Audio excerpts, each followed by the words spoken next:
Good morning. It is 8:25 on Friday, February 4th. This is Yahoo Finance Live. I'm Julie Hyman, along with Brian Sazi, and obviously we got a big morning for you ahead of the jobs report in just 5 minutes. We've got a mixed picture for futures. Nasdaq futures up by 0.75%, S&P futures and Dow futures not moving much. Dow a little bit to the downside, about 0.33%. And we got to also talk about the backdrop for the jobs report, which we've heard a lot of managing of expectations to the downside.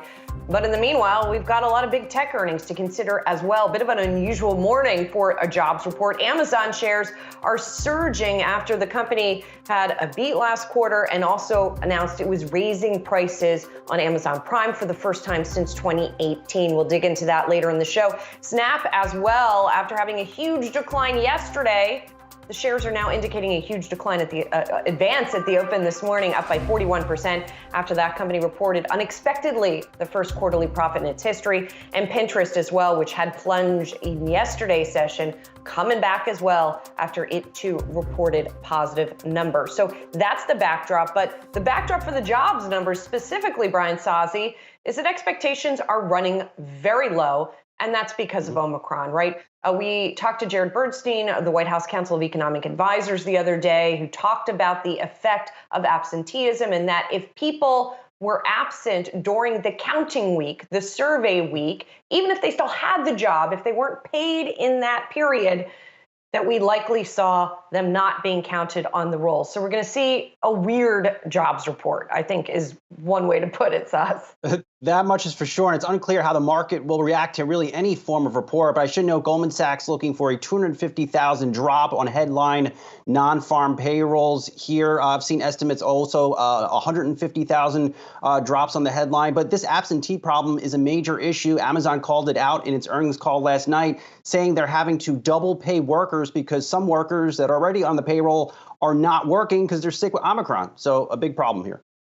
Yeah, it is a big problem. And by the way, speaking of pay, it's not only going to cause some gyrations and discrepancies in the payrolls number, it could also cause some gyrations and discrepancies in the average hourly earnings number as well. Because if, for example, you're talking the preponderance of workers who were affected by this, perhaps in leisure and hospitality, what's the pay scale of those folks? Are we then going to see the number distorted by the fact that those people were not being paid by that during that period? And I think that's safe to say as well. Again, to your point, Saz, whatever this number is, whatever these numbers are, because it's not just the non-farm payrolls number that's important, it's really tough to say what the market's going to do because expectations have been set so low, because expectations are baked into the market at this point that the Fed is at least going to raise by 25 basis points in March. It's tough to say what this number does to those expectations, if anything.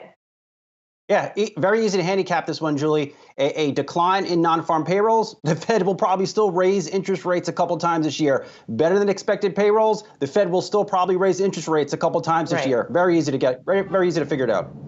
Yes, exactly. So not a lot of uncertainty in perhaps in that outlook, although the Fed, as always, even though it doesn't say data dependent anymore, now it says nimble is the new data dependent. But nonetheless, that's effectively what it means. But I don't think we've talked to anyone who has said that this single jobs report could change anything meaningfully for the Fed. We also, by the way, have a CPI report out next week, which perhaps will inform those predictions more than this report, even because of the distortions they're going to be baked in. And on that front, we've been hearing left and right from companies that have talked about inflation costs, including the likes of Amazon, including Clorox, which is getting creamed after it talked about the effect of rising inflation. So all of that. Disaster.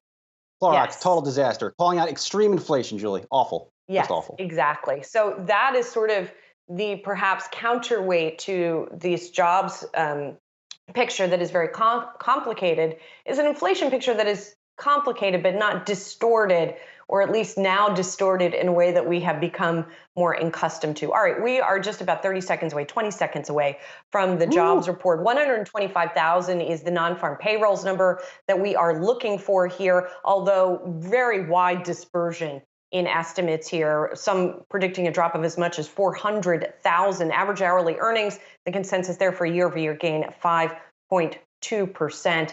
And as we watch for that number here, it's just about 8:30 right now, but we're still keeping an eye out to see if that number is coming up. There it is. Oh, a huge gain in jobs, 467,000. Okay, 467,000 All right. is the number versus the expectation of 125,000. That's higher even than the highest estimate. In fact, it's almost double the highest estimate that was out there. 467,000. I keep saying it because it is such a surprising number. 4% is the unemployment rate, so ticking up by 0.1%, and that also means it was 0.1% higher than estimated. Average hourly earnings up 0.7% on a month-over-month basis, and 5.7% on a year-over-year basis. So average hourly earnings really seeing a big boost as well. What the heck happened, Brian Sozzi? 467,000 versus a drop that many folks were estimating. We just talked about the case counts for Omicron spiking, the estimate for perhaps some distortions here. Also, by the way, if the revision now coming in, 510,000 jobs added in December. The original read was 199. So this is now a huge, the 2-month payroll net revision, 709,000. So for the past 2 months, we are seeing a dramatic revision upward. Now, one thing to note here, this is the annual resetting and revisions that they do for the past year for the employment report. So when we talk about these big revisions, that is something that happens annually, and we're gaining jobs on that front, at least over the past couple of months. Sorry, I'll pause for breath and let you break in here. I'm just so surprised by this number. You are as excited as I am here, Julie, but I think this may be the worst possible outcome for the markets. A hotter than expected jobs report against inflation that is really continues to be at very high levels. This might just really, I think, underscores everything the Fed has been signaling with its rate hike intentions here. That inflation is likely to stay hot for some time, and hence it needs to start moving. And in fact, it probably is behind the curve a little bit. Take note, we did see the Dow futures, they're worsening here after this report, because I would argue this is the worst possible outcome, at least for the stock market bulls. I don't know, Saz. I look at these markets here and this reaction, and I see, perhaps I'm projecting, but I see baked into the futures the same reaction I had, which is, what? Huh? How do we trade this? What does this mean? Jared Blickery. Yeah, right. Go ahead, Saz. And what makes it even weird, too, we saw an increase in the percentage of workers that telework. So there's a lot to dig in here. A lot. Jared Blickery, help us make sense of this market reaction that we're seeing. We were sitting here before we went live, just kind of joking. I said, what if this number is positive? Kind of echoing what Sam Rowe said on Twitter. I believe it was yesterday, but let's take a look at the Wi-Fi Interactive. I think we're in a market where, in an environment, an economic environment, where good news, really good news, is going to be bad news for the market. So here's Nasdaq futures since midnight, and you can see just a sharp drop off there. It's really not a big percentage move. I'm kind of surprised that we haven't seen anything bigger. Also, keep in mind that there's usually the first move in these reports, off of these reports, is a fake out. But here's the 10-year Treasury note futures. So this goes in the opposite direction of yields, and you can see this spiked down considerably. So we are seeing real yields shoot higher here, but break evens. Let's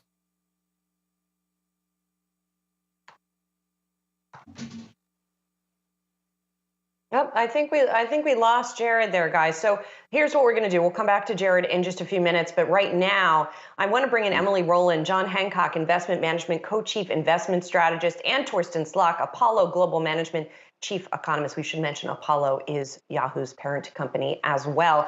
As we go through these numbers, guys, I'm going through some of the other numbers aside from that 467,000 gain in non-farm payrolls. I see the participation rate was little change, 62.2%. I think that average hourly earnings change is definitely a big deal here. The telework figure that we heard Saz mention rose to 15.4%, people who teleworked or worked at home at some point because of the pandemic.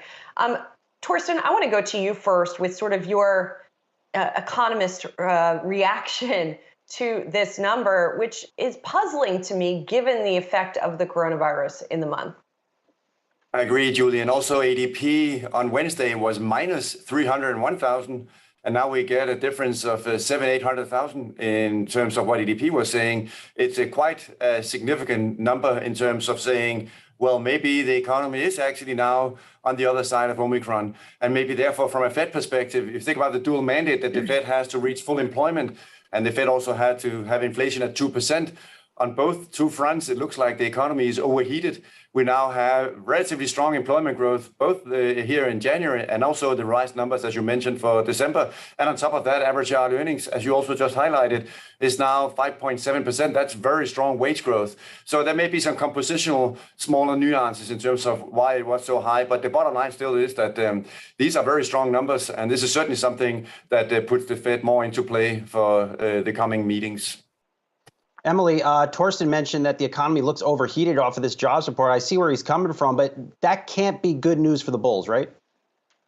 No, I agree with the idea here that great news, and it's great news as far as the economy goes. Don't get me wrong, maybe a challenge for markets, and we're seeing that with futures moving lower. We're seeing the 10-year Treasury yield spike higher. The entire yield curve is moving up. I'm looking at the 2-year note as well, which has moved about 7 basis points higher since before the report. So, we're seeing this market potentially start to think about 50 basis point rate hike in March, which up until this report, I think was pretty much off the table given the Fed speakers that we've heard over the past week. But clearly the Fed's got to move here. I'm looking at wage growth as well, exceeding expectations.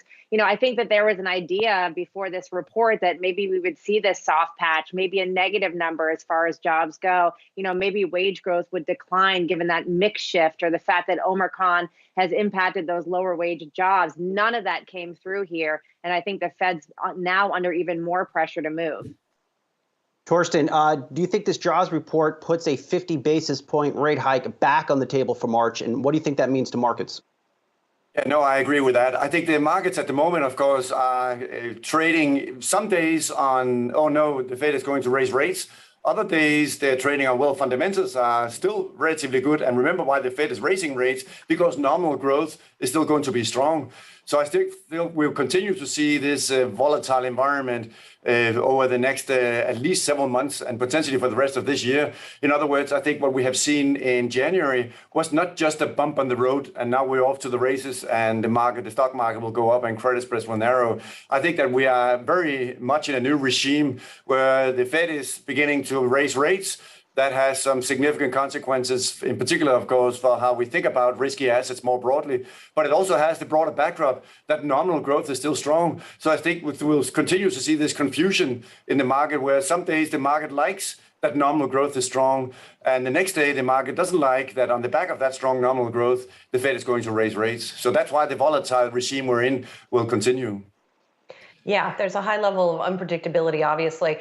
Listen, I know we're still digesting jobs, but I want to bring up CPI again, because we are looking for a year-over-year gain in headline CPI reported next week of 7.3% or 5.9% at the core. Torsten, I want to follow up on this 50 basis points idea. This report combined with fill in the blank inflation would equal 50 basis points. Do you think that, for example, that 7.3% headline number or 5.9% core number would be enough for the Fed to act? So I think at least this is something that certainly, and including combined with this very strong report here, would certainly make them think hard about how quickly do we need to move. I mean, let's not forget that the whole goal for the Fed is to keep inflation at 2%.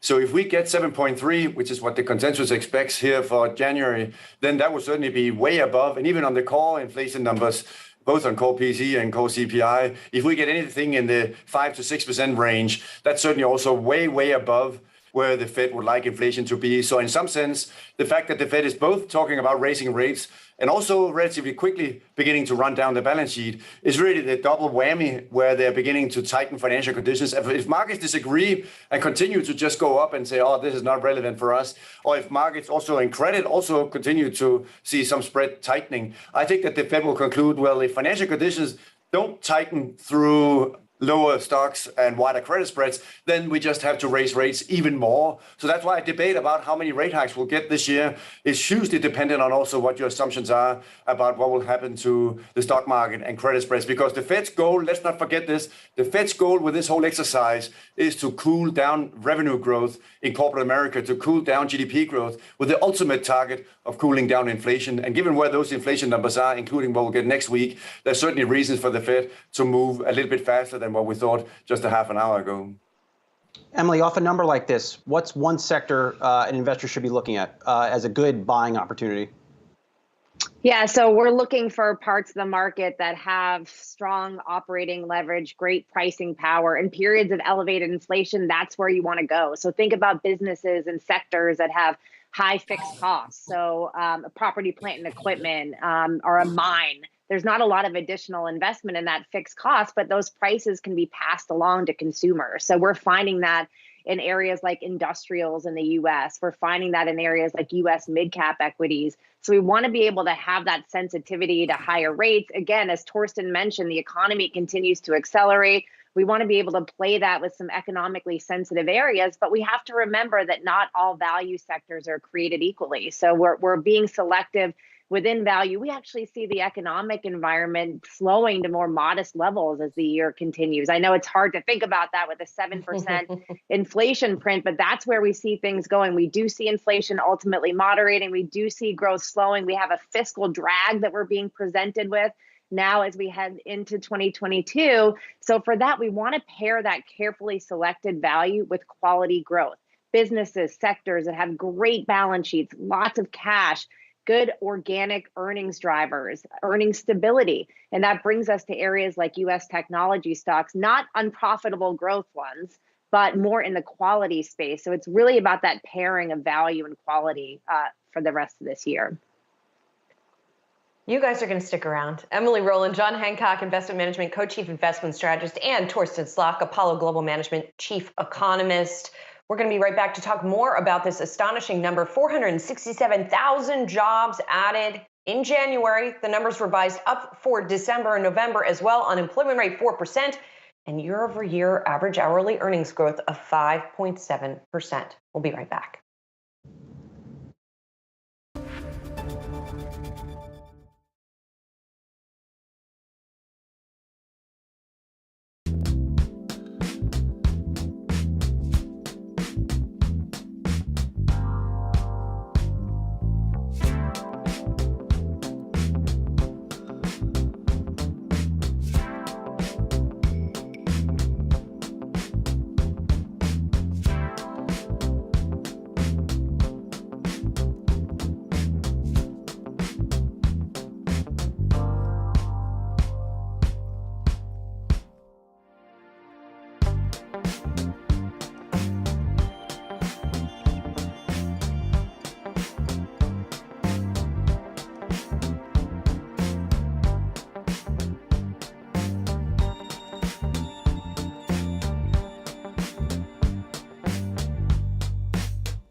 All right, welcome back to Yahoo Finance Live on this jobs report Friday. A real shocker of a headline report here. Non-farm payrolls in January up 467,000. Now, keep in mind, coming into this session, many Wall Street firms were looking for a decline in non-farm payrolls. Goldman Sachs, for example, was looking for a 250,000 drop on payroll. So a real shocker of a report here. You saw average hourly earnings of 5.7%. And in light of this report, you're seeing stock futures really accelerate their losses on the fears that perhaps the economy is overheated and perhaps the Fed might have to jack up interest rates by 50 basis points in March. All right, we're going to bring back in Emily Rowland, John Hancock, Investment Management Co-Chief Investment Strategist, and to our friend Torsten Slok, Apollo Global Management Chief Economist. Torsten, let me start with you here. You know, if there's anything positive in this report, is one, the economy created a lot of jobs in January, so that's good. Average hourly earnings are up. You know, what does this mean for consumer spending for the next couple months? Yeah, so the surprising thing really here is that Omicron has had a relatively mild impact on the labor market. I know there's a lot of things going on with the revision, as Julie also mentioned a minute ago, and also the things that are going into here, to what extent there's some seasonal factors. But the conclusion, at least from everything in the report, suggests that the U.S. consumer is actually still doing pretty well. We're seeing strong wage growth. And in the break here, I was also looking at wage growth across the income distribution. And wage growth is now also rising for people in the middle and high income categories. So it looks like a fairly broad-based tailwind for the U.S. consumer, at least on the income front. And on top of that, also adding almost 500,000 jobs is, of course, also very helpful. So if we had had this report like 6-12 months ago, it would have been a very different conversation. But the fact that we have it now, where the keyword, as you just said, Brian, is overheating, that's, of course, changing the whole narrative in terms of what this means for markets.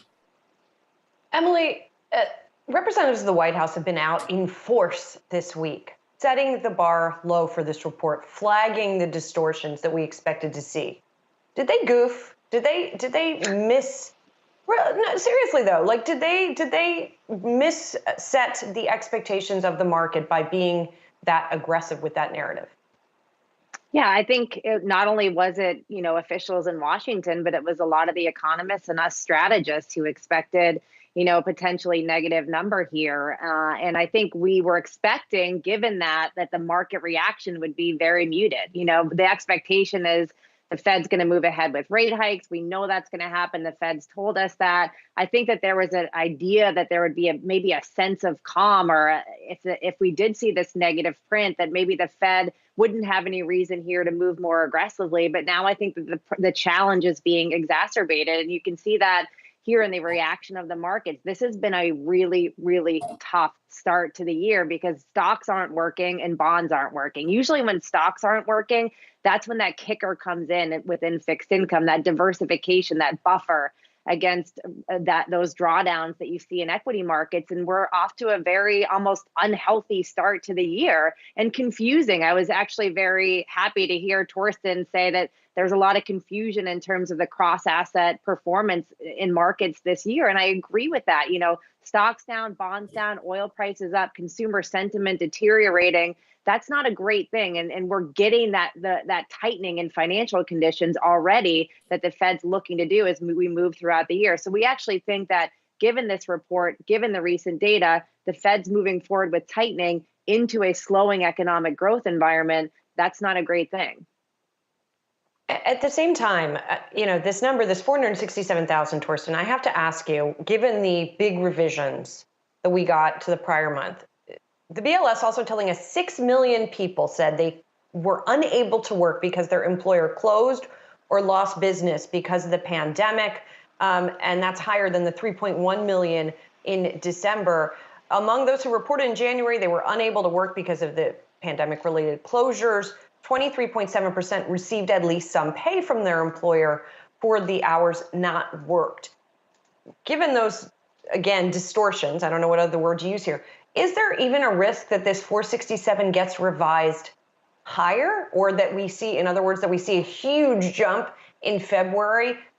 In other words, if you can get a 467 read with this kind of effect from Omicron, what does it look like without Omicron? Yeah, that's why the bullish argument for growth and the argument for growth not slowing is that Omicron is now burning out.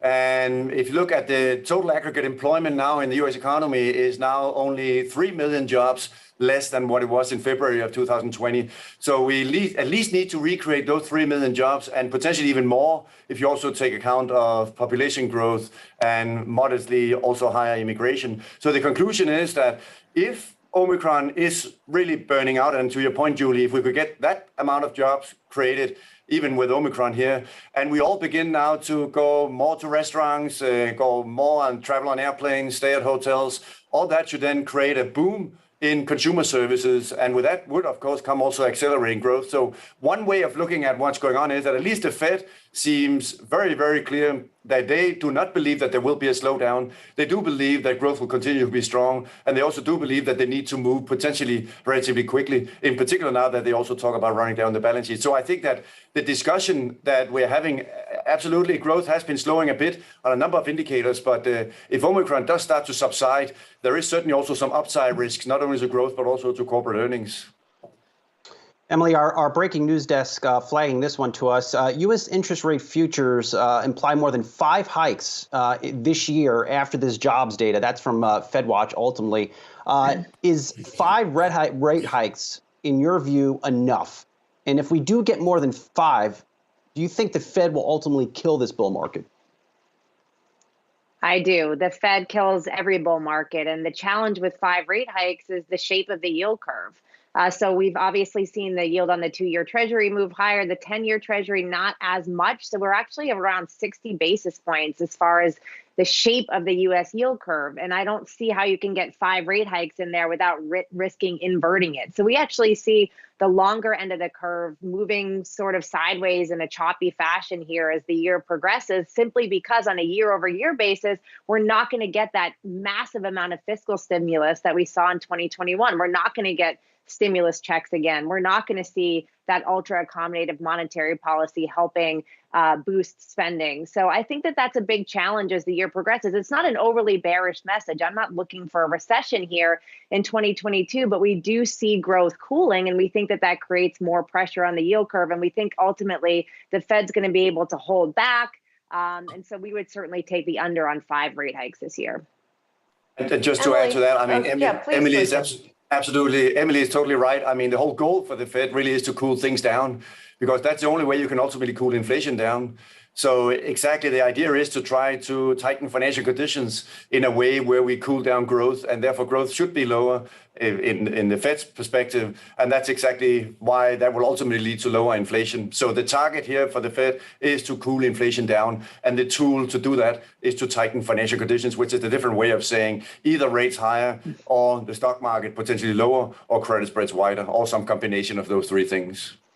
Yeah, well, this morning, I think we're seeing a combination of all of those 3 things. There's another sort of elephant in the room or backdrop that I alluded to at the top of the show that I want to bring up again, and that's tech, right?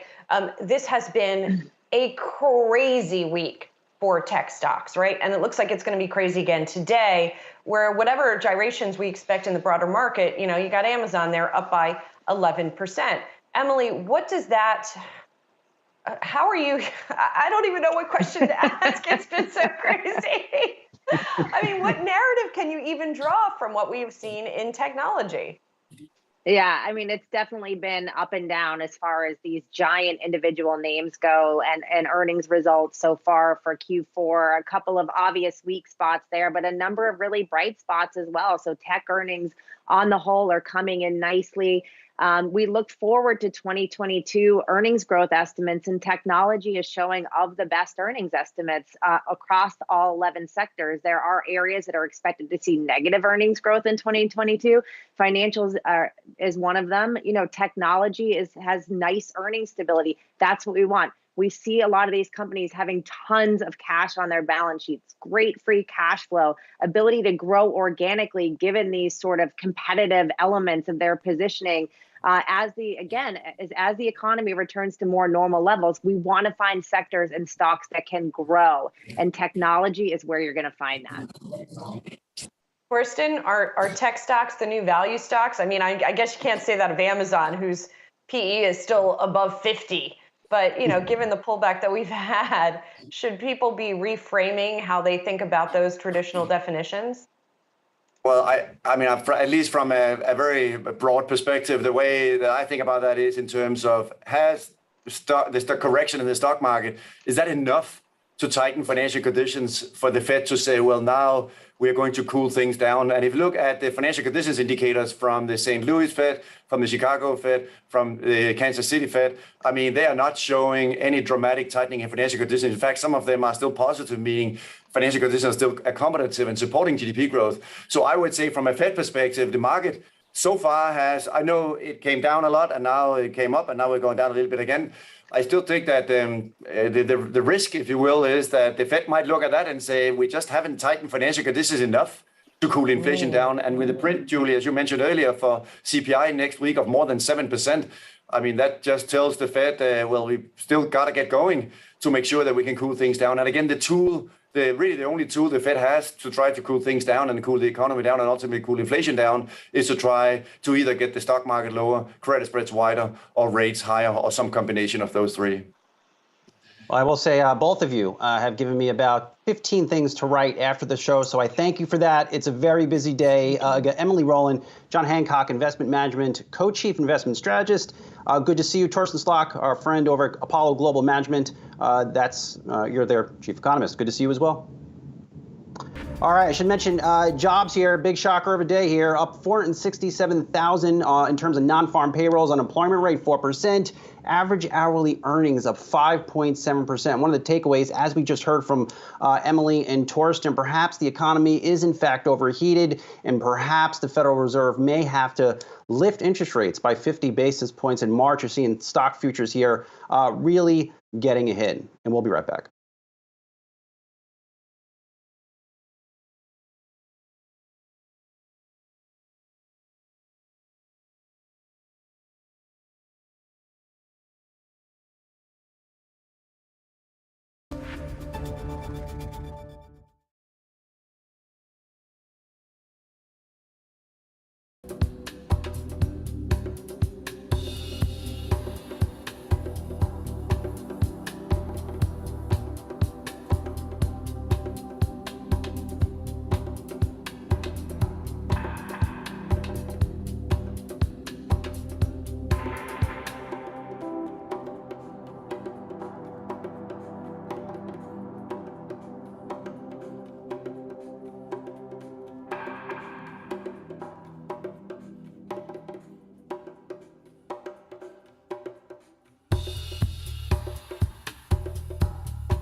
Good morning and welcome back. It's just about 9 a.m. here on this Friday, February 4th. I'm Julie Hyman. That's Brian Sozzi. This is Yahoo Finance Live, and we got a shocker this morning, didn't we, Brian Sozzi? In the January jobs report, 467,000 jobs added to the U.S. economy versus the 125,000 that was estimated. And remember, the range in estimates was from a drop of 250,000 or a drop of 400,000, to a gain of 250,000. The unemployment rate 4%, and average hourly earnings up 5.7% year over year. What does this mean for futures here this morning? Well, given that the expectations were very, very low, we are seeing a drop in futures as investors seem to be now drawing the conclusion that the Fed might be more hawkish. Could we even get a 50 basis point increase at the March meeting? That is something we just discussed with our guests, Emily Rowland and Torsten Slok, a few moments ago. We're going to be digging more into all of this in the market reaction in a moment, but we also have to tell you about one more thing to look forward to. And that's an interview with Ruth Porat, the Alphabet Senior Vice President and Chief Financial Officer. That's with our own Editor-in-Chief, Andy Serwer, and it's coming up in just a few moments. First, though, that deeper dive, as promised, into the jobs report. Our Brian Chung standing by. Brian, I'm sure you did a double take at your screen as well, just as we did. Talk to us about your impressions here as you look through the numbers. Yeah, who needs coffee? I don't need coffee. I don't think you need coffee when we have a crazy report like this. Obviously, we've kind of explored at length the headline number coming in way above where estimates were. But I want to emphasize that every employment report has two different surveys that they look at, right? It's an establishment survey where they bring up employers, restaurants and bookstores and what have you, and say, how many people did you hire during the month? And then there's also the household survey where the government rings up households and says, what was your employment situation over the course of the month? And what's interesting is that 467,000 figure on the top line number was from the establishment survey. That's the number that they get from calling businesses that are doing the hiring. But actually, the household survey says a very different story. And the first stat that I want to highlight is one that you had already brought up earlier in the show, Julie. But 6 million people reported that they were unable to work because of a business closure for where they are employed at, or some kind of substantial rollbacks in hours because of COVID-related disruptions, obviously with the Omicron wave having been covered during the survey period. That is a step up from the 3.1 million that was reported to have not been able to work because of the same reasons in December. So that's a pretty substantial uptick. And then the second stat that I want to show you also from the household survey is just the number of people that reported themselves as unemployed, which actually ticked up, not too much, but it did tick up between December and January. So it was 6.3 million people that were reported as unemployed in December, 6.5 million in January. So this is very interesting because the household survey suggests that the picture on employment did show the Omicron disruptions at the 470,000 or so payroll ads from the establishment survey did not reflect. One other point I want to bring up here is that it's not really discussed about exactly the survey gathering process of all this because it's pretty boring, but it is important within the context of the speed of the Omicron wave, because the survey period for this data usually comes during the week covering the day of the 12th of that month, which means that this survey covering the month of January was done during the week of January 12th. And we all know that the Omicron wave appeared to peak really the first week of January. So it is possible that between December 12th and January 12th, that the surveys that were actually done may have missed the top of the wave of Omicron, and that employers were already starting to hire again after that initial wave, especially in cities that were first hard hit, like, for example, New York City. So all really important things to think about as you look through this data, guys. Brian, I have to be honest with you. I watched your interviews with various Fed members the past week and a half or so numerous times, really enjoyed it. And to me, my takeaway was that they walked back this thinking that we need a 50 basis point rate hike coming in March. But we just talked to Torsten Slok from Apollo Global.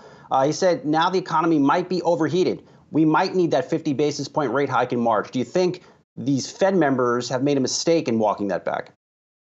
Well, one of the people that walked that back was the person that we spoke to on Monday. That was the Atlanta Fed President, Raphael Bostic, who had mentioned that even though he was leaving it on the table and that all policy options are on the table, he was not expecting, as of earlier this week, to actually support a 50 basis point hike in the Fed's next meeting in mid-March. But I also asked him about what he expected to see in the jobs report today, and that is because he was saying, well, based off of what I'm seeing so far, I won't support the 50 basis point hike. And what he told me was that he was expecting a number that was going to be on the downside. He didn't say necessarily it was going to be negative, but I want to read you kind of the quote exactly what he said. I'm expecting that number to probably come in lower than what we've seen for the last several months because the impact of Omicron has been real. And then he added later on that he would be more hopeful that there would be a more substantial rebound in the February and March reports. So by all standards, the number that we had gotten today, this morning, is above his estimates and likely above the estimates of not just those on Wall Street that got it wrong, but probably those inside the ivory tower at the Federal Reserve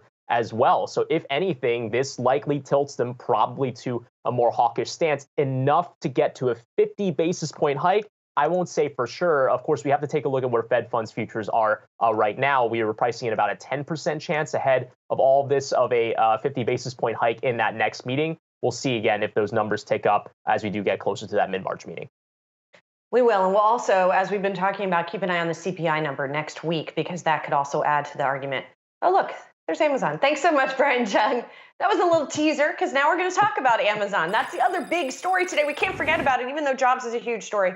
Amazon is as well. The stock is up about 10.5% here this morning, a day after Amazon had its biggest drop since March of 2020. That's after it reported fourth quarter sales rose by 9.4%, a huge beat for earnings per share, but that was mostly because of a one-time gain because of its Rivian investment. And the company forecasting revenue in the current quarter actually a little bit light of estimates, but that is not slowing down the gain that we are seeing in the shares. Let's talk more about the Amazon and broader tech dynamic. Howard Yu is joining us. He is the IMD Business School Lego Professor of Management and Innovation. And Howard, it's great to see you. When you look at those Amazon numbers, particularly on the back of Meta and some of the other tech numbers we've gotten, Alphabet, for example, how does sort of Amazon fit into the tech story this week? Right. I mean, the tech sector this week has been crazy, but it also illustrates or highlight the importance, even for tech giants, it's so important to become future ready. So what we're seeing is, of course, Amazon have this one-time boost because of the IPO of Rivian, but it's also the revenue growth because of the pandemic. And on the back is the continuous growth of AWS and also the pricing hike in terms of Prime membership. I think it's all these four factors really turn the market to be bullish. But look, again, earning is the ultimate lagging indicator for tech giants. The moment they stop innovating, the moment they stop branching out to new businesses, then ultimately they would be cornered and there's no future growth. And this is where the Meta story beginning to emerge. So I think from Amazon perspective, they are looking left and right to looking at what happened to Netflix, what happened to Meta. And so that in the future going forward, it's not just about margin growth, but more importantly is to branch out to new services, new business model. This is how Amazon has been on the rise for a long time. Howard, out of all the tech giants you just mentioned, and given we've gotten a lot of negative and some positive stock reactions here, a lot of earnings calls, a lot of earnings releases, which tech giant do you see as the most innovative at this point in its life cycle? Right. So at IMD, we actually take a very balanced measure across companies, whether they're innovative or not. We're looking at the cash position, like Julie had mentioned earlier. It's so important that companies actually are in a good standing in terms of financial position so that they can invest in the future. But you also kind of need to looking at the board diversity. Do they have a diversity of thoughts around the leadership teams?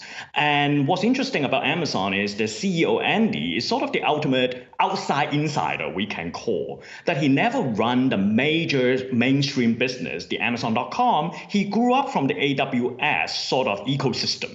And this is where he has the insider knowledge to push Amazon to new height potentially, but also at the same time is not too much drinking the Kool-Aid of the organization. So 30 years of research has been shown that outside insider perspective is the best predictor in terms of CEO succession performance. But as I was looking across, I think Google is pretty good around that. Despite Apple's changes in privacy setting, they continue to able to really getting close to the end consumer, unlike Meta or unlike Snap. And Amazon is really around its ability to branch out to new business area, right?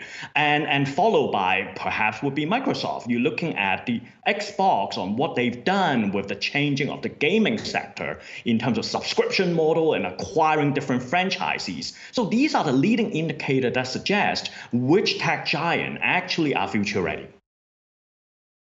I also wanted to ask you, if you have that sort of inside-outside perspective, does it also help you with awareness of how your company is perceived in the public and by your consumers? And you did some really interesting research where you looked at sentiment towards large cap tech and found that it's even worse than big banks right now, which I thought was really interesting. So talk me through that research and what it means for how these companies should manage themselves.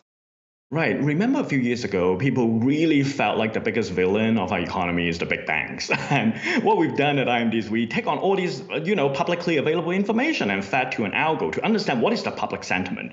And turns out to be the case, the negative sentiment around tech giant is increasing more and more negative to the point that, they eclipse the negativity of big banks. So it really is big tech becoming, the biggest, displeaser for our society. Now, why does it matter? Because I think innovation really requires likability of the general public. I mean, you're looking at Meta, right? They tried cryptocurrency, but Mark Zuckerberg couldn't pull it off because all the regulators around the world do not trust them.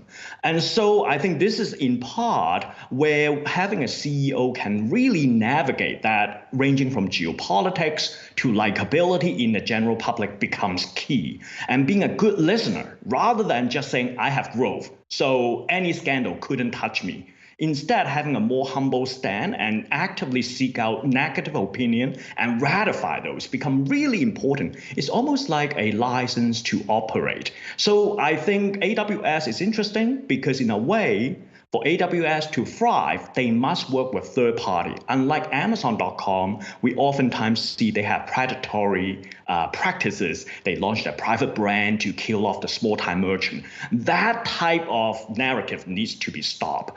And Amazon needs to turn itself into a much more benign giant, if you will, if it were to succeed and continue to grow. Well, Howard, let's stay on that thread because one can make the argument that Facebook CEO and founder Mark Zuckerberg has become this polarizing figure in this country.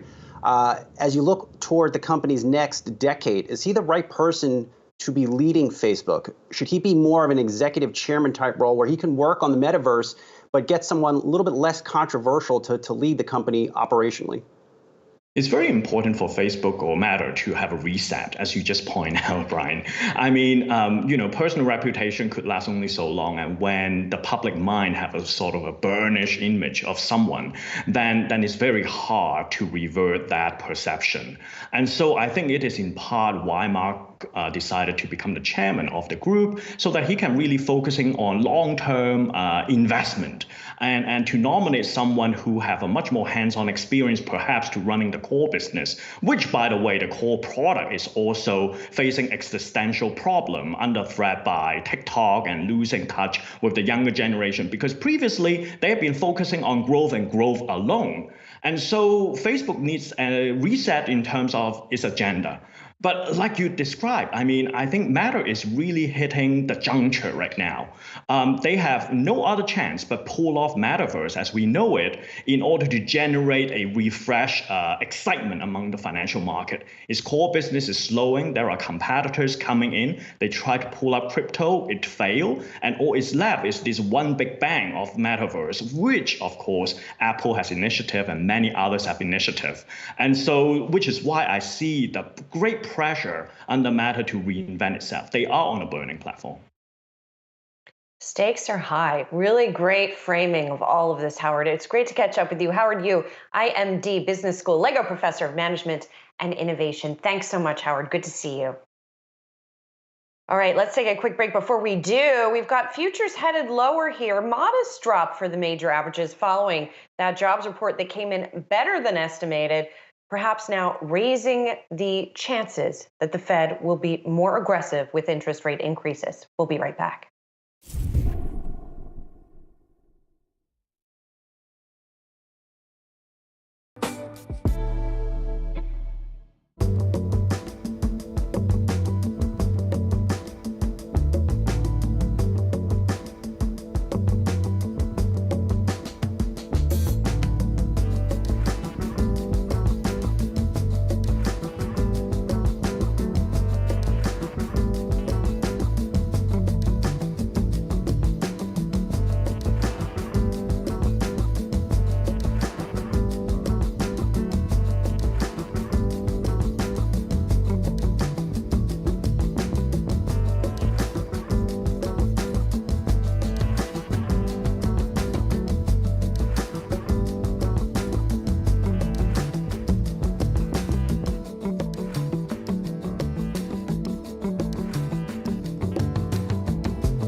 Welcome back to Yahoo Finance. I'm here with Ruth Porat, Chief Financial Officer of Alphabet. Ruth, nice to see you.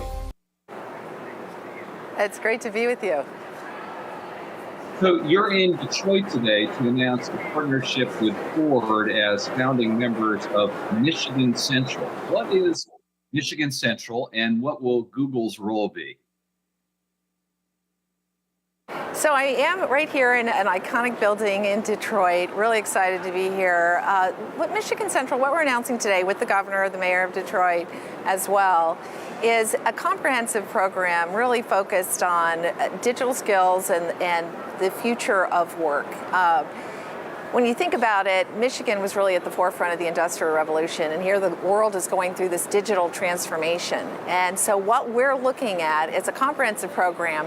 What Google is doing is bringing first and foremost our digital skills training program, Grow with Google. We're expanding that here in Michigan, very excited about it. We offer training that leads to certificates in 4 high-growth job areas in IT support, data analytics, project management, and user experience.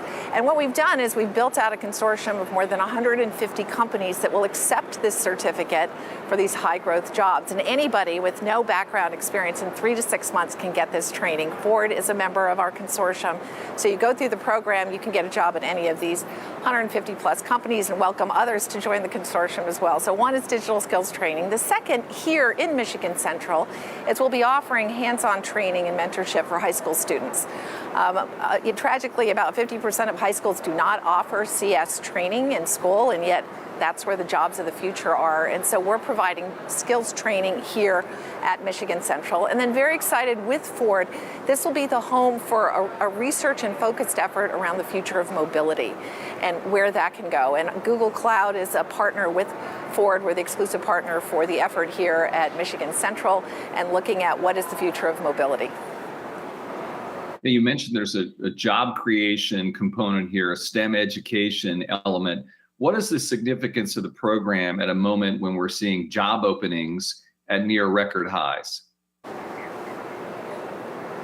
So when I think about it, we view this as an opportunity and a responsibility. There are jobs that are exciting, high growth, rewarding jobs. People need to have the skills for those jobs. And in order to have sustainable growth in the economy, we need to have inclusive growth. And so our program is designed really to reach out to everyone to make these jobs available and accessible.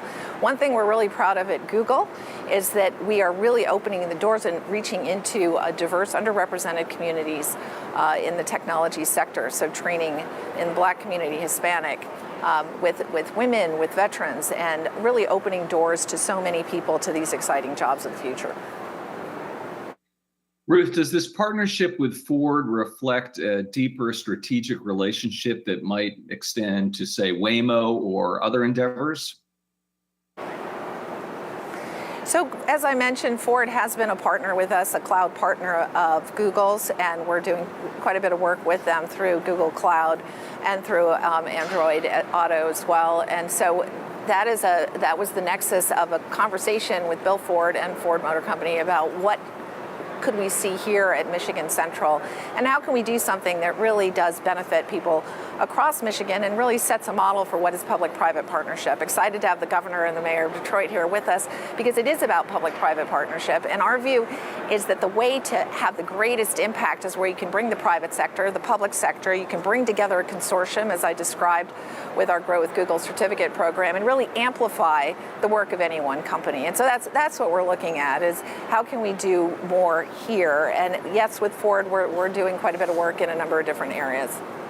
I want to shift gears a little bit and ask you about the business. You announced strong earnings this week. Also, a 20-for-1 stock split, which I've got to ask you about. Take us inside that decision. Explain why now, why 20-for-1? You guys have a bit of an unusual capital structure with a few classes of shares.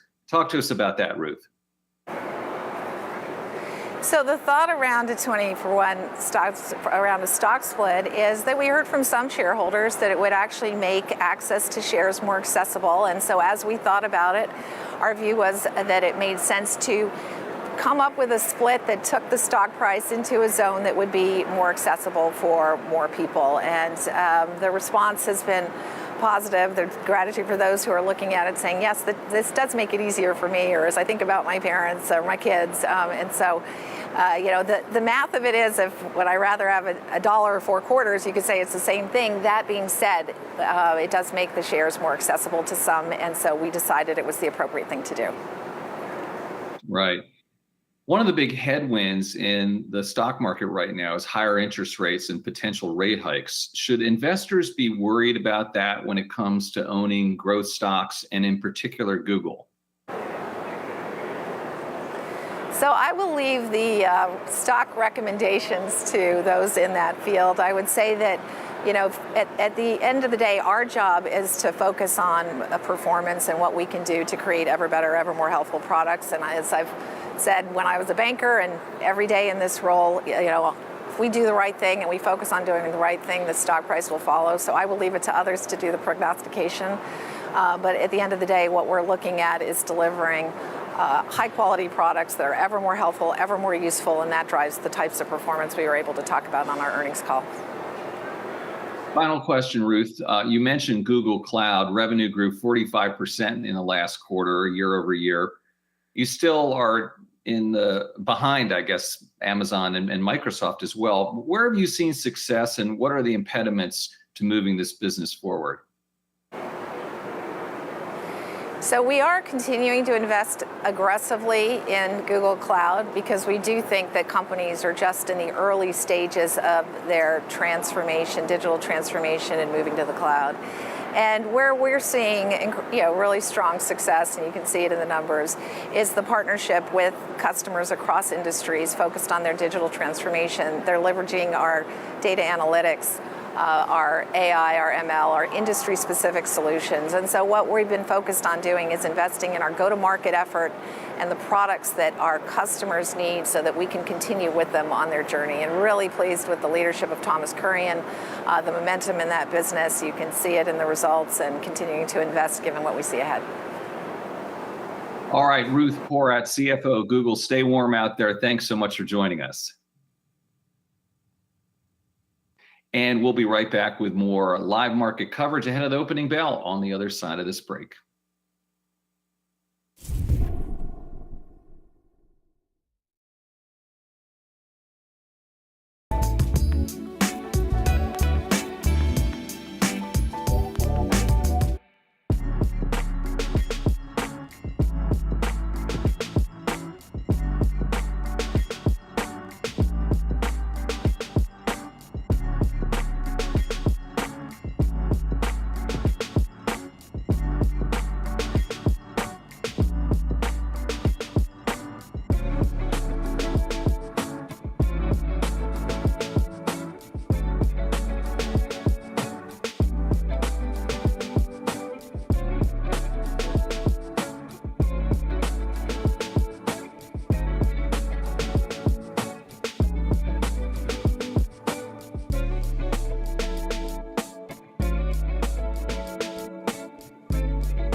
It's a good thing our little NFP informal guessing game this morning didn't have money attached to it. We all would have been wrong, except for one producer who guessed there would be a gain in jobs. Not this big of a gain, though. 467,000 jobs added to the U.S. economy in January, really defying predictions here that we would see perhaps a drop, or at the very least a much weaker number here because of people staying home or their workplaces being closed temporarily because of the Omicron variant and the spike in cases that we saw. Unemployment rate 4%, and the average hourly earnings up 5.7% on a year-over-year basis. As we've been talking about this morning, Saz, this could mean that a 50 basis point hike is indeed on the table for March. It's something that some of Fed officials have floated, even if reluctantly so. Maybe this will take away some of that reluctance. Well, let's give that producer a shout out real quick, Julie by name, Devin Burris, our producer here at Yahoo Finance, just nailing that jobs number. Good for Devin, always on top of things here. But look, I think that is one of the key themes that that is ultimately going to play out after this jobs report, and that's what Torsten Slok mentioned to us a little while ago. Are we seeing an overheated U.S. economy? And how does the Federal Reserve respond to this? Now, we've listened to a lot of Fed interviews by our very own Brian Chung over the past few days. They have walked back, I would argue, that the potential for a 50 basis point rate hike in March, but it now might be back on the table. It could be. And even if that's the case, though, I mean, stocks are back to unchanged here this morning, Sazi, which I think, again, Well, right. Again, though, it reflects that people are trying to get their hands around this number. What does it mean? If there is robust job growth, isn't that a good thing on the one hand? Does it mean that the Fed is not necessarily going to push the U.S. economy into recession, that it is not tightening into a weakened economy? But I mean, I don't think it's a settled question. I think it's up for debate, which again is reflected in the fact that we have futures that are mixed, really at this point, little change this morning. Also, of course, keep in mind the context of the week, what has been a week that's seen enormous swings in stocks on the back of earnings.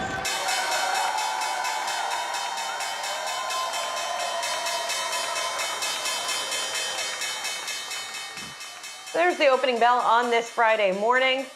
The podium has it all this morning. A stuffed creature, a child, lots of Oh, I should be down there. That's me. Oh, love it. there this morning. All right, and we've got that opening bell this morning. And as we've been talking about, stocks sort of and investors sort of maybe reflecting a little bit of confusion this morning, or maybe a little bit of a wait and see approach still to the CPI number that's out on Friday or out next week, mid next week, I should say, for example. But the Nasdaq is opening up a little bit stronger than the futures might have indicated. It's up 0.6% out of the gate here. We've got the S&P little change and the Dow down about 0.5%.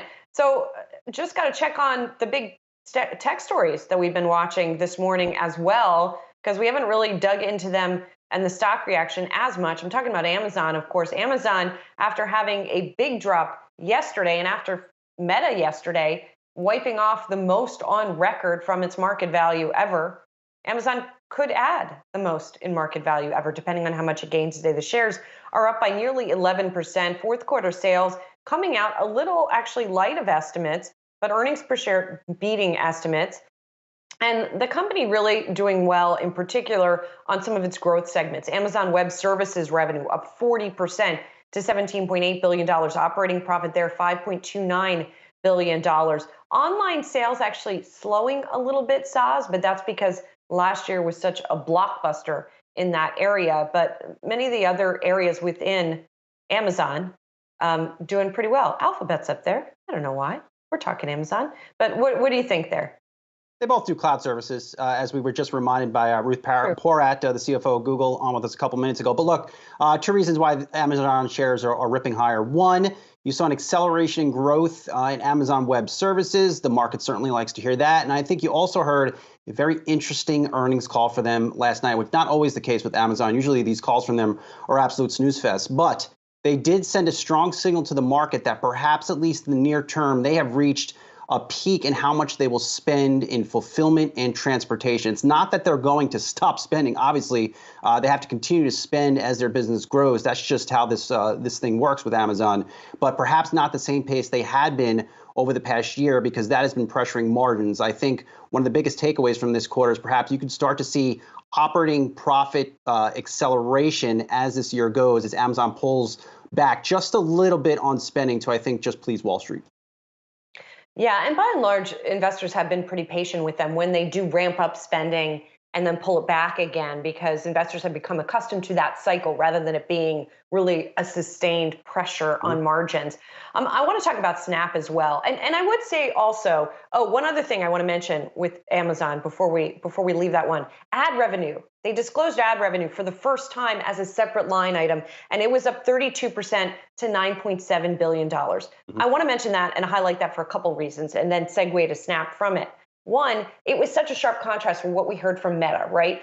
That really there is this divide here between companies that say they are affected by the Apple privacy tracking changes and those that are not as affected or are affected by the broader environment for advertising from companies that are still being hit by inflation and COVID. And so it's interesting that you're not seeing that same kind of effect necessarily on an Amazon or on a Snap, right? Snap reporting its first profit as a public company. It was not an expected profit. Analysts have been looking for a 9-cent loss there. And you see on an adjusted basis there also. $1.3 billion was the revenue number, and that was up by 42%.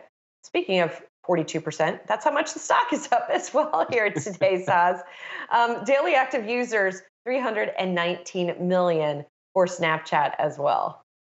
Optics matter in big tech right now if you're going to hold an earnings call. And the optics from the Meta/Facebook earnings call the other day was they're challenging. They're going through a challenging series of just a challenging period for that company as they adopt, as they invest in the metaverse, as they try to cycle past these Apple iOS changes.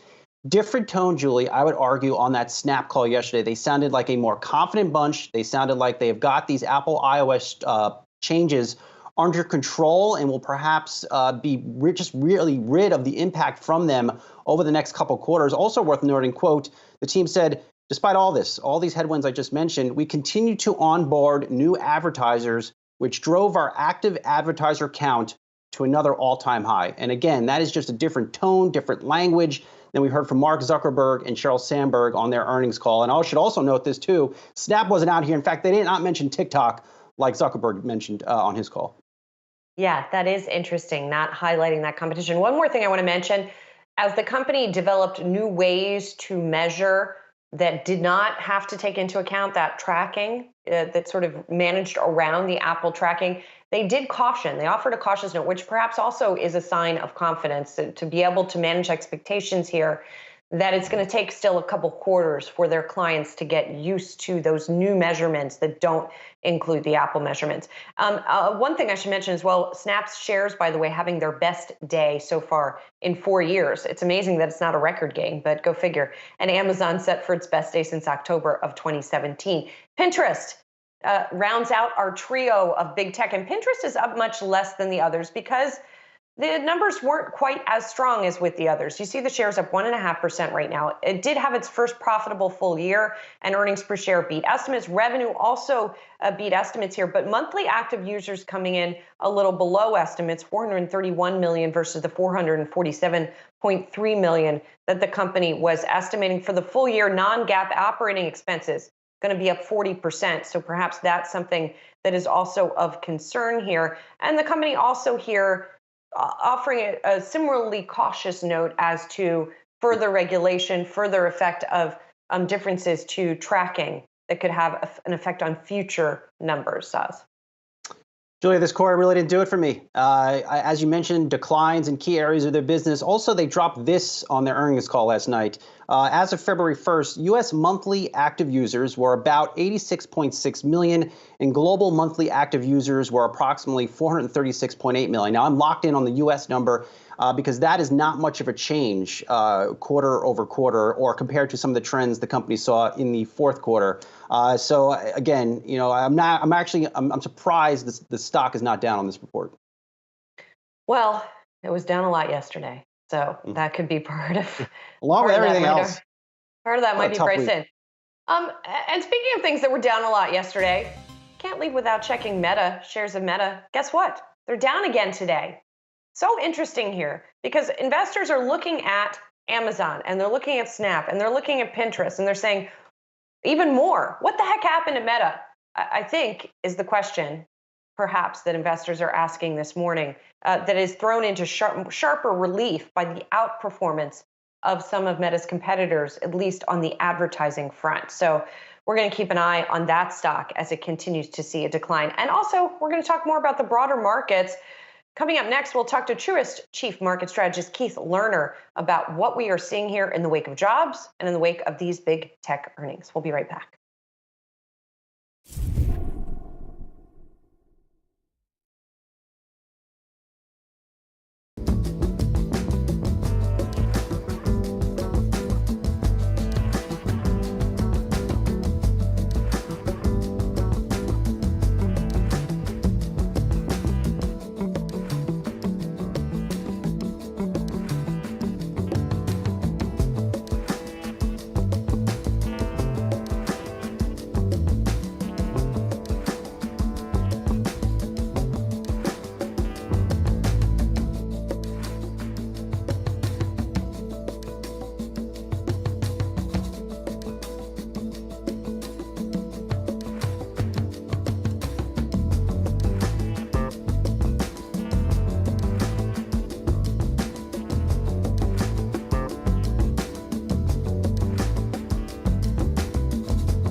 So what's your first move off that surprisingly solid jobs numbers report that we just got moments ago? Let's put that question to Truist Co-Chief Investment Officer Keith Lerner. Keith, 467,000 jobs created last month, 4% unemployment rate, and the market has no clue on how to take any of this. How do you take it?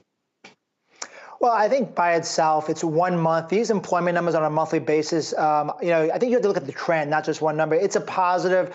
A little bit skeptical that we had that Omicron spike and that jobs were that strong. But net, I think the bigger picture, though, is that we still think the economy is on solid footing. We think recession risk is low. And this is coming after we created over 6 million jobs last year. That's the most in history. So I think the bottom line is the economy is still on solid footing.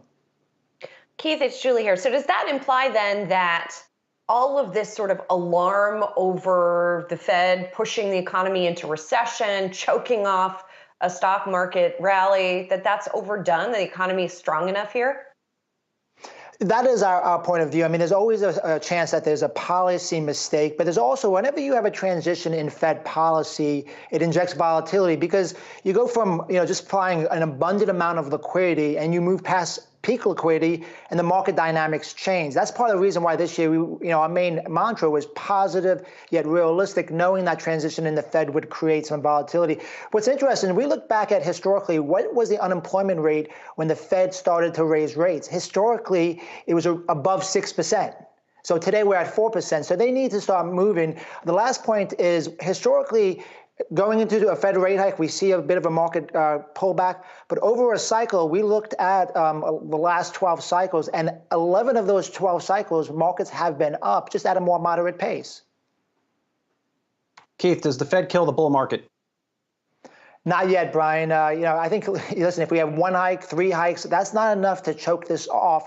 It slows the bull market. It injects volatility. Last year, we all had, the shallowest pullback was about 5%. Historically, we have at least 1 double-digit pullback a year. We've seen that already. I think later on, and not right now, at some point, the Fed does typically, kill the bull market because they overdo it. But this will be the first rate hike, and the real Fed funds, right? The Fed funds adjusted for inflation is still very negative at this point. So we're still relatively loose, but just marginally shifting. So I guess a corollary to that is, does the Fed kill the bull market in tech stocks? It already kind of has, given especially the drop that we've seen in software stocks going into this year. But, then we had this week, which showed a lot of strength in certain tech stocks. So how should investors be thinking about tech going forward? Yeah, and tech is such a broad space. So I think the first thing is when you have a transition in Fed and you move past that max liquidity, the companies that are most vulnerable are the story stocks, the concept stocks, the ones that don't have really a lot of fundamentals. And we've seen those down 40, 50, 60%. So the damage there has been done in large part. I think as we move forward, though, the big mega cap stocks where there will be more divergences, I still think they're relatively sound. I mean, good cash flows, valuations have come in as a whole, and we still like big cap tech, where we're overlaying now with our favorite cyclical sectors like energy and financials, which actually, if you look today, they're all outperforming again. So again, I think a barbell strategy makes sense from a sector approach. But Keith, don't you think the stunning declines we have seen, the likes of Meta this week, PayPal, these stocks have been shredded. Investors have only, for the most part, known stocks like this to go up over the past 2 years. Do you think these harsh reactions have rocked investor confidence? Yeah, no doubt about it. But this is the difference when you move from a kind of this maximum liquidity. There's going to be a greater differentiate. Go ahead, Keith. There's going to be a greater differentiation between the winners and losers, and there's going to be more of a focus on individual fundamentals. That's what you're seeing now. That's what we expect for the rest of this year. And that's a difference, an important one, Brian, what you just noted from the last 2 years ago, where it was all about Fed liquidity. Now it's all about fundamentals and, of course, a solid economic backdrop. All right, let's leave it there. Truist Co-Chief Investment Officer Keith Lerner, always good to see you. Have a great weekend. All right, in the spirit of Ford earnings last night, let's talk some cars. Used cars aren't getting any cheaper in large part due to the semiconductor shortage, causing low levels of new car inventories. Bank of America notes used car prices surged 40% in January compared to January 2020. Used car values hit an all-time high last month, the bank adds. All right, coming up, Yahoo Finance's Rick Newman is here with a hot take on the hot mess that has been Facebook this week. We'll be right back.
Meta shares, they're down again today after that record drop for the stock yesterday.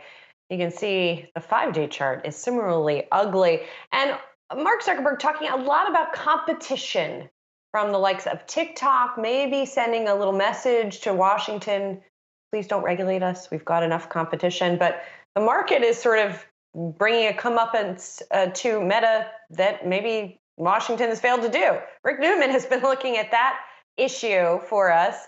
Rick, so, there has been this back and forth with Washington. There's been a lot of talk about regulation of Meta, Facebook. It hasn't happened.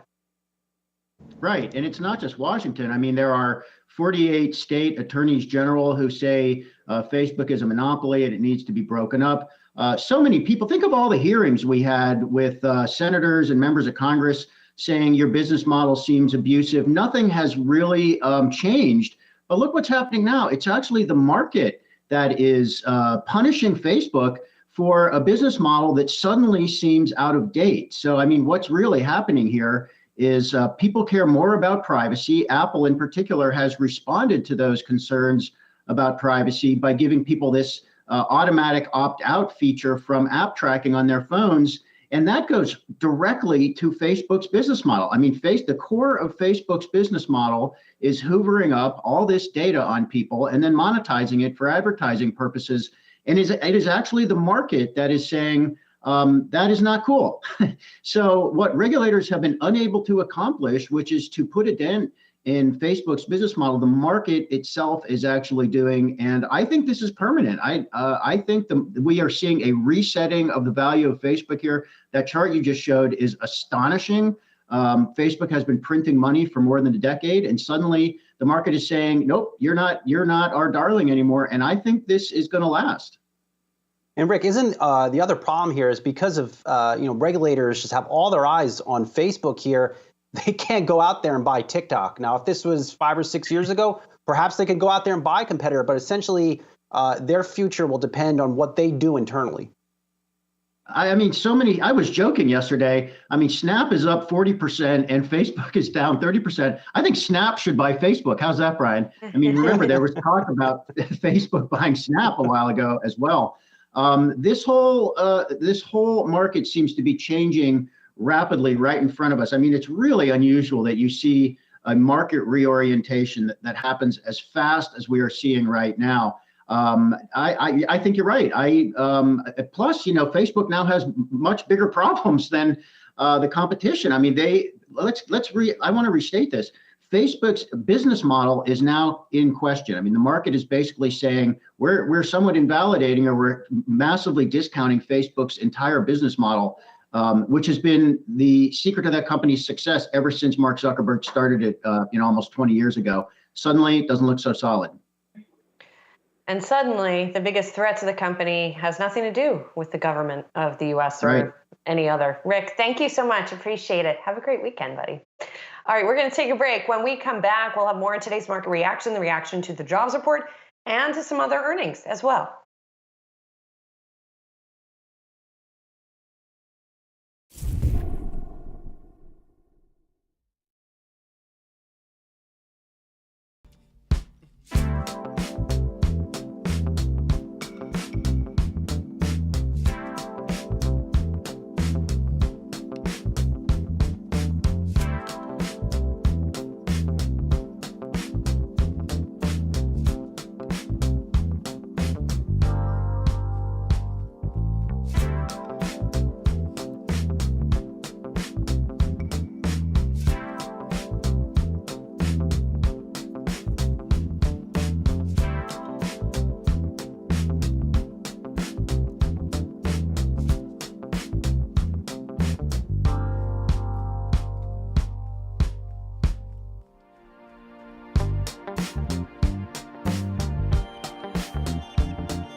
All right, welcome back to Yahoo Finance Live on this jobs report Friday. And Julie, we have a lot more earnings reports to get through. I'm locking in right now on Ford. It is the third trending ticker on the Yahoo Finance platform this morning after the company came out and missed by a good mile here. Now, I was on a media call with the CFO, John Lawler, last night, and he was mentioning or discussing the miss mostly reflects Wall Street perhaps being a little too optimistic on how many cars Ford would be able to make against the backdrop of this chip supply shortage. Also warning, I would say, that some of these chip shortages will continue to be an issue in the first quarter. Now, the company did call out the potential for double-digit increases in operating profits this year and a better second half of this year in terms of production, but still the market not liking this one. No, I mean, even if the market got it wrong, I mean, that's a big miss, right? It's not just like get it wrong by a few cents. That's a pretty sizable miss, and a sort of, you have to wonder about the disconnect between the communications between management and Wall Street when you get the size of a miss like that. The forecast you're talking about, I believe, is for EBITDA, right? For cash flow this year, $11.5 billion to $12.5 billion, which would be a 15 to 25% increase. But at the same time, commodity costs, the company says, are going to go up by $1.5 to $2 billion this year. So that is sizable as well. And sort of echoing a refrain we have heard time after time from companies during this pandemic, demand is high. That's not the issue, right? The issue is supply chain. And that is, again, what the chief financial officer said on the reporter call as well, right? That they would be selling more cars if they could make more cars. Absolutely. That was another thing John Lawler mentioned too. Now let's keep in mind, Ford has stopped taking orders for their electric vehicles. They just can't make them quick enough. But let's switch gears here, Julie, no pun intended. Clorox. This is a company that continues to be in my penalty box. I would say one of the most alarming earnings calls that I have heard thus far. That was last night from Clorox, warning they're seeing extreme, that was their quote, extreme levels of inflation this year, now looking for about $500 million commodity hit compared to $350 million before. Their guidance for the next for their current fiscal year now at $425 to $450. Previously was at $540 to $570 a share. So a major earnings warning from Clorox. Operating profits down in every segment of their business. What really concerns me here, Julie, is they hopped in the call and they said they told analysts it's going to take some time to rebuild our profit margins. Could take years. That is the last thing anybody wanted to hear on Wall Street from Clorox. Yeah, at the same time, this company's saying the same thing again, right? The demand is relatively strong, but when you're forecasting that sales are going to fall 1% to 4% this year, it does. And when you're talking about the magnitude of the cost increase this year for a company like this, that is even going to happen even with an increase in prices, as you say, it's not great news. Not great news indeed. All right, still to come. Julie and I are live with U.S. Labor Secretary Marty Walsh. We'll get his take on today's jobs numbers and his outlook for the labor market for the months ahead. Stick around.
Welcome back to Yahoo Finance Live on this Jobs Report Friday. I'm Brian Sazi. That right there is our friend and mine, Julie Hyman, and we are both still going strong after the jobs data and an avalanche of corporate earnings here.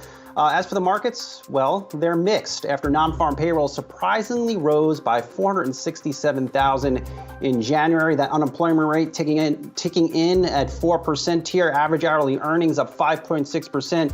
Seeing the Dow down slightly, the Nasdaq and S&P 500 are in the green. Now, here are a few other things we are watching for you right now. A non-disappearing stock price. Snap shares are exploding as the company proved its latest earnings that it's overcoming the same Apple iOS privacy challenges that has tripped up Facebook, says Jefferies tech analyst Brent Thill on Snap. Quote, "We believe the privacy headwinds and competitive fears were overblown."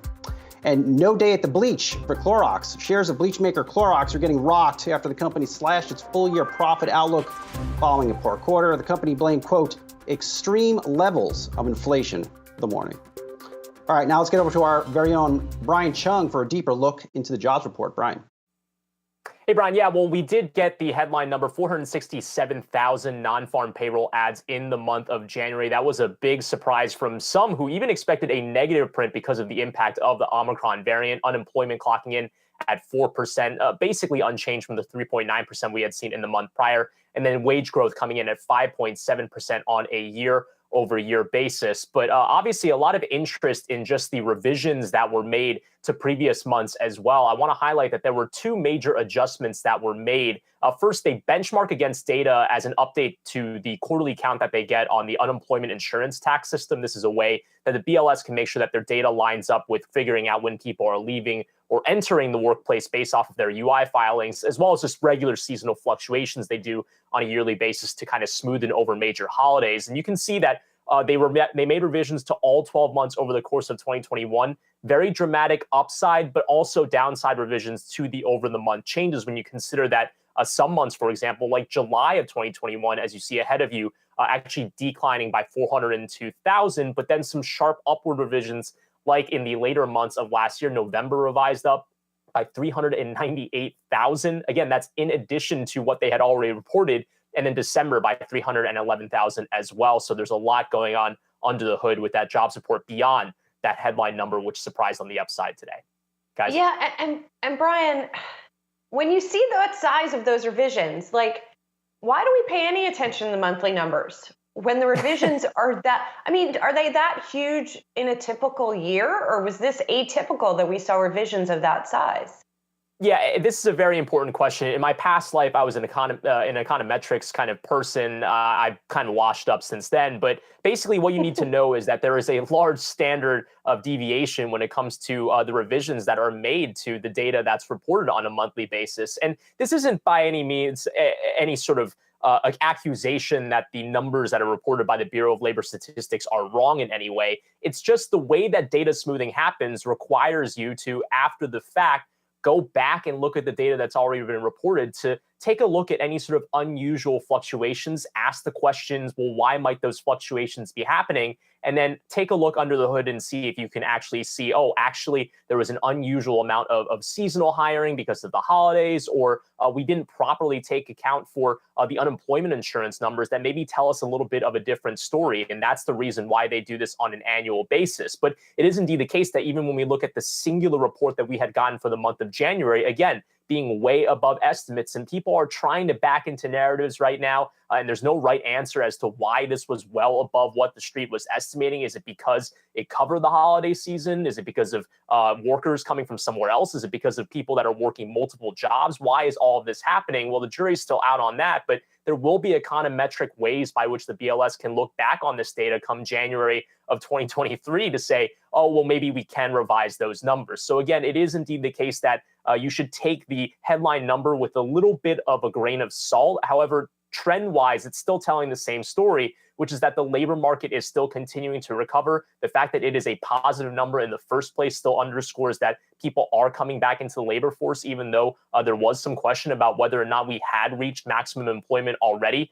When it comes to those that are watching the labor market, this is still a net positive. Even the labor force participation rate, as we're showing you, ticking up. So all of these showing, at least on a macro scale, people going back to work, employers able to hire, all positive things, at least for the economic side of things. Brian, past lives. Weren't you born in 1992? You're always telling us. How many lives can you have? I've done other stuff, Brian, you know? Okay. In my past life, maybe I was a real economist. I don't know. All right, fair enough. Get out of here. We'll talk to you later. Brian Chung. All right, let's stay on the markets here and bring in Peter Oppenheimer, Chief Global Equity Strategist at Goldman Sachs. Peter, really great to get some time with you here. Your take on the jobs report, do you think it supports a bull case in the market or a more bearish take? Well, it's an interesting question because obviously there are two sides to the pressures here. On the one side, you've got a stronger economy and more evidence of that, which is pushing people to expect faster and more aggressive rate rises. But on the other hand, if it's being justified because the economy is strong, that's got to be good ultimately for stocks. And I think we would take the second interpretation more seriously. It's important to emphasize that there's been a massive change in rate expectations over a very short time. I mean, as recently as June of last year, the market was pricing no rate rises this year in the US and maybe one at the end of next year. Now the market's pricing close to 10. But overall, the economy remains pretty robust. And as long as the economy is still growing, then profits will grow. And although we've seen a derating in the equity market as interest rates have increased, we'll still get a gradual trend in equity markets higher. Peter, it's Julie here. We have had a little bit of a bounce off the lows. I was just looking at the numbers for the S&P 500, for example. It's up about 5% from its low on January 27th, where it closed. Is that, I guess, where is fair value for stocks right now in the United States, given this scenario that you're outlining, where the economy is relatively strong and the Fed is raising rates? Well, and bear in mind, though, we still have negative real interest rates. And even as interest rate expectations have increased over the course of the next year or so, in real terms, interest rates are still going to be very low. And therefore, on a relative basis, overall equities don't look that expensive.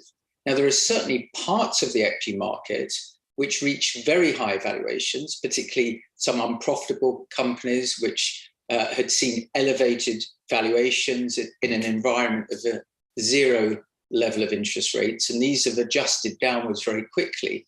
But for the index as a whole, I think we're getting closer to fair value. And we should also bear in mind that many other stock markets in the world have much lower valuations in line with or even lower than their longer run averages. So what we're really seeing in this adjustment is the companies that had the highest valuations, often long-term growth companies, which are most sensitive to derating as interest rates rise, seeing their valuations come down the most. And the market's beginning to differentiate very much across different companies according to how they're doing in terms of earnings and their outlooks. And I think that's a relatively healthy thing. Peter, it was your note a couple of weeks ago that I would say brought a lot of calm to the markets. You know, you told folks that we might see a short-term recovery in stocks, and by and large, we have seen that. But look what we have seen this week. We've seen shares of a PayPal rocked on a disappointing quarter-on outlook. Same deal over at Meta. We saw now today a better-than-expected jobs report that is sending expectations higher for rate hikes. You think the grounds are now set for another noticeable pullback in markets here over the next week? I don't think, I can't say in the very short term, and there's a lot of technical issues as well, of course, in the market. But over the medium term, I think the critical issue is whether the excesses of valuation in pockets of the equity market are unwinding. And I think that's happened relatively quickly.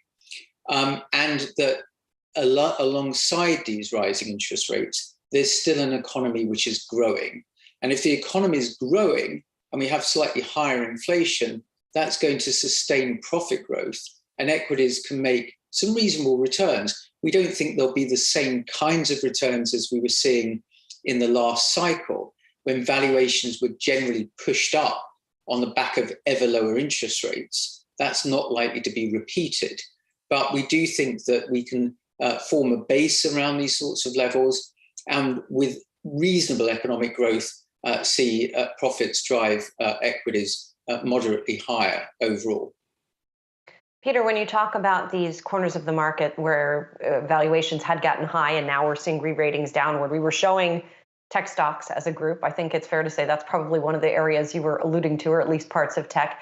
Is that more reasonably priced now? Is it time for investors to come in and look at that group? Well, I think it's less about looking at whole groups now and looking more at idiosyncratic risk, really looking at specific companies. You know, for a long while, we've been arguing that the intense focus on growth and technology alone, disregarding other parts of the market, would not prove to be the right strategy as we emerge from the recession.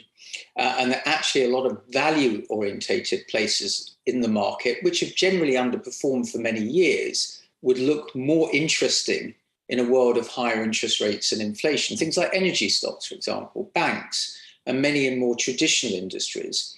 And we are seeing that happening as the market starts to shift its focus towards a cycle with slightly different drivers. Now, we do think that there's some interesting valuations now in many of the growth and technology areas where you've seen big setbacks for companies which have very strong positions, strong balance sheets, are cash generative, and have very good competitive positions in their marketplaces. So we would be looking selectively at parts of technology, but not technology at the exclusion of other things. We think people need to be more diversified geographically across different markets and also across different industries. Great to get some time with you, Peter. Really appreciate it. Peter Oppenheimer, Chief Global Equity Strategist at Goldman Sachs. Have a great weekend. All right, one popular airline is bringing back booze after nearly 2 years, but not everyone is happy about the move. We'll have the details next.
Pharmaceutical company Mallinckrodt won court approval to settle opioid-related liabilities for about $1.7 billion. It's also going to be exiting a 16-month-long bankruptcy. The plan allows the company to reduce $5.3 billion in debt and enhance control to creditors. The Dublin-based company does need approval from Irish authorities before its Chapter 11 plan can go into effect. The WNBA completed its first ever capital raise, which brought in $75 million. Investors including Nike, former U.S. Secretary of State Condoleezza Rice, and Dell CEO Michael Dell, among many others. The league called the funding round the largest ever capital raise for women's sports. The WNBA is now valued at $1 billion, and the team's 26th season is going to begin in May. And Southwest Airlines will resume selling alcohol on flights after more than 2 years, starting on February 16th. The airline paused alcohol sales in March of 2020, the beginning of the pandemic. The decision to resume is facing pushback from the flight attendants union, which called the move, quote, unsafe and irresponsible. The union has been arguing that alcohol consumption will increase the amount of time passengers are not wearing their masks. American Airlines and Alaska Airlines resumed alcohol sales earlier this year. They've seen similar pushback from the union. There is also concern about aggressive behavior by some individuals on flights, which has seen also a big increase. We're going to take a break. When we come back, we'll be live with U.S. Labor Secretary Marty Walsh to get his take on today's jobs report. Stay with us.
Board shares are on the move lower after a worse than expected quarter, and this ticker is the third hottest ticker on the Yahoo Finance platform right now. Let's dive into this Ford report and the auto industry more broadly with John Murphy, senior auto analyst at BofA Global Research. John, always nice to get some time with you.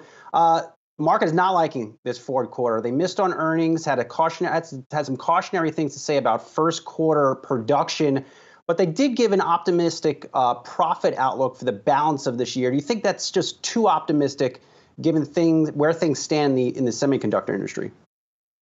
Well, Brian, thanks for having me. I think when you look at the Ford quarter, I mean, there was a little bit of a miss on volumes, higher raw material costs, and hiccups there.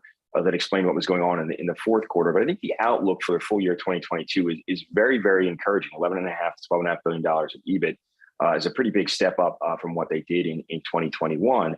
And I think as you look at that, in the context of that, you're also investing very aggressively for the future, meaning Farley is pushing this company faster and farther than it had been before towards EVs and the future car. So I do think that the market overreaction right now is really an overreaction, and really the company's moving in the right direction. And in 2022, the numbers will improve quite dramatically after we get through the supply chain hiccup early in the year. Hey, John, it's Julie here. And yet it does seem like there was at the very least some sort of communication breakdown here between the street and the company. When you get a miss of that magnitude last quarter, what did the company not communicate well in terms of what was going on during that quarter? Yeah, it's a good question. I think when we look at this, they were a lot closer to our numbers. They did miss our numbers a bit, but I think people have been way too optimistic given the guidance Ford had talked about in the third quarter. So I think people had gotten a little bit more optimistic about where volume was going to go, ultimately relative to what Ford was talking about.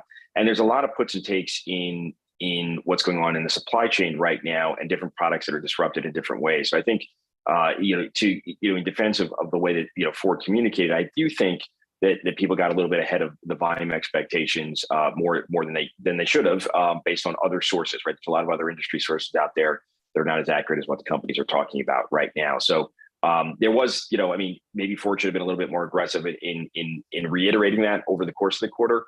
But I don't think there's necessarily a real breakdown like we've seen in the past from other companies in outlooks versus expectations going forward. I do think this was a hiccup in the short term that'll be remedied very quickly. These new electric vehicles from Ford, John, the F-150 Lightning, the Mustang Mach-E, even the new E-Transit electric van, how profitable are they? Well, in the near term, they are profitable. The F-150 is sharing some components with the F-150 Lightning with the original F-150. So there is some benefit on a variable basis that they're getting from the F-150 Lightning. The Mach-E on a unit economic basis is probably profitable at this point. So over time, I think you're going to be looking at products that are as profitable, if not more profitable, than the outgoing ICE product. That's going to take some time. You're going to have to drive battery costs down. You're going to have to drive scale up. But the profit opportunity is at least the same, if not greater, over time on EVs. It's going to take some time, but I think it's the transition is going to be pretty good for Ford and probably for the rest of the industry over time. I got this question from a user, and perhaps you can answer it for us. General Motors shares. Now, they have really badly underperformed for the past year or so. Now, GM has come out with a lot of high-profile investments in EVs. They seem to be moving aggressively into EVs. What is wrong? Is there something wrong with their messaging? How come they can't drive that excitement that Ford seems to be driving?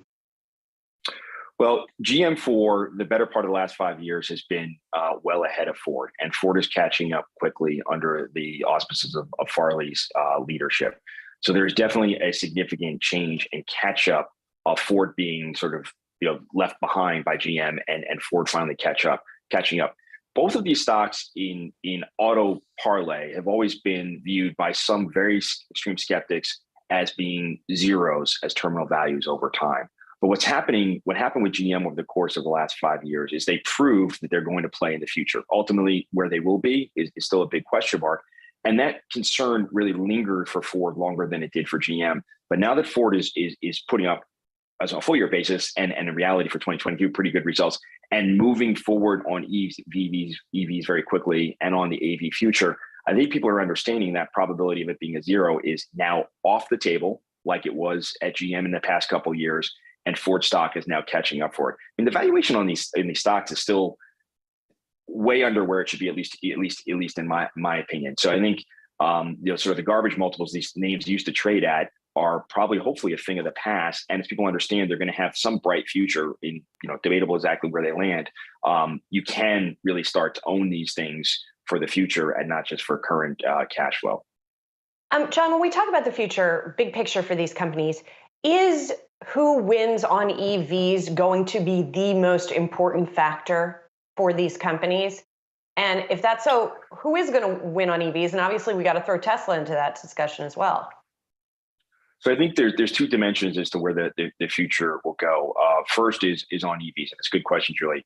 When we look at our product pipeline analysis that we do in Car Wars each year, we're expecting the bulk of the market, or I mean, better than half of the vehicles that are going to be launched in 2022 calendar year to be EV. So 29 new EV launches. A lot of those are coming from GM and Ford and other companies. But when we look at the next 3 years beyond that, GM and Ford really dominate. And I think as you look at this, their market shares on EVs are around 5 or 6% right now. In the course of the next 3 years, we expect them to be in the 15% range, plus or minus. At the same time, the rest of the industry is catching up as well to Tesla. And we expect Tesla's market share to drop from about 70% in EVs to about 20% in the next 3 years. So they're really gaining the bulk of that, of the market share that we expect Tesla to lose. But I think the second thing that's really important here is that in some ways, the powertrain transition towards EVs is just that, the industry, and you have to find ways to make more money off of these vehicles over time. So connectivity is going to be very important. And I think when you look at both GM and Ford, they were very focused on that. And who's going to win from a profit standpoint is really important. How much money can you make on these vehicles at the point of sale, in service, on the second, third, fourth, fifth owner? And that connectivity to the vehicle, much like an iPhone, opens up opportunity to connect to these consumers through the asset itself, participate in many more transactions on the sale of the vehicle, than also over lifetime service of that vehicle. Sort of the iceberg of profit opportunity that's always been there, sort of underneath the surface, that the industry hasn't been able to get to. So with a connected EV, you can do a whole lot more with the consumer and stay connected to them over time. And GM and Ford really are focused on this. Not to mention fix things like that your chime doesn't sound when you don't buckle your seatbelt. You can fix that remotely, like Tesla just discovered. John Murphy, good to see you. Thanks so much. Senior automotive analyst at Bank of America Global Research, talking to us about the autos today. I'm noticing in the markets here, we are seeing a little bit of a comeback in the Nasdaq. We're going to talk to Marty Walsh in just a moment, U.S. Secretary of Labor, about the labor numbers as investors continue to digest those numbers. Look at that. The Nasdaq is now up by 1.2%. Amazon not hurting matters, of course. The S&P is up a third of 1%. The Dow still in the red. We'll be right back.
We are still digesting that jobs report that came in much better than estimated in terms of non-farm payrolls, which rose by 467,000, much better than the 125,000 estimated. Average hourly earnings also surprising a lot to the upside with an increase of 5.7%.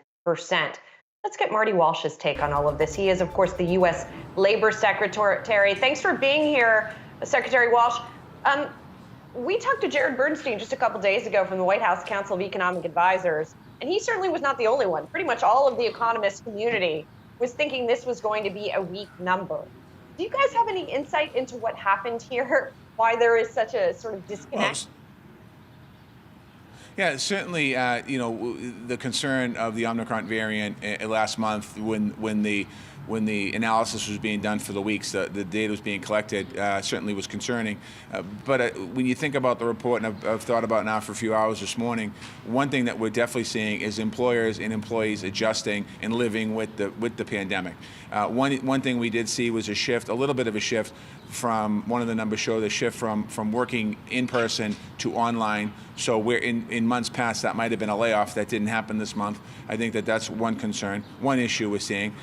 So the report is good. The other number today, the 6.7 million jobs last year and a revision of 700,000. When I saw that number, I was a little more surprised, quite honestly, than the 400,000.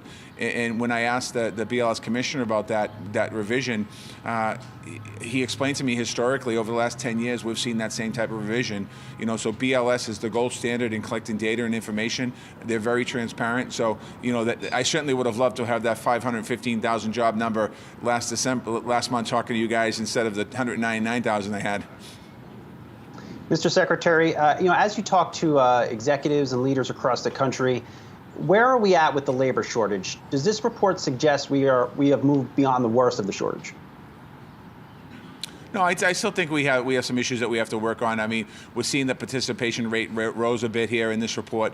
The ages of 25 to 54 years old, we're seeing participation rate about 84%. But I think we do have room to grow. We have areas of with the so-called Great Resignation everyone was talking about. Many people left the workforce earlier than expected. I think we have opportunities to get some of those folks back into the workforce.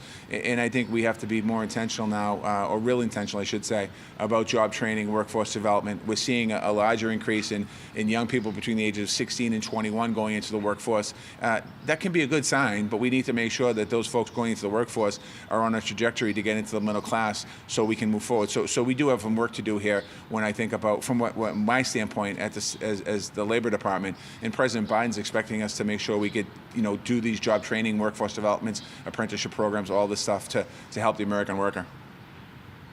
And Secretary Walsh, also work to do perhaps on inflation and wages. We saw that wage number up 5.7%, which is great news for workers until you look at the forecast for CPI next week, which is for 7.3% headline number. So not even keeping pace there.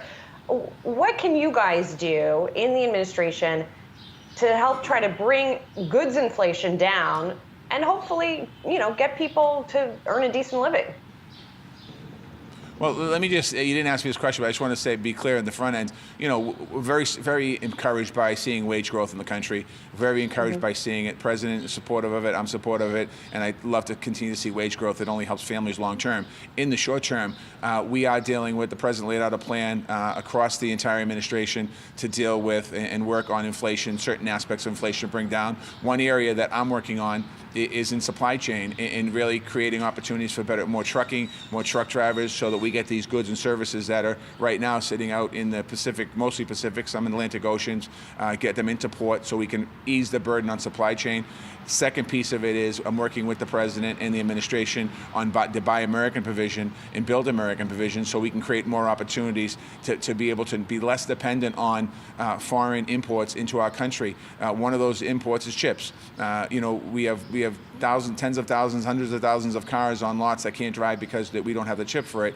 In some cases, the chips are in the sea. In some cases, those chips weren't made because of shutdowns of pandemics in different countries. So we have to be more dependent upon our own imports, manufacturing. And so we have a short-term plan, and then there's a long-term plan with more manufacturing in America.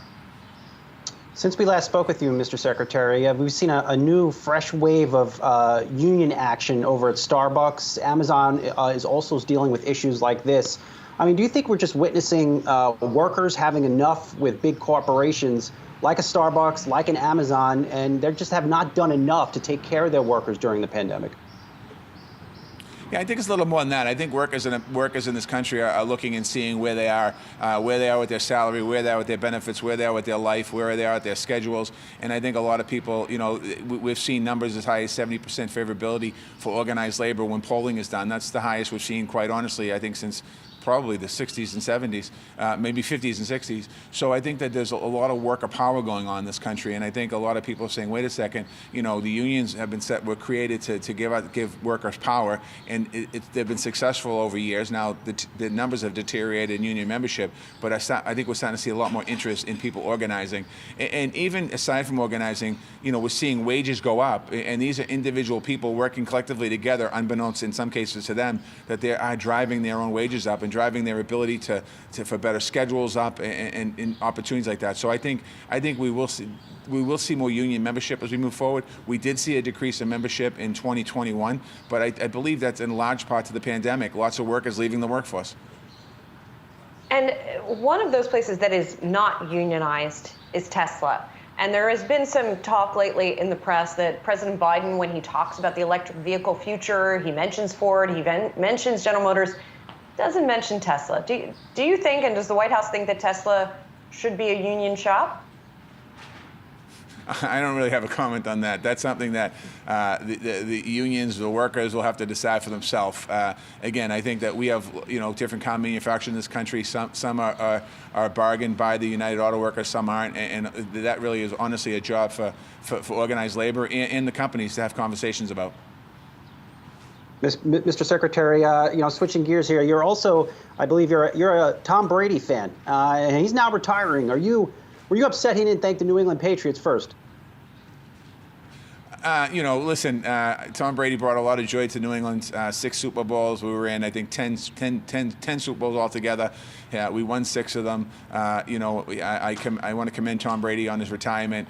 Certainly, he did respond a little bit later. I know that he has a very fond relationship with the fans in New England and with the ownership of the Patriots and with the New England Patriots. And I'm going to focus on the positive. Tom Brady brought a lot of joy to New England. Go Pats. All right, thanks so much. Go Pats. Labor Secretary Marty Walsh, it's always great to get time with you. We really appreciate it. All right, we're going to take another break. When we come back, we're going to get another perspective on this labor market and where perhaps are the most in-demand jobs right now.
We are awaiting comments from President Biden following that jobs report. He is scheduled to speak in just a bit. We just heard from Labor Secretary Marty Walsh talking about the strength of the U.S. labor market as well.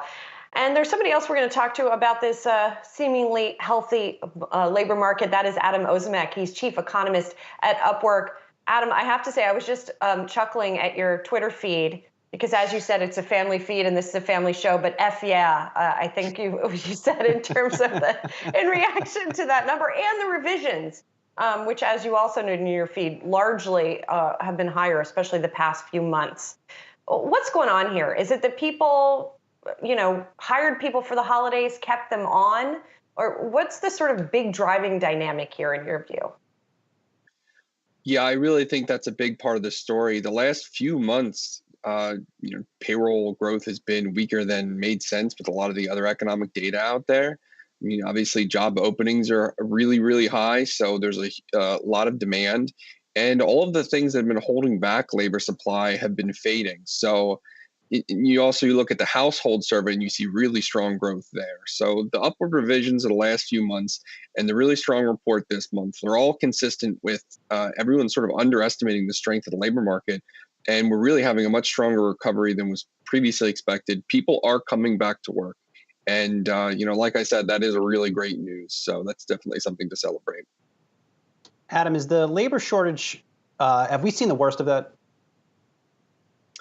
That's a great question. So there's ways in which it's going to continue to ease, and there are ways in which it's going to continue to be acute. So if you look at sort of the lower wage sector of the labor market, I think a lot of workers there are going to continue to come back. You're going to see labor supply increasing as the pent-up savings that people have had from a variety of stimulus and lower spending over the pandemic, that sort of gets eroded. People are spending that down and they're going to be coming back to work, and they are coming back to work. So I think we're going to see an easing of the shortages at the lower end of the labor market.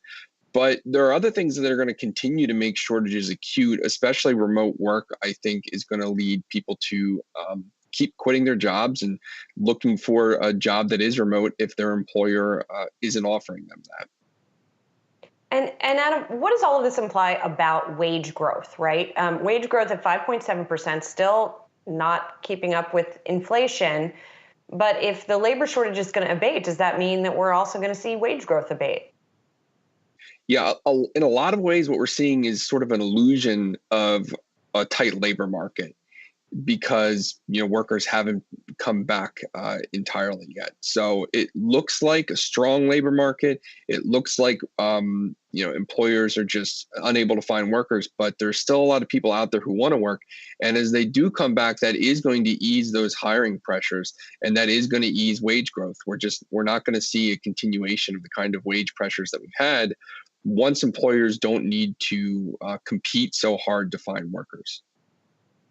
Adam, what jobs are seeing some of the fastest wage growth? So super strong demand in leisure and hospitality, which is still bouncing back, and also, transportation and warehousing. And, another strong growth sector is manufacturing. And you should really think of all of these sort of, in a way, sharing a labor pool of relatively entry-level workers who can sort of float in between these sectors. And they're all kind of competing for the same workers. And it's the level of skills and experience where we've seen a disproportionate decline in labor supply. But those people will be coming back to work, and that is going to ease up those pressures quite a bit. Yeah, and I was going to say, and by the way, those are jobs where you don't have a choice of hybrid work, right? Like you can't do a restaurant serving job or a manufacturing job remotely. So, there's just not that flexibility there. That's right. And these are people who are going to work. In this country, you don't have the option to just say, I don't want to work anymore. Maybe at higher income levels or higher savings levels, but we don't have the kind of safety net that lets people just decide, especially people with lower skill levels, that I'm just not going to work anymore. And for better and for worse. But what that means for the labor market is that people are going to come back to work. Some other research that you guys brought us is the hardest roles to fill right now. And that is also at sort of the higher end, right? Higher skilled end, I should say, in terms of data science, analytics, finance, accounting.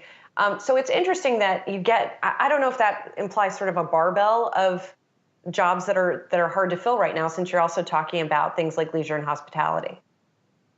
Yeah, there certainly is some of that going on. The barbell is a good description. I think that in a lot of the higher end of the labor market, you've had a strong recovery in employment, and professional and business services employment's above pre-pandemic. So you are seeing strong competition there in the labor markets. And the reality is there was strong competition there before the pandemic. And as this recovery winds down, there's going to be strong competition there going forward. So there's no future in which employers aren't going to have to work hard to hire the most skilled workers. The tight labor markets there are sort of an ongoing feature of our economy. Adam, I've got a final question for you, and my team's going to laugh at me because I always ask about people's backgrounds. Nintendo cartridges, is that what they are? Yep, Nintendo cartridges, and some Atari and a few others. Wow, Devin Burris with another one, right. 2 for 2. Wow. Yes, our Devin Burris is on fire today. She recognized what it was. All right, thanks, Adam Ozimek of Upwork. Thank you so much for being with us. Appreciate it. We're going to take a quick break. Take a look at markets here. Wow, we are all over the place. The Nasdaq a hot second ago was up 1%. Now it's just up 1/3 of 1%. We'll be right back.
Welcome back to Yahoo Finance Live. Let's get over to Inez Ferre for some Wi-Fi interactive magic. Inez. And Brian, let's take a look at oil right now, because we have seen WTI surging. We've seen oil prices at 7-year highs. Right now, we're watching WTI crude futures up to just above $92 a barrel. But just a few minutes ago, it was at $93 a barrel for those March contracts. We're watching Brent crude also higher. In fact, both WTI and Brent are on pace for their 7th consecutive weekly gains. You've got winter storms in the U.S., which with freezing weather in Texas, that's causing some concerns about production outages. You've also got, of course, tensions around the Ukraine. Let's take a look right now also at what's happening with the sector action and where we're going to end the week. Today, we're watching consumer discretionary that's in the green. This is mostly because of Amazon. Also, we've got energy stocks and financials that are in the green. If we just take a look at a 5-day chart, you can see energy, financials, consumer discretionary also being the leaders for the entire week. Over on the Nasdaq, we've been watching, of course, Amazon up more than 11%. Look at Meta down another 2% today. In fact, if we pull up a 2-day chart, down 28% over the last 2 days. And if we just pull up a 5-day chart for the Nasdaq 100, you can see where the major players are going to be ending the week, with Alphabet up 6% for the week, Facebook down 23% for the week. And since I was mentioning Facebook, I also want to take a look at what's happening with the other social media stocks, because we have been watching, of course, Snap today up more than 44%. Earlier, it was up more than 47%, which would make it its best day ever. But if you take a look at a year-to-date chart, you can see that these social media stocks are underwater for the year. The big takeaway for me this week has been, as far as Meta, as far as Spotify is concerned versus Amazon and Snap, the companies that do well with their earnings, that give good guidance, those get rewarded handsomely. Those that don't are punished severely. Brian, Julie? All right, Thanks so much, Inez. Julie, I have to stay on Meta, and I'm just going to call it Meta here because they are going to get my Joke of the Week award. You know, that entire executive team over at Meta. Now, these folks get paid mighty, mighty, mighty big bucks to forecast the future of their business and build out that future. What happened yesterday in the stock price really was absolutely embarrassing. To see that stock hit 27% here, just given the major fundamental shifts in their business here, things like that should have been guided to investors 3 to 6 months ago. They weren't, and I think that's why you're seeing just this ongoing lack of confidence in that company here today as well. Yeah, I mean, it felt like a blindside, to your point. You know, and I think that there are just a lot of questions here that, as I brought up earlier in the show, when you see a number like we did from Amazon, or numbers, I should say, like from Amazon and Snap, it really raises the question even more of what went on at Facebook. Amazon reported its advertising revenue for the first time and its advertising profit, and both of those numbers seem to be relatively strong. Ad revenue up 32% for Amazon. So when you look at the warnings on advertising, on tracking at Meta, and when you also hear what Snap had to say about it, developing new measurement tools that kind of get around or figure out a different way to operate, even with the Apple tracking questions. The idea that Meta has not done those things, you know, raises questions about their innovation and why they were not nimble enough to pivot. Is it that they're too focused on the metaverse opportunity and trying to pour all of their efforts into that and taking their eye off the ball in the core business? I'll leave that to analysts to say, but I think these questions are worth asking for sure. No, they are. And I think overall what we learned this week, Julie, are a couple things. One, the big cap tech trades that are going to work, it's a Google, it's an Apple. I would even say it's now a Snapchat. But again, you know, some of the main play, even AMD, you know, it's those big large cap companies here that are probably going to win. And it's not necessarily Meta, as we learned this week as well. And it's definitely not PayPal, at least for right now. I mean, that's another company that really, really had a tough week, stock down 25% on its earnings. Well, you know, another takeaway for me from this week, we have been hearing from investor after investor after investor, it's a stock picker's market. Now, you could say people say that for years, right? That's just something that strategists say. And yet, what better illustration that is actually true this time than what we saw this week and the divergence in large cap tech earnings reports, that indeed you can't just buy tech necessarily and forget about it, that you want to look at individual stocks if you're going to follow that stock picker's mantra. I mean, at the same time, we heard a lot of diverging views this week on where the market as a whole is going to go for this year. So there does seem to be more divergence right now than there tends to be in both individual earnings reports and macro views of the market and the effect of things like higher interest rates. So all of that makes it fun for us, for sure.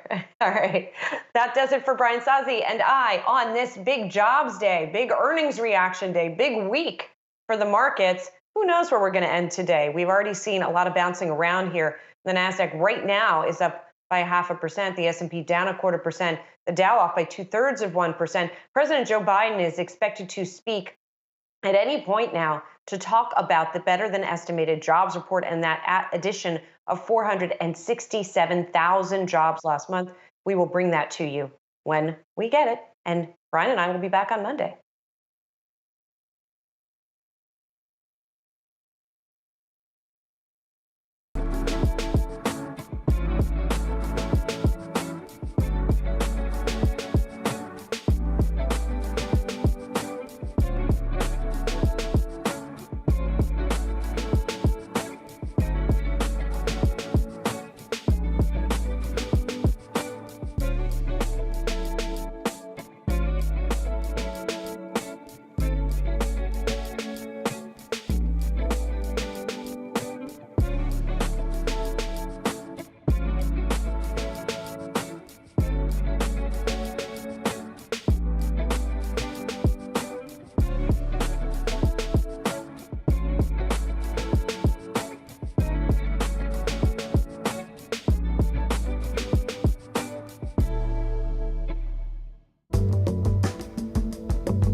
Welcome to Yahoo Finance Live and happy Friday. I'm Akiko Fujita along with Brian Chung. We are 90 minutes into the trading day, a bit of a split picture right now with the Nasdaq, the only one in the green. All three major indices certainly hoping to end the week on a positive note, what has been another choppy week here.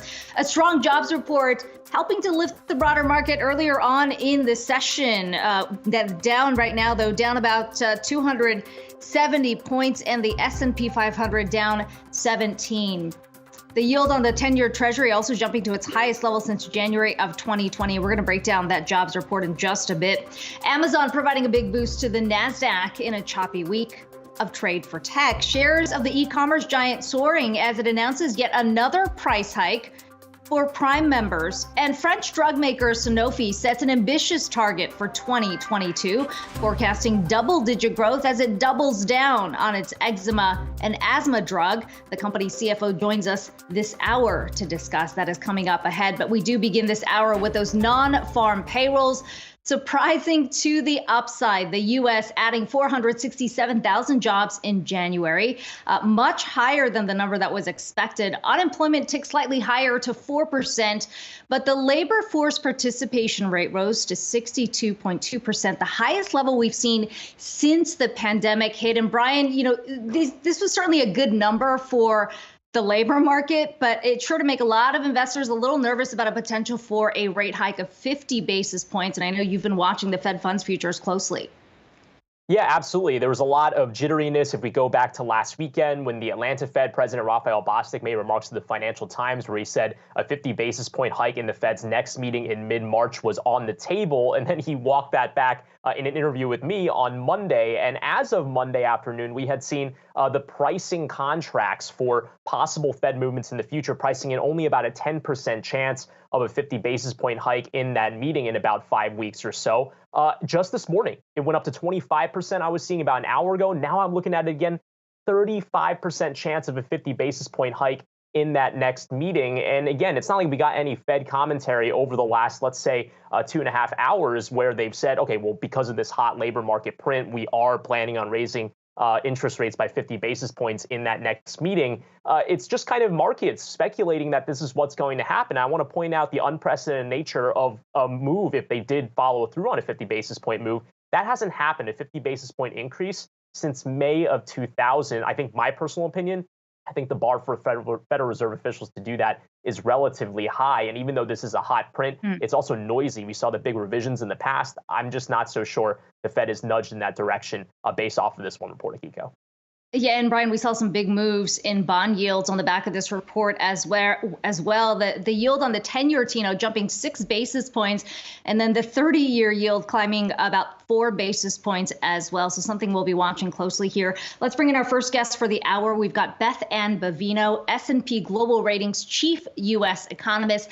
Beth Ann, it's good to talk to you today. There was a lot of concern going into today about the impact of the Omicron wave in this particular jobs report. How did we see that reflected? Only in one place, and I would say that came from the hours worked, which you saw come down a little bit, I think to 34.5 hours rather than 34.7. But that's largely because people had absenteeism. People had to stay home and take care of themselves from the virus or their children. And that seems to be just a short intermission rather than anything strong. The jobs numbers, as you mentioned, were incredibly strong. And particularly, there were upward revisions that were over twice what they had previously reported. That to me says a very strong reading going forward, and it certainly gives the Fed reason to keep moving on with their tightening schedule. Hey, it's Brian here. I want to get into the nuances of the differences between the household survey and then the establishment survey, because it's the establishment survey interviewing employers themselves that got us that nearly 500,000 payroll gains number on the top line there. But the household survey showed that there were still 6.5 million people that said they were unemployed because of disruptions related to the virus, which is a sharp uptick from the 3.1 million figure that we had seen in December. So how do you kind of square those things from one another? Well, I think that there's a couple of factors. There's temporary people who are temporarily unemployed, meaning that they are on furlough tied to the time to Omicron. That could be one factor. Another could be that people had just left the workforce. They quit, but they would still be considered unemployed, not necessarily left their, basically quit their jobs and are unemployed. So there's a couple of factors that are at play here. And I think a big factor there, the big reason is because of Omicron, people taking a break, people concerned about the virus still. Beth Ann, Brian set this up for us in terms of what this could mean for the Fed. Certainly going to be a lot of speculation over the next several weeks about whether, in fact, the Fed's likely to move more aggressively. You know, how does today's jobs report factor into all that? Well, when you're looking at the unemployment rate that ticked up to 4%, that was because both people got jobs, if you look at the employment figures, as well as people entering the workforce. I think those are concerns that the Fed had. That's also a check off the box for them. Those job numbers that we saw January and also upward revisions the prior months also give the Fed reason to move. So I think this just says, I mean, if the Fed was singing a song, it would be "Ain't no stopping us now." They're on the move. And we think they're going to raise rates likely 6 times this year. You talked about a 50-point rate hike. It seems it's unlikely in my mind that they would move for one in March, although certainly a 50-point rate hike is on the table for this year. I'm sure the Federal Reserve officials are all singing that song. I want to ask you about the seasonal factors here, because that was a big reason for the dramatic revisions that we had seen to all the months in 2021. How much water should we hold then in the number that we had gotten in January, knowing that there could be as much of a dramatic revision of 400,000 upward, or in some cases 400,000 downwards, as we saw for some months based off of the yearly benchmark changes? Well, you could, revisions are certainly nothing that we can ignore. They happened all the time. Although the biggest revisions we usually see for the payroll numbers are in August, because that's often because businesses haven't actually put in their forms. So that'd be one factor to play in mind. I think we can expect to see certain revisions, as you mentioned, because of the adjustments done by the BLS at this time in January. But still, regardless of whether it's going up or down, these are strong numbers, and it is a positive sign going forward. And just as a quick follow-up, I mean, wage pressures, kind of 5.7% on a year-over-year basis. Does that signal anything to you, concerns about a wage price spiral? There is concern about these wage pressures, and I'd also add that those wages they have been. I don't know what the most recent numbers are today, but they have been in real terms in negative territory. So we see it that nobody's happy. You've got people getting fatter paychecks, but they're not able to spend as much on at the supermarket to get what they need. So it's a real struggle. That goes into the question of what wage spiral for the Fed that the Fed would have to address. I don't think we're quite there yet in terms of what we saw in the 70s and 80s, because a lot of things structurally are different. We don't see in terms of contracts, we don't see businesses having automatic inflation adjustments in wages at this point in time, not nearly as much as we had back then. But still, the risk is there, and I'm sure the Fed is taking good note of that, particularly when we see inflation expectations climbing higher. Beth Ambavino, S&P Global Ratings Chief U.S. Economist. Good to have you on today. Happy Friday.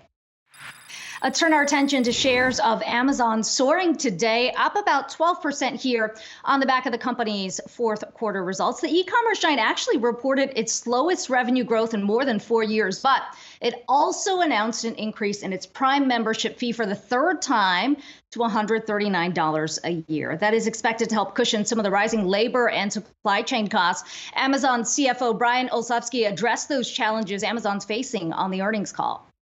There's cost pressure in Q1. I think the good news is that the labor the labor challenge is not as great in Q1 as it is in Q4, and Q3 and Q4. So we're hopeful on that. We have to work to now make our operations more efficient as we get staffing levels up, and we're going to plow a lot of our effort into increasing our transportation speeds and beating our pre-pandemic levels. So there's a lot of different challenges going on right now. Let's bring in Tuna Moby, CFRA analyst, to break this down for us. Tuna, let's talk about the stock move today, up about 12% right now. I mean, how much of this is really just kind of a relief rally after the week we had? Amazon's numbers were not great if you're talking specifically about the e-commerce side, and yet we did hear Brian Olsavsky there talking about how they plan to work the numbers here in the face of price pressures. Hi, Kiko. No, I think you're absolutely right. Going into the quarter, the expectations were very, very tempered. The supply chain and inflationary pressures were going to be the dominant theme. But as you just kind of play back Andy Jassi's comments, it's kind of pleasing to hear that those pressures are starting to ease. But I think the major takeaway, Kiko, from this quarter is that the cloud business is still holding up extremely well in the face of competition from Microsoft and Google. And also the transparency that we are now getting on the advertising business. I see that business growing 32%, which is really a far cry from what we've heard from some of the other tech companies like Facebook. So ultimately, I think if you're an Amazon shareholder, you've got to be happy with the report overall. The sky is not falling. The company's been navigating these pressures as well as you can hope at this point. Not to say that they are out of the woods yet, but ultimately, I think this report sets them up, in our view, for another year of strong growth and momentum on the heels of the pandemic. Tuna, let me pick up on that point about advertising, because that's one that a lot of investors have been watching to see if they can, in fact, make inroads as a very strong number three. Yesterday, we saw Meta really reliant on the iOS ecosystem. Talk about the big pullback they saw on the back of that. Are we seeing a lot of movement towards Amazon, or how do you think this benefits or sets things up for Amazon when we look about the declines we've seen on the other side? Well, Amazon is still a distant third player in the digital advertising market, behind Google and Meta.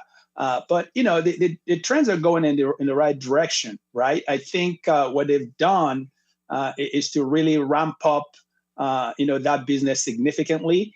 And I think what we kind of like is the fact that the growth is really not just concentrated in any one geography. They're doing a lot of things internationally as well. But it's a brutally competitive market, as you can imagine. But the good news is that the digital advertising has been a major beneficiary of the secular trends that were already on the way before the pandemic and have been accelerated significantly during the pandemic. So if anything, we still think that there's a tremendous amount of runway for Amazon to continue to chip away. But the pie certainly is big enough for the top three players over the long term to continue to grow. Tuna, it's Brian Chung here. It's great to speak with you. I wanted to ask about the other revenue stream, their bread and butter of the Amazon Prime services that they offer, increasing the price from $119 to $139 on an annual basis is pretty notable. How important is that? Because when you look at the bottom line earnings, people thought it was a mistake or a typo on their bottom line net income and earnings per share. So is this to get ahead of more price pressures from a labor cost standpoint or to cover the increased costs that they've already sustained on the books? It's a little bit of both, right? But this is the third time, Brian, that they are doing this price increase. The last one was in 4 years ago. So it seems like every 4 years they're able to, kind of throw this price increase. But I would argue that this time around, if you're a Prime, member, the value that you get has never been more compelling. Whether it's in the content that they've been rolling out aggressively, sports, etc., and also the transition to same-day, delivery, which they're now rolling out in several dozens of cities, and which I think could very well be another game changer, as we saw in the one-day delivery. So the pricing power, in our view, can accommodate this price increase, much as it's kind of in a fairly steep, but it's pretty consistent with what they've done in the past. And we think that this price increase could drop anywhere north of $2 billion or $2.5 almost to the bottom line. So it's definitely going to provide them some cushion to continue to invest aggressively across the underlying businesses. So I just feel like the timing seems quite right based on everything else that's going on within that Prime membership base. Tuna, from a Prime member standpoint, what do you think the pain point is? $139 is pretty steep when you think about where it used to be. At what point do customers start to reconsider their membership? That's a great point, Akiko. When you do these kinds of increases, you never really know what impact it might have on subscriber acquisition and retention. But if history is any guide for Amazon, I do think that they are, as well positioned to be able to contain any potential, fallout. And I don't anticipate any major fallout. And remember, this price increase is just in the U.S. They haven't even scratched the surface internationally. And the reason is that the dynamics of various markets are pretty different. I expect that they're going to be looking at that pretty closely as well. But it is something to be very, very careful, Akiko, as you alluded to, because if it's not done right, it has a potential to really, precipitate a lot of customer defections. But in this case, it just seems very, very warranted based on the investments, the heavy investment cycle that they're in right now. All right, we'll see some interesting earnings reports to come in the quarters ahead for sure. Tuna Mobi, CFRA analyst, thanks again for stopping by. Have a great weekend. We want to show you an empty podium because we are expecting remarks from President Joe Biden regarding the jobs report that we had gotten covering the month of January. We'll bring you those remarks when he does get to the podium, hopefully shortly. Well, much more ahead this hour on Yahoo Finance Live. Up next, the chief financial officer of Sanofi with an update on their business and the status of the company's long-delayed COVID vaccine. We'll have that on the other side of this break.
Welcome back to Yahoo Finance. I want to highlight earnings for Sanofi, which reported Q4 earnings, revenue clocking in at $11.3 billion for bottom line earnings per share of $1.57. Let's dive a little bit deeper into that report with the CFO of Sanofi, Jean-Baptiste de Chatillon, joins us live on the program alongside Yahoo Finance healthcare reporter Anjali Kemlani. So Jean-Baptiste, it's great to have you on the program this morning. Just wondering if you could just break down those numbers for us. What did you see as the big drivers for your business in the last quarter? Well, we are lucky enough to enjoy two main growth drivers in specialty care with our drug Dupixent, but also oncology, rare, but also in vaccines.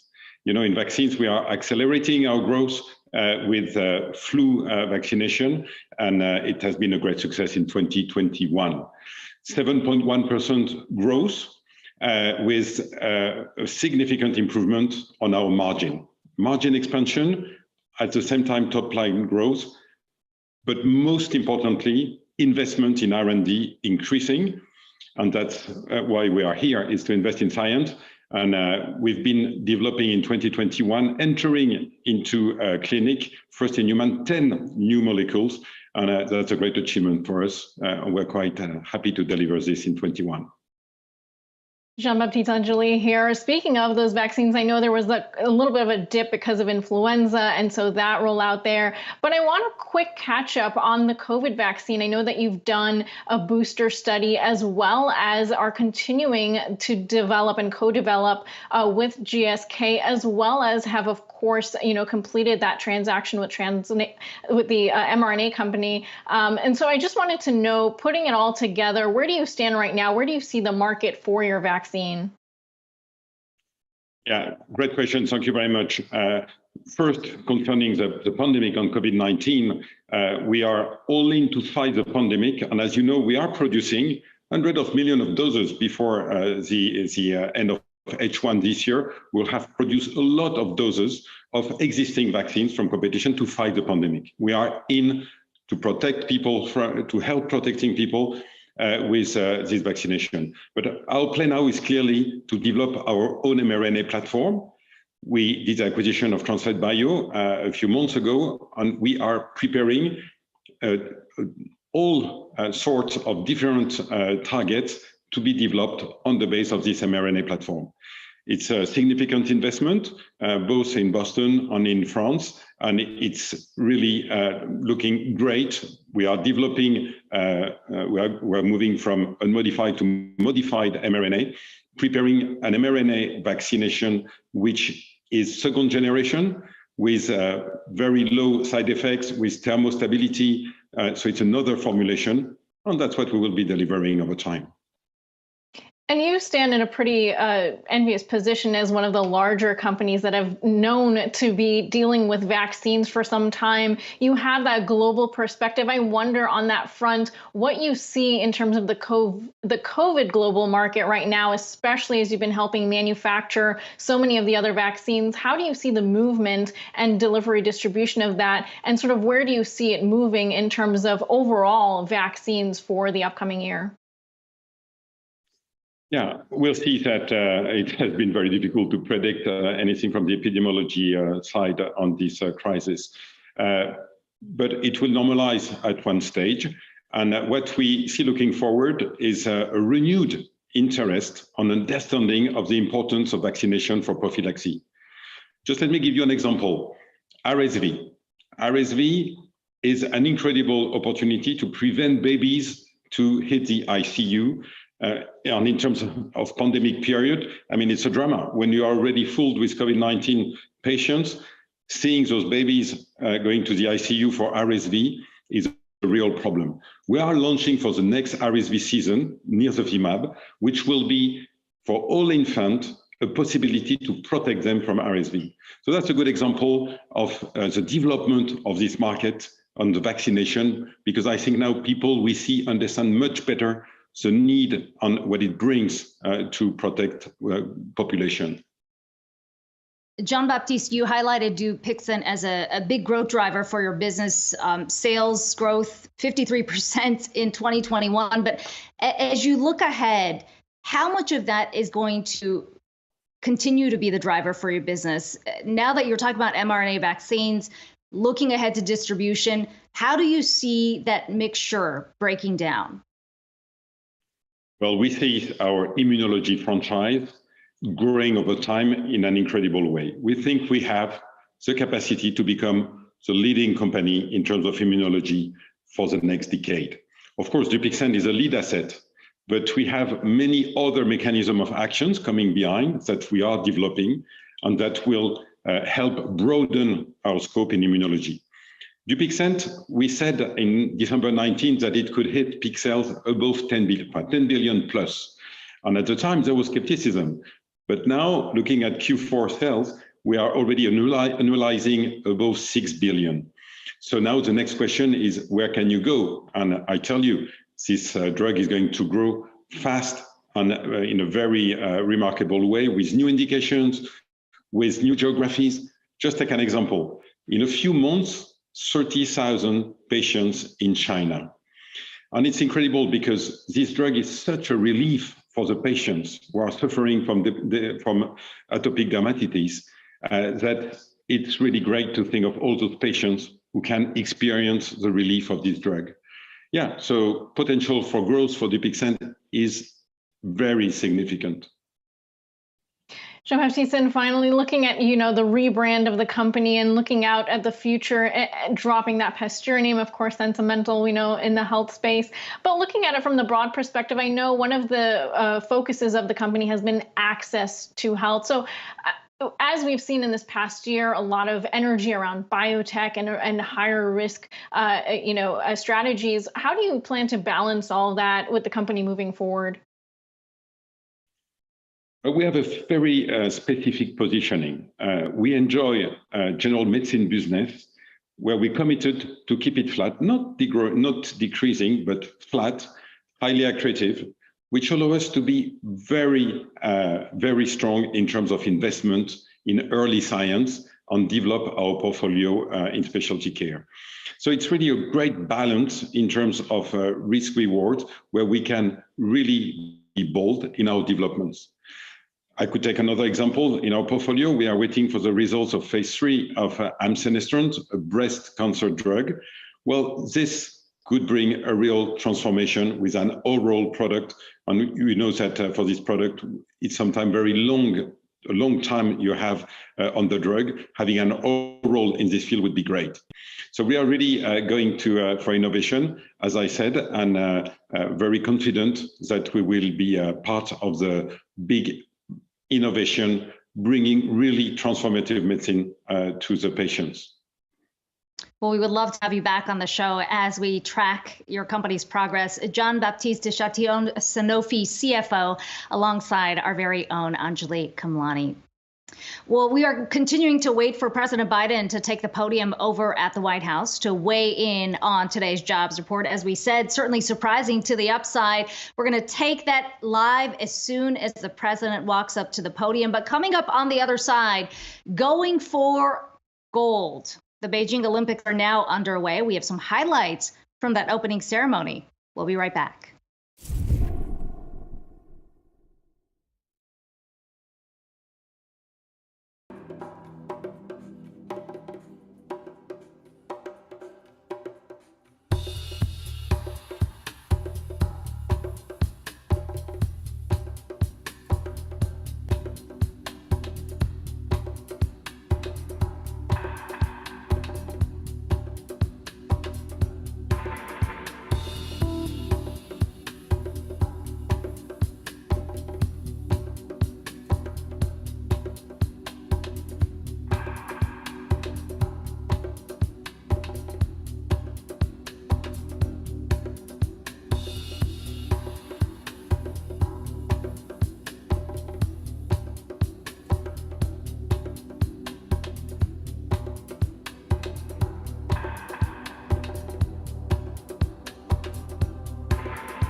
our worldview today. The Winter Olympic Games are officially underway in Beijing, with the opening ceremony kicking off this morning. That 2-week event, fireworks lit up the sky as President Xi Jinping declared the games open. Spectators and Western leaders were largely absent from the event, with a handful of countries, including the U.S., announcing a diplomatic boycott to protest China's human rights abuses.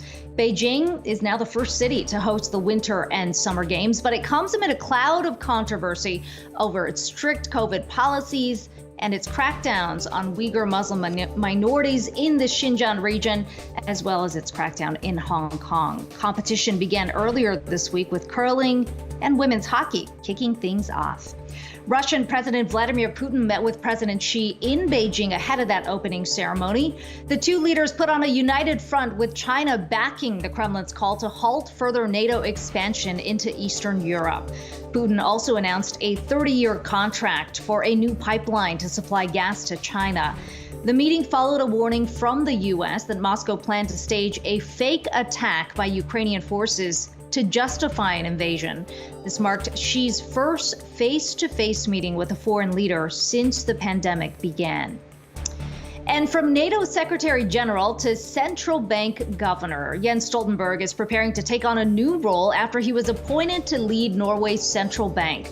Stoltenberg is expected to serve out the rest of his term at NATO and won't officially take over at Norges Bank until December, but he's already facing criticism from those who say he will weaken the bank's independence because of his friendship with Norway's current leader.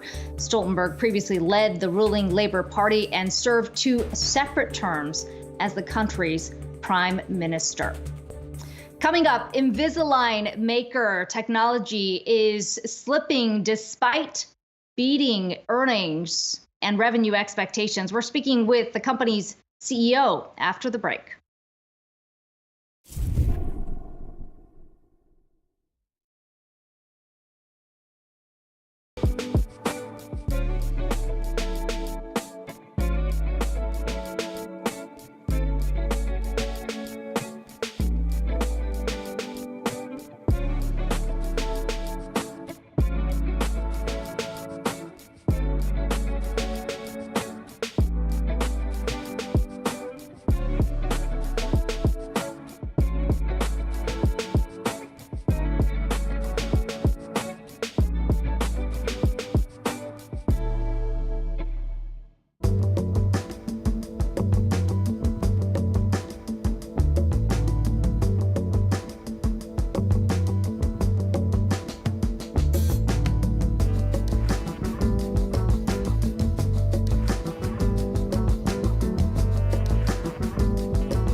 Well, Bank of England Governor Andrew Bailey is facing a lot of heat after he discouraged workers from asking for a pay raise to control inflation.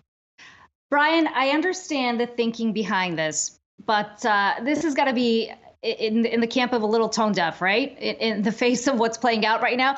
A good comment here from the head of one of the labor unions over in the UK telling Bloomberg, why is it that every time there's a crisis, rich men ask ordinary people to pay for it? Yeah, and now people are saying, well, why doesn't the Bank of England top brass take pay cuts to help the economy? But if we kind of back up and look at the specifics here, apparently this coming from a BBC interview where Andrew Bailey, who's the governor of the Bank of England, the top central bank in the United Kingdom, was asked if workers should not demand big pay raises to make sure that inflation doesn't bleed through the economy because of higher labor costs. And he said broadly, yes. Now, the non-economic term for this type of communication would be a bad look. And look, at the risk of sounding like a little bit of a zero hedger here, it is true to a degree that what central banking is social engineering, right? When you raise interest rates, you're trying to get people to spend less. When you lower interest rates, you're trying to get people to spend more. And I think in the case of this wage growth, what he was trying to say is that at a macro scale, trying not to get into the 1970s era issue where wages are feeding into higher inflation. But you cannot phrase that. You cannot phrase that as people shouldn't be getting paid more, because a lot of people should be getting paid more, especially on the low wage spectrum, where increases for them likely would not translate into immediate aggregate large wage increases to a level that could unanchor inflation expectations. It just goes to show how delicate central bank communication really needs to be at times. I mean, this is beyond delicate, though, isn't it? I mean, it is a mandate of the central bank to control inflation. I mean, you could argue, I'm just playing devil's advocate here from the other side. It's sort of like, well, okay, inflation's running hot, but what have you done about it? Why is it that workers need to take the hit? Yeah, but the thing is, you can't say that, though. And this brings me back to, look, Fed officials and every other central bank has made these types of gaffes before. Rewind to 2011, for example, the then New York Fed President Bill Dudley was at an event in Queens, New York, and maybe this is more exemplary of people in Queens, New York, but he was very much criticized about whether or not he was living the inflation that he was kind of downplaying in a speech that he was making.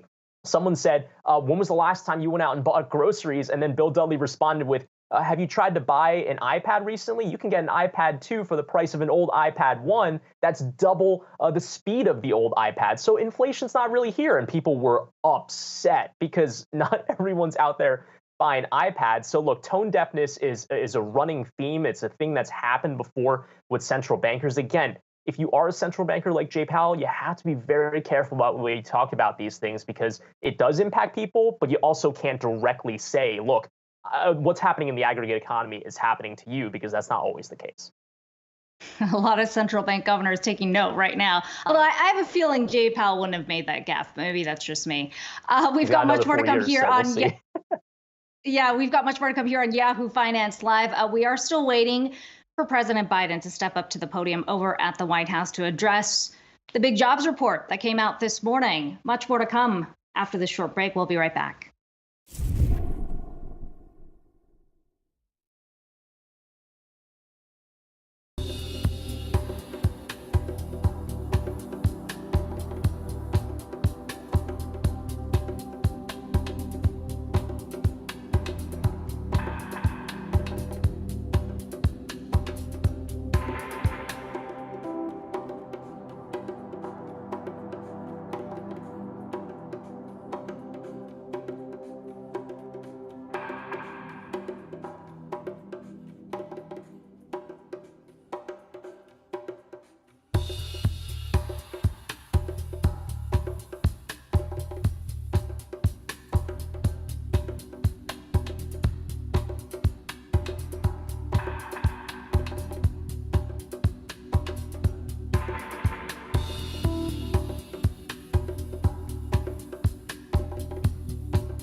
let's turn to our crypto corner presented by Intuit TurboTax.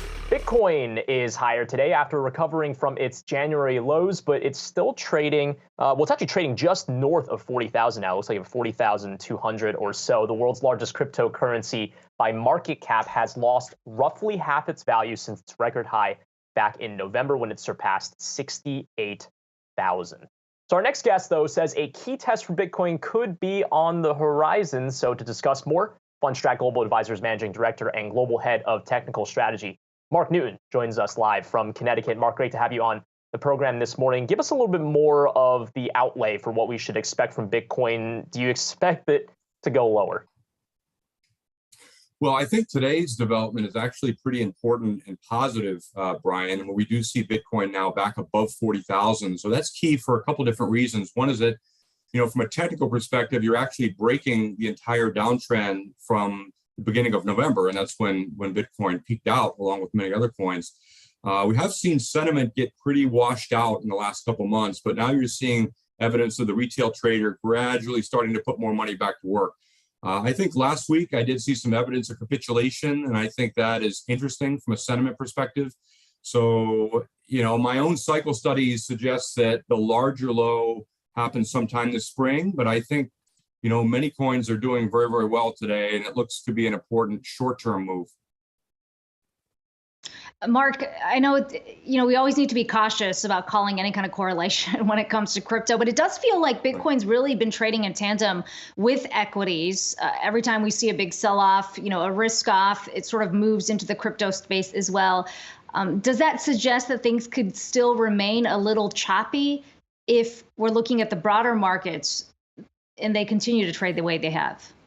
Well, I think choppy is right. I think we're in a new era of volatility. And when you look at Bitcoin, we topped almost exactly on the same day as the broader equity space. And I look at the value line geometric, which is 1,700 equal weighted names, and that peaked out on November the 8th. And that's precisely when most cryptocurrencies did. And so then we recently, in the last week, we've seen a lot of evidence of stabilization in the final week of January.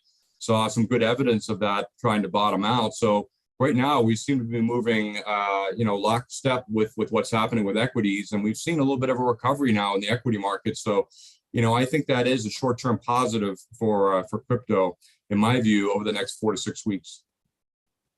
What about correlated to other assets with respect to the idea of it perhaps being an inflation hedge? I mean, the jury is still out on whether or not it truly is an inflation hedge, if people are treating it like an inflation hedge. But do you see any comparisons to gold or other types of risk-off assets when it comes to the possible trajectory in the future? Well, certainly not with gold. Look, these each run in their own cycles. I look at Bitcoin, and it has a pretty remarkable 42-week and 90-week cycle. When you combine those, they pinpointed the exact highs and lows over the last dozen years. They gave us peaks in 2017 and in the early part of last year in the spring. And they show, still that we could be under pressure until about April or May on an intermediate term basis. And so, I don't know about Bitcoin as an inflation hedge. I think that everybody's sort of scratching their head trying to figure out if inflation is here to stay or if it is transitory, and you can make great arguments in both cases. But I think, generally, we're in one of those periods where we all know that cryptocurrencies are quite volatile. They can be down 50 to 80%, but they're still within longer term uptrends. And, if you can use technical analysis to fine tune areas where sentiment has gotten very, very negative, like we've seen. Momentum now is starting to improve. You're starting to see some retail flows back. So I think those are generally positives that suggest that on a short-term basis, we can certainly see a lift in Bitcoin in the month of February. As to whether it's long-lasting or not, my own cycle studies suggest it might be a little bit premature. And finally, Mark, there's a lot of people who are looking at their portfolios right now, trying to figure out, what that diversification looks like. In terms of allocation or exposure to crypto, what do you tell some of those clients?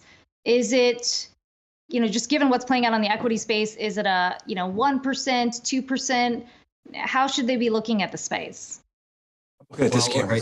I think we know that we've all got our own levels of risk tolerance and how to diversify. And so that's really, really key. It's very difficult for people that have a short-term time frame to recommend they have any meaningful exposure to something that can drop 40 to 50% in a couple months' time, like we've seen in Bitcoin. And that's been the case historically. So I don't make recommendations on allocations of a percentage. I think everybody's got their own level, whether it be 1% or 5%. Certainly, if we have more evidence that it's starting to trend up, then we can say, it's probably better to have at least a few percent of your long-term holdings in Bitcoin. I mean, it has been one of the best performing assets over time. So, you just have to be able to have your own risk tolerance and know how to deal with the volatility. And for everybody, that's a different question.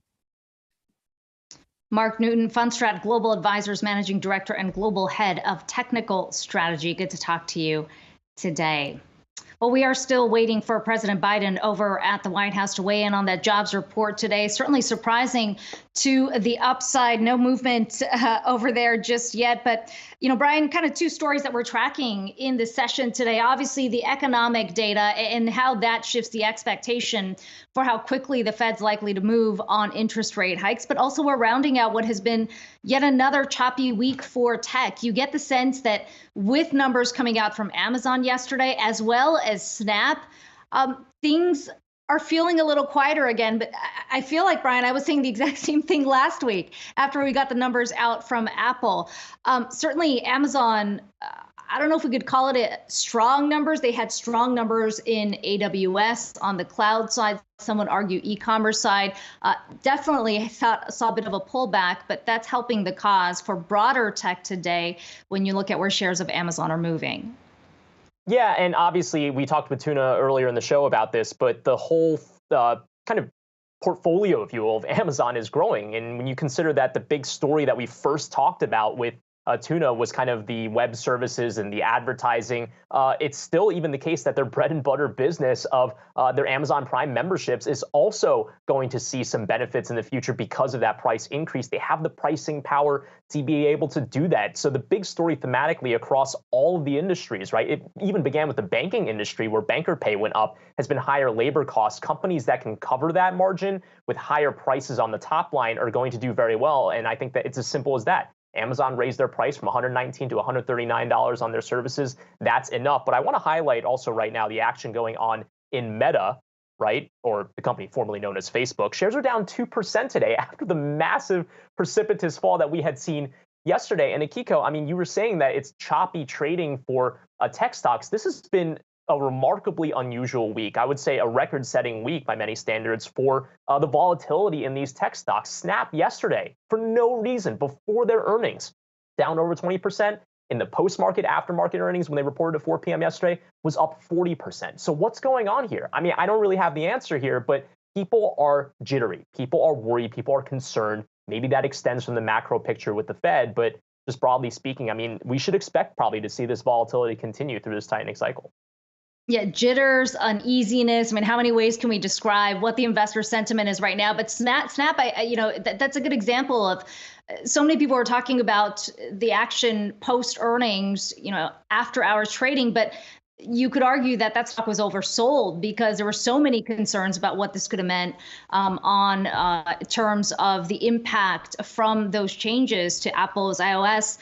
I would say one more thing. I mean, we talk so much about the need for diversification in your portfolio for investors. I mean, we have seen with these tech companies, those that are more diversified have been able to sort of withstand this wave. Amazon, obviously a perfect example when you think about the e-commerce side, the huge gains they've seen in AWS. We even heard yesterday that they got a big pop on the back of their stake in Rivian, about $10 billion coming in from the IPO. And then you've got a company like Meta that is now, we've learned, is very reliant on Apple's ecosystem.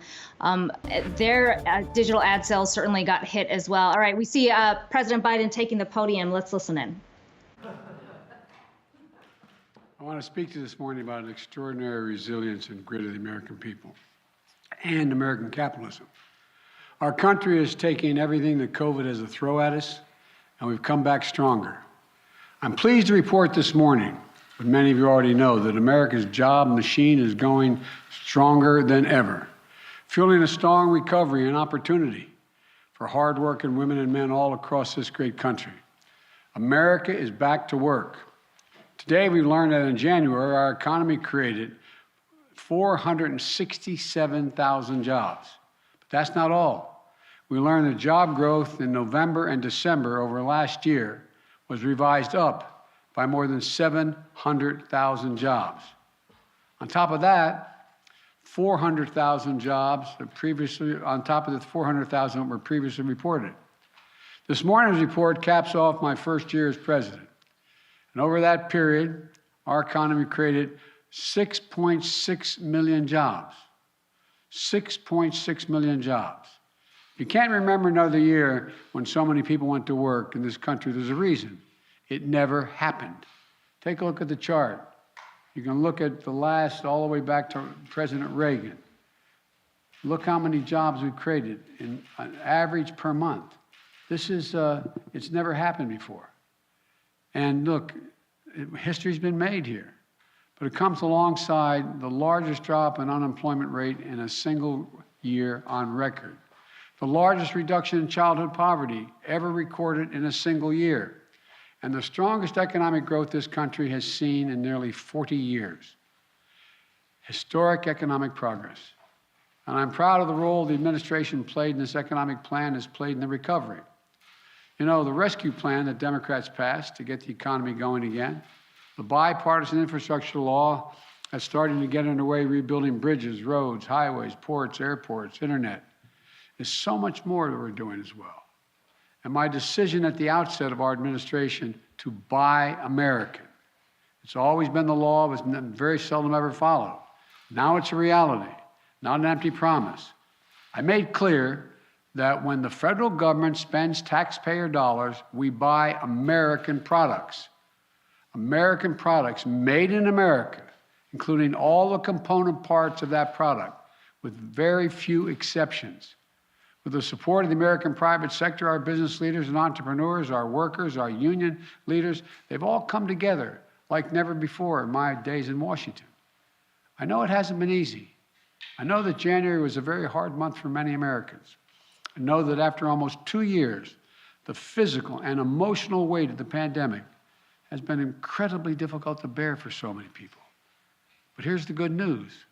We have the tools to save lives and to keep businesses open and keep schools open, keep workers on the job, and sustain this historic economic comeback. Vaccination and boosters have proven incredibly effective. This past month, we started mailing out tens of millions of at-home tests to deliver to your home for free so you can determine whether or not you have COVID. And that's in addition to the 20,000 sites across America where you can get a test in person for free to determine whether or not you have COVID. And we have more treatments today to keep people out of the hospital, including life-saving antiviral pills, which we purchased millions of. And now we're seeing the difference over what our efforts have made. Look at what's happened. Just in the past 3 weeks, today's extraordinary job report that data was collected. The COVID crisis has been cut in half, down in half in just 3 weeks. Still too many cases. Still, we have to be on the alert. But to be clear, this is a dramatic decline. Now, I want to be clear. Even with the extraordinary news, even with the historic economic progress we've made across the past year, we still have a lot of work to do. Making sure every American has a job is a great start, but it's not the finish. For many Americans, wages are up this year. In January, wage increases were strong across the board, and that's good. We have to continue to keep wages growing, and we need even more high-paying jobs. Jobs you can raise a family on and have some breathing room. 2 weeks ago, the CEO of Intel, Pat Gelsinger, came to the White House to announce a brand new $20 billion semiconductor factory. They called it a campus outside of Columbus, Ohio. It's going to create 7,000 jobs just constructing the facility and 3,000 permanent jobs running the facility with an average salary of $135,000. These semiconductors or microchips power virtually everything in our everyday lives, from our cell phones to automobiles, the refrigerators, the internet, the electric grid. Without semiconductors, these things do not function in a modern economy. So the spin-off of this is going to create thousands of additional jobs as well, helping us build more American products in manufacturing automobiles, appliances, and so much more. It's going to create jobs, and it's going to help ease inflation. One of the reasons why automobiles cost so much money these days, and they're responsible for 1/3 of all the inflation that's calculated in the market, is because they lack the semiconductors to build the vehicles. Intel's announcement helps fix that problem. Last week, I called a meeting of CEOs from General Motors, Ford, Microsoft, and other major corporations in America. Mary Barra of General Motors, the chairman of the board, the CEO, I should say, announced a $7 billion investment in a Michigan manufacturing plant to manufacture electric vehicles. It's going to create 4,000 new quality jobs at prevailing wage. That's on top of the announcement last year made by Ford CEO Jim Farley, who was with us, to invest $11 billion to make electric vehicles, creating 11,000 new good-paying jobs. Look, last Friday I went to Pittsburgh, where the Union Pacific Railroad announced the largest purchase of American battery electric locomotives in history, built in Erie, Pennsylvania. Built by American manufacturing workers in Western Pennsylvania, creating even more good-paying jobs. And again, the spin-off from that, these locomotives aren't just going to be purchased in America. Countries around the world, because it's going to be the best product, are going to purchase them. American-made electric vehicles made in Erie, Pennsylvania, good-paying jobs. Look, we all know we're in competition with the world. These announcements are the drumbeat of the job resurgence, unlike anything we've seen in our history. And it didn't happen by chance. It's a result of the economic plan I put into action on day one, when I said it's going to be Buy America. I'm delighted to keep it going and expand what we've done, because we have a great opportunity ahead of us to further make progress beyond what we've already made. Look, the House of Representatives just passed a few minutes ago, just a bit before I walked over here, to provide $90 billion, over $90 billion for research and development, manufacturing, and all those elements of the supply chain needed to produce end products right here in America. So we can keep delivering more announcements like the one we've had in these past few weeks. Another way we're boosting our economy is by promoting competition.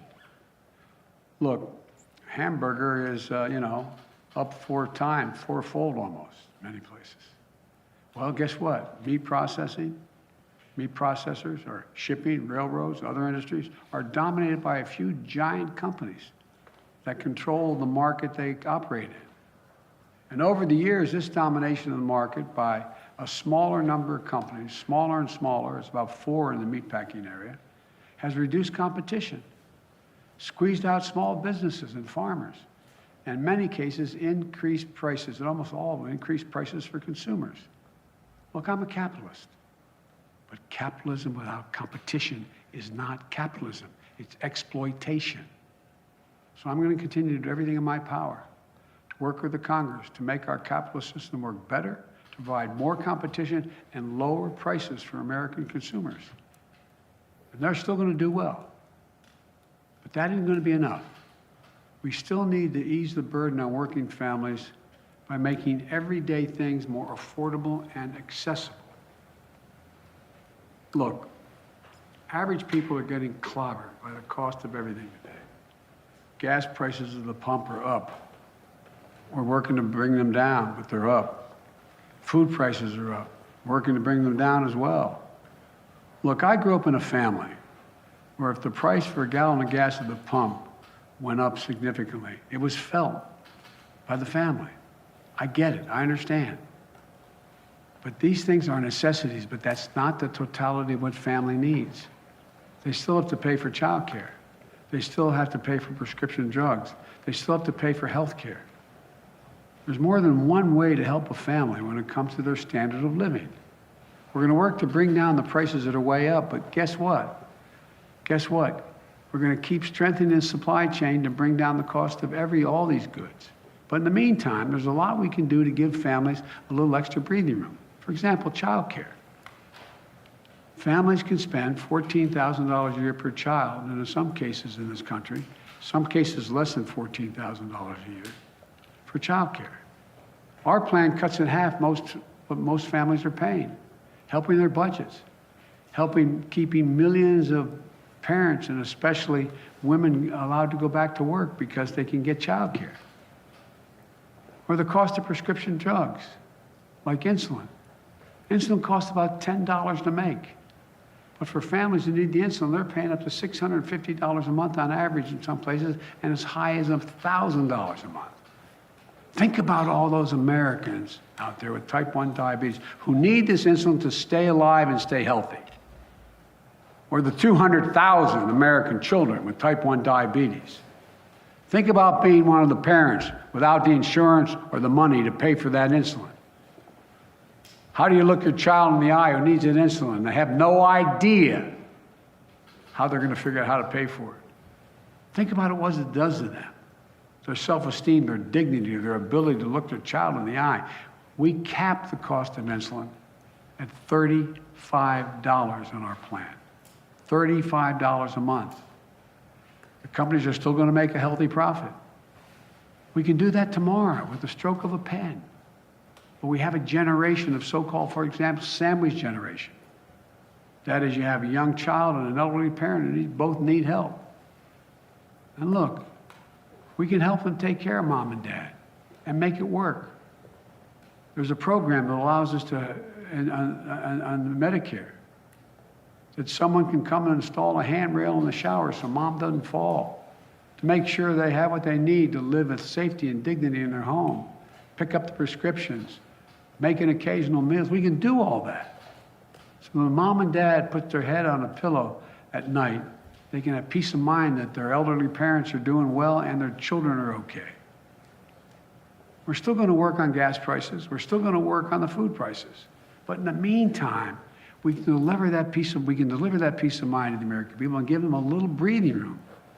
And by the way, the proposals that I have out there, nobody earning less than $400,000 a year would pay a single additional penny in taxes. Not a single penny. And a lot of companies I've spoken to are willing to pay a little more in their corporate taxes and their personal taxes to see that happen. You've heard me say it 100 times. You got 55 companies of the Fortune 500 companies that paid zero tax the last couple of years. And they made over $400 billion. Look, if we can do this without increasing the deficit, actually we've reduced the deficit over $300 billion.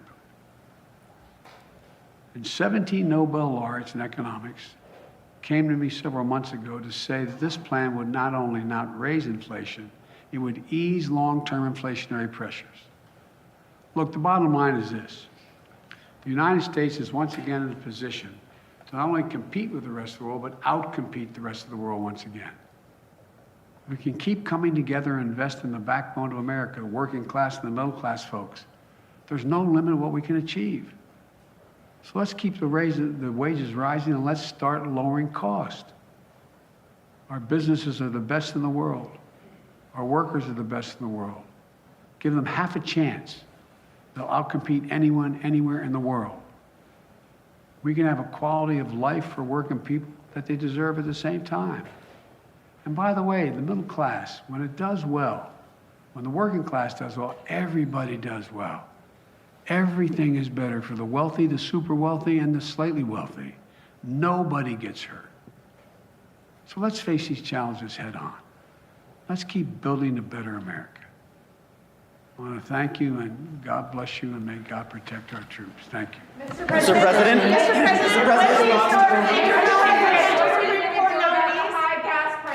Your response to Putin and Xi, sir. You have been listening to President Biden over at the White House, taking a victory lap of sorts, Brian, on the back of that very strong jobs report that came out this morning. 467,000 jobs added in the month of January. The president also highlighting job growth in November and December revised upwards by 700,000 jobs. And then the unemployment rate now at 4%. And this comes, of course, on the back of the 1-year anniversary for the president in office. And you heard the president there saying this has never happened. But of course, the counter argument to that would be there are still a lot of challenges ahead, especially when it comes to inflation, with that number at a 40-year high. Yeah, and the president, in a way, kind of surprising that he wasn't doing more of a victory lap. I mean, he recapped the numbers at the beginning of that January report, but again, to underscore that people's expectations because of the Omicron variant were very low for this report. So to get about almost 500,000 job gains in that month, I think was something notable that the president maybe didn't harp as much on because he spent so much of his time harping on other types of policies that he would like to see Congress move on. And that's because of the collapse of the Build Back Better, the BBB program, at the hands of West Virginia Democrat Joe Manchin. And I think maybe the fact that he was hitting on things like wanting to address market concentration, child tax credits, other types of policies that could improve infrastructure over the long term might underscore his optimism that Congress can maybe take pieces apart of the Build Back Better program, as we've heard from the likes of Senator Joe Manchin himself, and maybe pass some of those things in a piecemeal basis. So I think a lot of policy implications from that speech, although, of course, interesting to see that he's still very mindful of the impact that inflation is having on everyday Americans. Yeah, and speaking of policy, he did highlight some of the investments that we have, or commitments of investments from the likes of Intel as well as GM. Of course, part of the broader strategy the president has pushed to bring manufacturing back to the U.S. So we don't see these supply chain snags that we've seen before. And the president highlighting today that the U.S. Over in the House, the U.S. Compete Act has actually passed. And that, of course, is significant because that frees up a significant amount of money for investments to bring manufacturing back to the U.S. So a story that we're going to continue to follow. We're watching the market reaction, of course, today with the Dow down about 125 points, the Nasdaq up 102, and the S&P 500 trading pretty flat. We'll be right back.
Welcome back to Yahoo Finance Live, 11 after the noon hour here on the East Coast. Let's take a quick look at where markets are right now. It's a bit mixed across the board when you take a look at the Dow Jones down about 0.3%, S&P 500 just above where it closed the day yesterday, but the Nasdaq getting a little bit of reversal, up 0.75% on the backs of that Amazon earnings report that we got yesterday. But of course, all eyes on that jobs report that we got at 8:30 this morning. 467,000 new non-farm payrolls added in the month of January, a big upside surprise, with some Wall Street analysts originally calling for negative prints because of the impact of the Omicron variant. So let's talk a little bit more about the surprise from the January payrolls report with Sean Snyder, Citi U.S. Wealth Management Head of Investment Strategy. Sean, just your initial thoughts on the jobs report this morning and the market action that we saw following the print. Thank you for having me. Good afternoon. I think President Biden is likely very happy to celebrate the January employment report instead of defending it. Just a few weeks ago, they were kind of talking down the report, and I think the kind of whisper number on Wall Street is that it could possibly be negative. So it was a large surprise. 467,000 jobs added and really strong net revisions to the prior 2 months. So that's great news. And I think when we just think about the economy as a whole, very good news and positive for our day-to-day lives. But it gets a bit complicated when you think about what the jobs report may mean when you put it in the context of what it means for the Fed and monetary policy.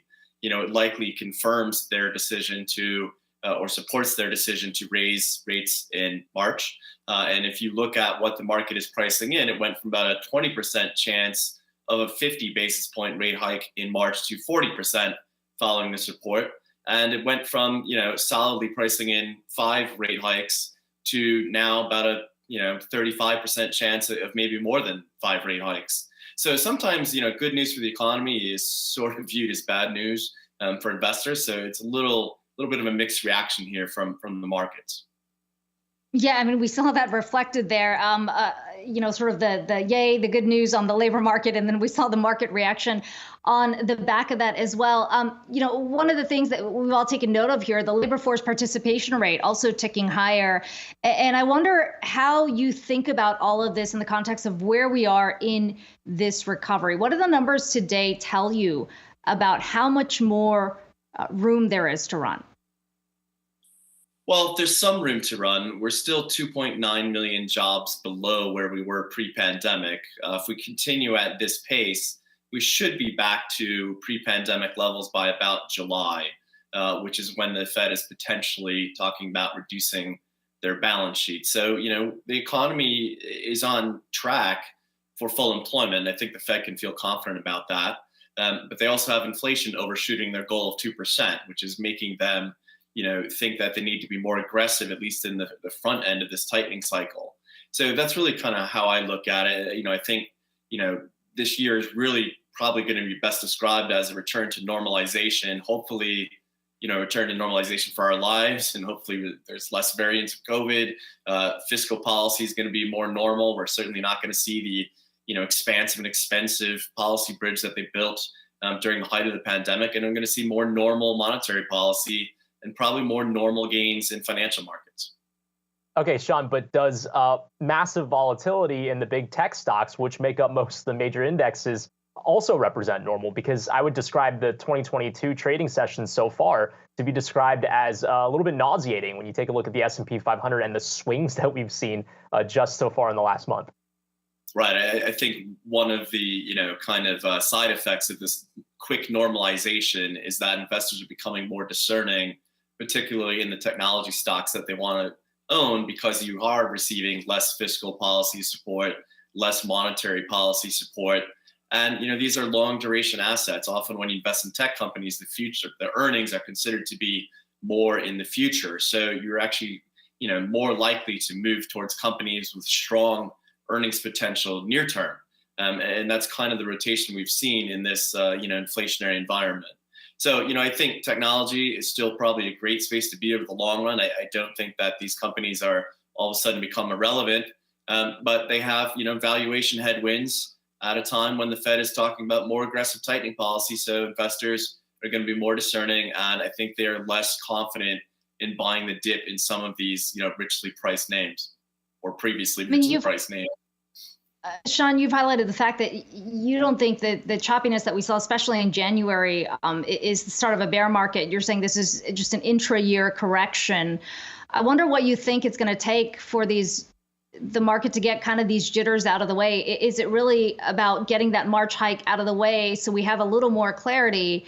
What do you think it's going to take to push this leg a little higher? Right. I think there's two things sort of in the way. One, I think when you have a Fed chair, and I think Powell, has generally done a good job, but when you use vague statements like there's a substantial amount of reduction necessary in the balance sheet, that creates a rise in monetary policy uncertainty, and that leaves the market, essentially guessing as to what's going to happen. So I think clarity on monetary policy is one very key component. How fast is this tightening cycle going to be, or how slow is it going to be? And all signs are pointing towards it kind of being a faster cycle, but we don't know yet for sure. The market's pricing in 5, but maybe the Fed ends up going 4. We've seen him talk back some of the comments from the January press briefing saying that, the Fed needs to be gradual and certainly doesn't want to tip the economy into recession. So, maybe if inflation comes down, maybe they back off that a bit. But we really need clarity on monetary policy. I think the other overhang that will serve as overhang on the market is the midterm elections. I think we probably also need to get past that as well. So, I think you're going to see volatility the first half of this year for sure. Maybe the back half, it's going to be choppy. But if you look at the data, and I think this is an important point, I just want to drive this home. If we look at the last 10 times the S&P 500 has had a 5% decline or more in January, 70% of the time it had positive returns for the rest of the year. And 2008 was a notable exception where, we had obviously significant losses that year. So if you remove that, the odds are probably even higher. So history seems to suggest that, the market can move higher, but we have to get rid of some of this uncertainty and these overhangs. Yeah, and that political risk, a good reminder, that's going to start to creep back in the second half here. Sean Snyder, Citi U.S. Wealth Management, Head of Investment Strategy. Good to have you on today. Well, we are seeing shares of Invisalign maker Align Technology moving to the downside in this session. After reporting those fourth quarter results yesterday, the company posted a beat on the top and bottom lines.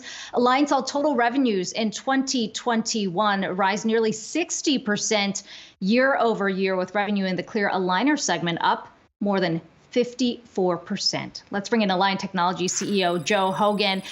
Joe, we've got some certainly a strong quarter, and yet I want to ask you about something we've heard over and over from these companies during earnings calls, which is about the price pressures that are building as well as the challenges in the labor market. How do things look from your standpoint? Well, again, we had a terrific year. We were really proud of what we did in 2021. We grew, like you said, 60%, and we came in, right at our earnings target of 25% from an operating standpoint. What we did mention is we had a slowdown in Invisalign sales in the last few weeks of the quarter in December, and we attributed it, around the world to Omicron. We could see those holes in schedules that doctors were experiencing. And that was both from a patient standpoint, some patients, canceling, and also, overall, doctors having trouble with staff, with infections with COVID. But let me just say, I think that's what it is. If you look at our iTero sales, which are our scanner sales, is the front end of our digital platform, they were up significantly. And so it just shows the demand still out there, because that's a capital cycle, and the doctors are rapidly moving to digital dentistry, and we really lead that trend. So, outside of Omicron, we're just seeing really positive aspects from a demand standpoint with our doctor base. Hey, Joe, Brian Chung here. So that's really interesting, because that suggests that if the demand is still strong, that the inability to actually get your Invisalign product, for example, to consumers might be due to the fact that the offices that might deliver them are closed or had to close because of the Omicron variant. So how much would you say, percentage-wise, based off of, let's say, canceled orders during the Omicron experience, was due to cancellations from the consumer versus cancellations because of offices closing? Right. When we use the word cancellations, so we just say, just the patients didn't show up, or doctors really couldn't consummate a deal in some way. But we said it was 3 points of growth in the fourth quarter overall. So, that was significant in our sense, in the size of our business. But again, it's an external aspect that we think, it doesn't mask at all that we grew. If you take a 2-year stack, we grew 62% over the last 2 years. So, cut that in half, 30%, from each year. And there's nothing that's really affected that underlying demand. That's why we're so confident with the 20 to 30% that we communicated to the street that we expect for 2022. Looking ahead, you forecast net revenue growth between 20 and 30%, but you say that also kind of assumes that you don't have these additional waves coming. How do you look at that headwind? I mean, we talk to doctors all the time on the show here who said that another wave is inevitable, but with everyone that comes, people are kind of learning to live with it. Yeah, I feel the same way, Kika. I think, we see that in Europe right now, where Spain and Denmark are just basically going to treat COVID, with the new variants, just like the flu, and the responsibility around that and not infecting people if you are affected. But I think as these other variants come out, they're not quite as, virulent as other ones. We're going to see countries start to move more and more toward a more of a practical way to manage COVID. And that's going to be great for our business. And I just like to say what we are so excited about is we introduced digital orthodontics. The size of the market is incredible. 500 million patients out there that can afford to have their teeth straightened, and you can do it through a digital process like we lead with. It's so exciting for us. So we're going to do all we can to support our doctor base and support consumers to get over this and be able to function in a way to receive the treatments that they want. And Joe, lastly here, I took this note from your earnings call. You noted what we learn in life, I'm quoting you, what we learn in life, both in business and our personal lives, is that we're not fully in control of our environment and destiny. It's a very introspective thing to be hearing on an earnings call where it's usually about EBITDA or margins or what have you. Who were you talking to there in saying that? I was talking to my team at the end of the year. It's just trying to explain that, look, we can't control COVID. We can't control the externalities of the marketplace that we see right now, but we can control and within that to make good decisions for the business. And if you look back, Brian, when we went through the initial COVID wave, back in 2020, we didn't lay off anyone at all. We used our balance sheet to help customers through it. We supplied PPE to our customer base or whatever. We did that because we thought it was the right thing to do in that sense. So you don't really want to have to conduct business that way, but the externalities actually force you to do that. And so just that we will make good decisions that will help our business and help our shareholders. And we're just so confident in the sense of our technology, the underlying demand of the product line, and the future of this business. Align Technology CEO Joe Hogan, appreciate you joining us today and hope to have you back on the show again soon. Coming up, more January jobs report analysis on Yahoo Finance Live continues with Federal Reserve Bank of St. Louis Institute for Economic Equity Vice President and Director Bill Rogers. He's going to be joining us after this short break.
Well, we are continuing to track reaction from the jobs report that came out this morning. The U.S. adding 467,000 jobs in the month of January.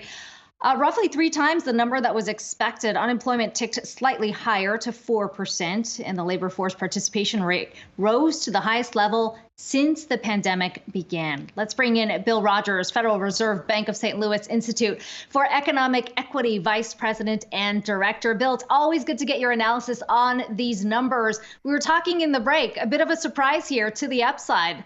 What did you think? What stood out to you in the number? Yeah, very much a surprise. I had to kind of sort of scuttle some of my notes that I had put together. But yeah, a very strong number. But I think most important, or another important piece of this is too, the previous month number was revised upwards. So, one of my rules of thumb is you be careful with 1 month. 1 month doesn't make a trend. And so, adding in that second month, I think adds some levity to the result. But the other thing to think about too is that when you look at the non-seasonally adjusted number, that suggested in the payroll number that there would have been close to 2.8 million numbers of jobs dropped in the previous month because of employers sort of releasing people after the holidays. But with that 476,000 seasonally adjusted, that's kind of trying to tell me that actually employers possibly were using this, hiring these people during the holidays and holding on to them to deal with some of their skill shortages or the labor shortages, which could be also, a positive story. And then on the inflation front, yes, still a strong year-over number, but it didn't accelerate. It didn't accelerate from the previous month. Hey, Bill, Brian Chung here. Want to ask about kind of the composition of the unemployed, because it's also been interesting to see the number of people that were unemployed for 27 weeks and over, where you'd be worried that this is the demographic of people that might be more permanently sidelined because they've been out of the labor market for so long. It has come down a little bit, actually, over the tail end part of last year. Do you see that weighing on the employment to population or the labor force participation rate as well, or are you seeing positive trends also from that above expected print that we saw this morning? Yeah, the good news was participation did also ticked up across the various demographic groups, which is positive.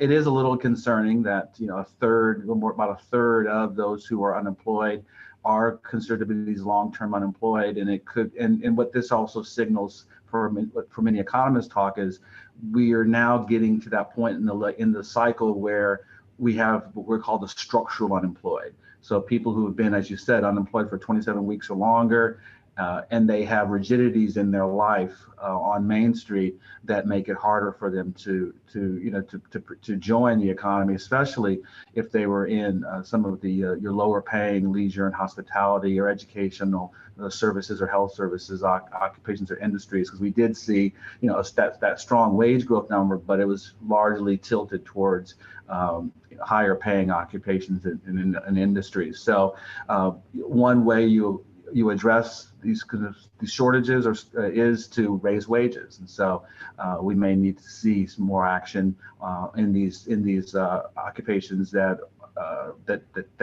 have lower paying, that also were much more exposed to COVID possibilities. But again, I think the potential good news in this report is that people were held on after the holidays.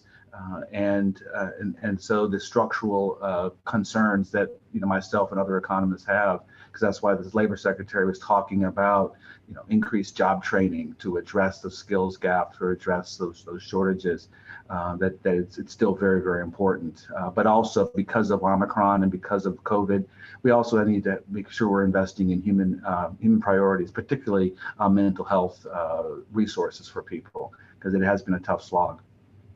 Yeah, Bill, and lastly here, I want to ask just about the disparate recovery here. You can't kind of underscore enough how important it is that some groups have been left out. It was a bit encouraging to see that the Black unemployment rate, for example, did tick down to 6.9% in January after actually going up quite a lot between November and December. What are you seeing on that front? Even despite the high job gains we saw this month, are certain communities still being left out? Well, there's always some communities that are left out. But when you're this deep into an economic recovery, look, because also we had the pandemic jumping in here, but similar to the late 1990s, early 2000s recovery, once you get down into this unemployment rate of like 4% nationally, what that also is doing is it's spreading out growth to other communities and other groups. Think of a ladder where people are arrayed on that ladder associated with their education, their experience, their age, their gender, their race. And so by having these strong numbers, where we're also seeing participation rise, that you can start to get back to that phrase, a rising tide lifts all boats. However, as we'll be sharing from my institute in a few weeks is we'll be publishing something called the State of Economic Equity. And we're going to be looking at what's going on in this coming year. And we're actually calling it a transition. 2022 is going to be a period of transition, that with these strong job numbers, there's going to be an impetus or desire to pull back on relief and recovery efforts. But as some of my staff are going to show, in a variety of dimensions, from health, childcare, from housing to debt and also wealth, that it's going to be we have to be very careful about how we pull that relief and recovery back, even though the economy is strong, because the pandemic, as we said, showed some very subtle challenges, or if not so subtle, problems that many communities are still facing. And yes, resiliency is the key word, but we have to help people with this transition and do it in a humane way. All right, well, we'll have to have you back on when that report is out. Bill Rogers, Federal Reserve Bank of St. Louis Institute for Economic Equity Vice President and Director. Thanks so much. Have a great weekend. Well, coming up on the other side of this break, oh, snap. Look at that, up about 50%. We're breaking down social media giant's monster stock move as the company posts its first ever quarterly net profit. That's next.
Well, as a philosopher T-Pain once said, "Shawty snapping." On Thursday, social media company Snap reported its Q4 numbers beating out estimates on earnings and revenue while reporting its first ever quarterly net profit. The company also announced the addition of 13 million new users in Q4. That gives them a grand total of 319 million daily users worldwide.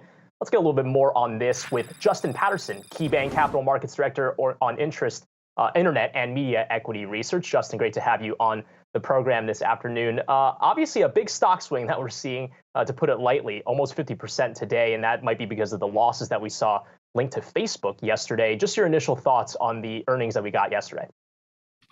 Yeah, thanks for having me. Great to be here. On earnings, it was a very strong print. Facebook had obviously created a lot of fears in terms of just what the degree of disruption in the advertising channel would look like. And if you look at Snap's results, solid across the board. Revenue came in roughly 8% above expectations. It was the first quarter of GAAP earnings profitability. And then looking ahead to Q1, Snap also guided revenue above expectations. So there's still some macro fears in the market, a little bit of brand pause here and there, but Snap is navigating the Apple issue well. It's competing well against TikTok, and that should give an accelerating growth profile over the course of 2022.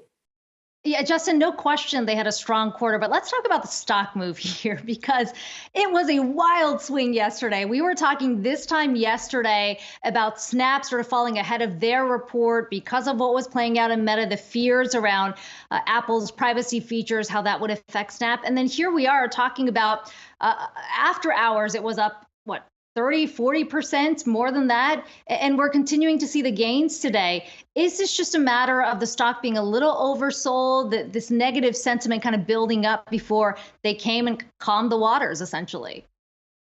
Yeah, it's a combination of different things. One part of it is just the market seems to be getting more and more volatile every earnings season. And that's exacerbated right now by just the dynamics with the Fed, with interest rates going up and investors figuring out positioning around that.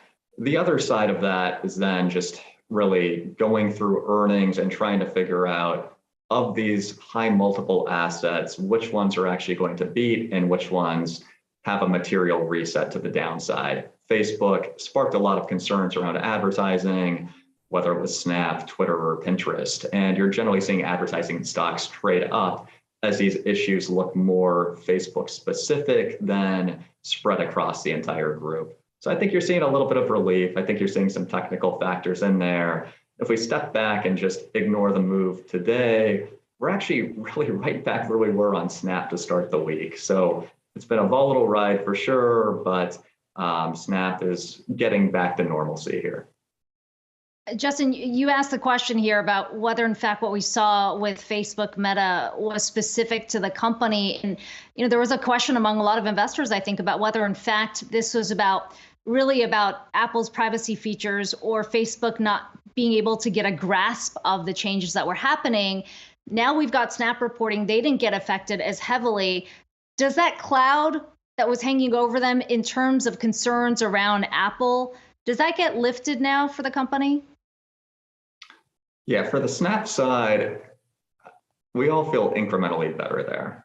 If you it's a complex issue, but if you go through and start comparing the differences, Snap much more skewed toward large advertisers, still growing advertiser counts in general.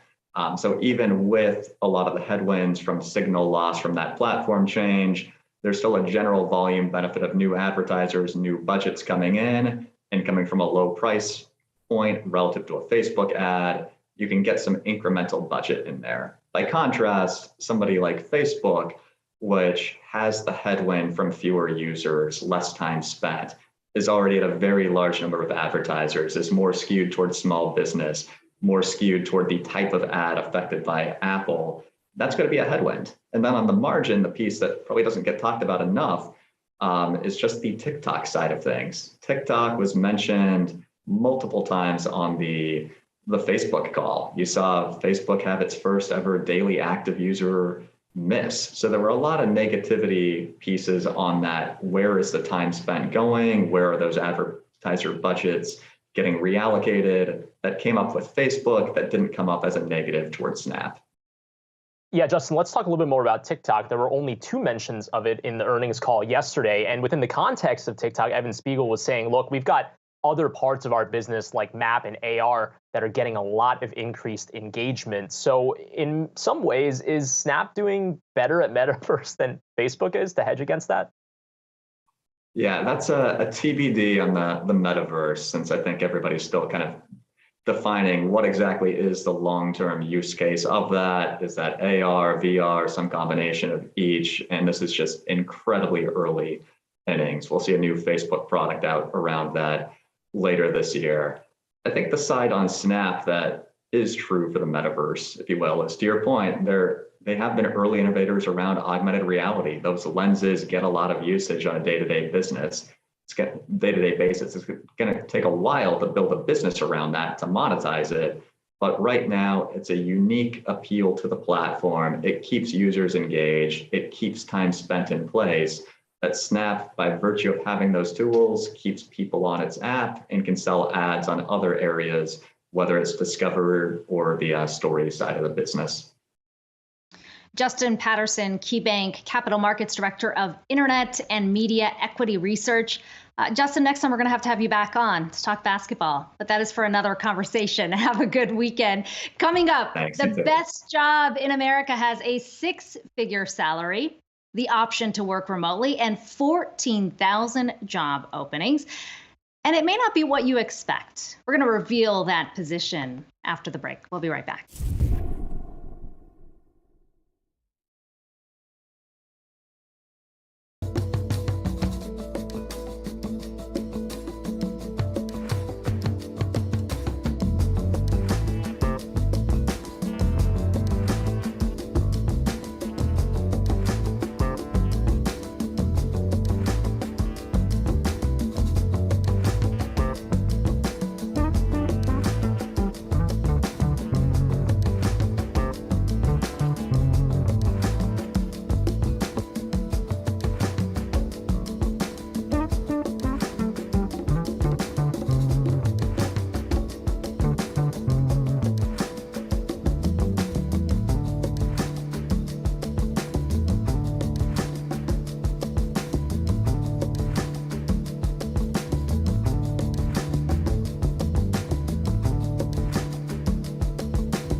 Employment site Glassdoor is out with their annual list of best jobs in America. Enterprise architect, full stack engineer, and data scientists are at the top of the list, with base salaries ranging from $120,000 to $145,000. Let's bring in Daniel Zhao. He's Glassdoor's senior economist. Daniel, these are always really interesting to look at because it does speak to where the demand is right now. I mean, I'm thinking about software engineers, even pre-pandemic. There was a lot of competition in that space as well. What kind of changes did you see this year? Well, we see that tech jobs are dominating the list even more than what we've seen in the past. And that really is a reflection of the fact that, yes, There is significant demand for workers with STEM backgrounds. And on top of that, during the pandemic, it has become even more important for companies to hire people to help build their technology and data infrastructure. On top of that, tech roles also tend to be more flexible. There are more work from home options, which is something we've heard from workers is really important, especially during the pandemic. Hey, Daniel, Brian Chung here. It's really great to have you on the show. I mean, we are showing the average base salary for each of these top jobs, but obviously work-life balance and the things that aren't reflected just in the pay in terms of worker treatment, benefits, like you said, the ability to work remote also factor into that. Is there anything that you're seeing in that trend for employers wanting to kind of beef up the incentivization to take on those jobs?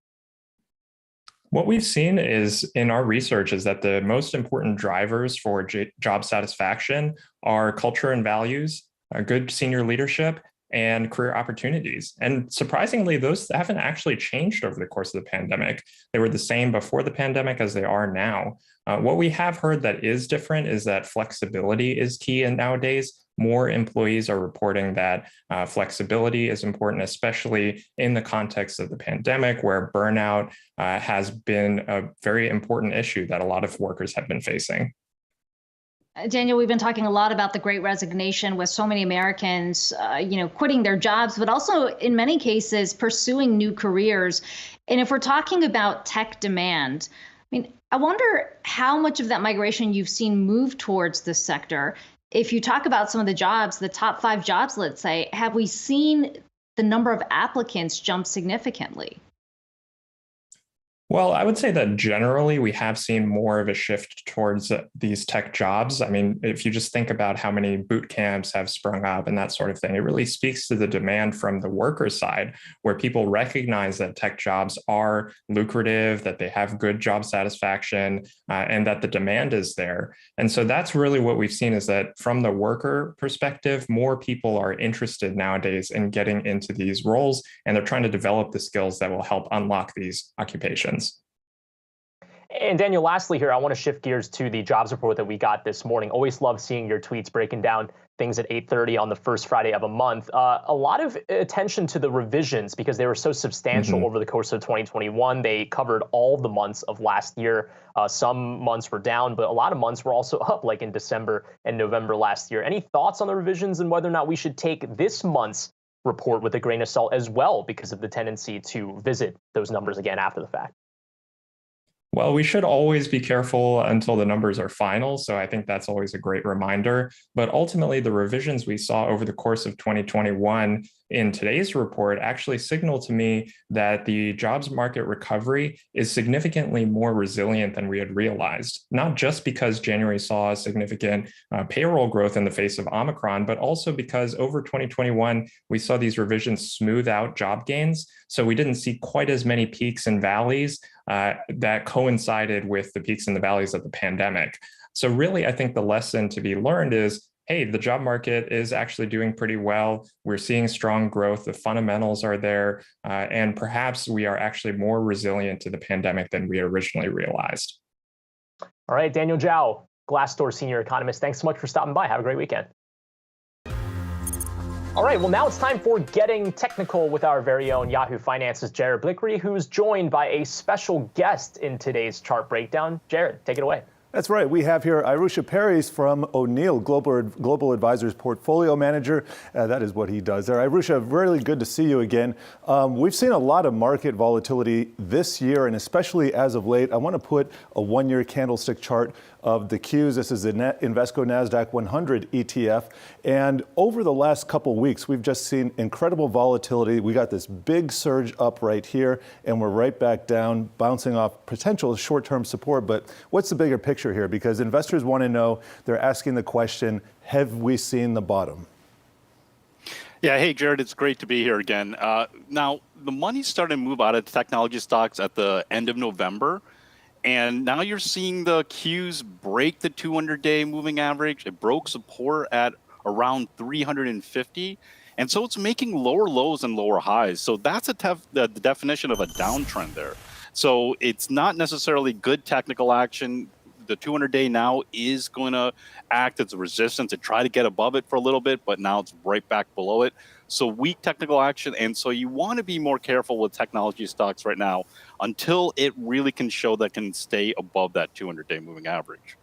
All right, but let me ask you here, what are you going to be looking at if the market goes down, starts probing these lows? What's going to be the all clear to you, or do you need to see some strength first? I need to see some strength first. A lot of times the way that I look at it is you want to see a stock or an index establish strength and then have it take a break. And then I'm going to try to get into that next part where hopefully it's more a continuation and a continuation of that strength. So I'm not trying to pick the bottoms here. I'm going to wait. I'll be patient. I'll let stocks settle down, establish a new uptrend, just a little bit of an uptrend, go sideways for a little bit, and then I'll get into that next surge. All right. Well, as you can see, I have our next ticker here. That is Amazon. What an incredible day. Up 14%. Let's forget about what happened yesterday, right? This is an incredible story here, caught up in all the market volatility with the other mega caps. What are you seeing in Amazon right here? Because this is looking pretty choppy and then breaking to the downside here. Maybe a false breakdown? It really is right around that key support area. That 2,900 level is very significant for Amazon. Let's see how well it reacts to this earnings report over the next couple of days and next week. And so it needs to hold here. Now, here's the problem with Amazon, and it's been a problem for Amazon for over the last year. It's been lagging the market this whole time. And so while the market went up last year, Amazon was going sideways, and so that was really poor relative strength. If the overall market starts a more of a downtrend, a lot of times the ones that had weak relative strength, they start dropping even more. So if it breaks that 2,900 level and starts to establish a downtrend, it could be the start of a more significant downtrend. Let's hope for the investors that we get a different result for that. All right, we got to go into the food space. Mosaic Company, I believe they assist farmers with some of their deliveries and supplies and whatnot, but we want to focus on the technicals here, perhaps. How are you looking at this stock? Yeah, well, Jared, apparently fertilizers are the place to be right now. Mosaic's technical action is essentially the opposite of the QQQs and Amazon. Now, here's a stock that is right near 52-week highs. It's breaking out of a cup with handle, and it's starting to get above its resistance around that 43 and 44 level. So overall, this is showing good relative strength, and it's in a nice, steady uptrend. Yeah, and we have the benefit of a commodities tailwind as well, which it looks like it's persisting for some time now. Transitory it is not. All right, SM Energy Company, our final ticker of the day. We know energy has been the hottest sector of the year. I'm looking at gains of 245%. That's impressive. Hadn't particularly heard of this company, but what are you seeing in the technicals? Yeah, well, oil is above $90, so anything that's related to oil has been doing really, really well. So SM Energy is yet one of these oil stocks that's acting well on technical basis. It's trying to break out of a cup with handle today. 37 and 38 is the resistance area, and this is another stock that's right around the 52-week highs. So steady uptrend, taking a break, and trying to emerge out of this pattern to resume the uptrend. So this is yet another one that's overall good technical action. All right. Well, we got some bad technical action and we got some good technical action. We'll take the good with the bad. Arisha Paris, O'Neill Global Advisors Portfolio Manager. Always good to see you here. Sending it back to you guys. All right, Jared, I'll pick it up here. Time now for the results of our weekly Twitter poll. And Brian, this was an interesting one. We asked you, the viewers, should employers be required to post salary ranges in job postings? An overwhelming yes. 86% said yes, in fact, you should. And Brian, we asked this question largely because there's been momentum in that direction. New York City, of course, later this year going to start requiring employees or employers to supply salary ranges when they advertise those job openings. It certainly looks like a lot of states maybe could follow, a lot of cities could follow based on these results. Yeah, and no surprise that most people would favor this type of thing. If you're just a worker applying for a new job, you want to know how much you're going to get paid. Of course, the only people that might be opposed to this might be the employers that would prefer some ambiguity so that they can kind of undershoot from their budget what they have ability to pay a prospective worker. So I think that, of course, it's natural to see that. I think that's one big reason why there could be momentum against other jurisdictions like New York City wanting to put something like this in place. But again, we'll see if that movement ends up picking up some more steam, Akiko. But at least 86% of our Twitter followers seem to think this is a good idea. Well, and then argument for transparency is, of course, historically, women as well as people of color have had largely lower salary ranges. And that's the thing, right, is that if you know what that range is, then the thinking is that you can go in and negotiate higher as well. So it'll be interesting to see how this all plays out. That does it for Brian and I on this Friday. We've got much more to come here on Yahoo Finance Live on the other side.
Labor surprise non-farm payrolls come in much higher than expected for January, despite a surge in Omicron. What license does it give the Fed to hike rates at a fast and furious pace?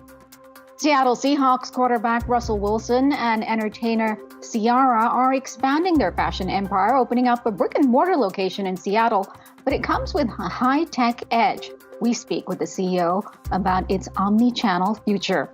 And the Olympic Games are underway in Beijing, China, and an unwelcome guest is along for the ride as COVID continues to sideline some participants. How effective is China's zero COVID policy? We'll ask an expert. Hello, everyone. I'm Karina Mitchell, along with Alexis Christophers on this Friday afternoon. Thanks so much for being with us.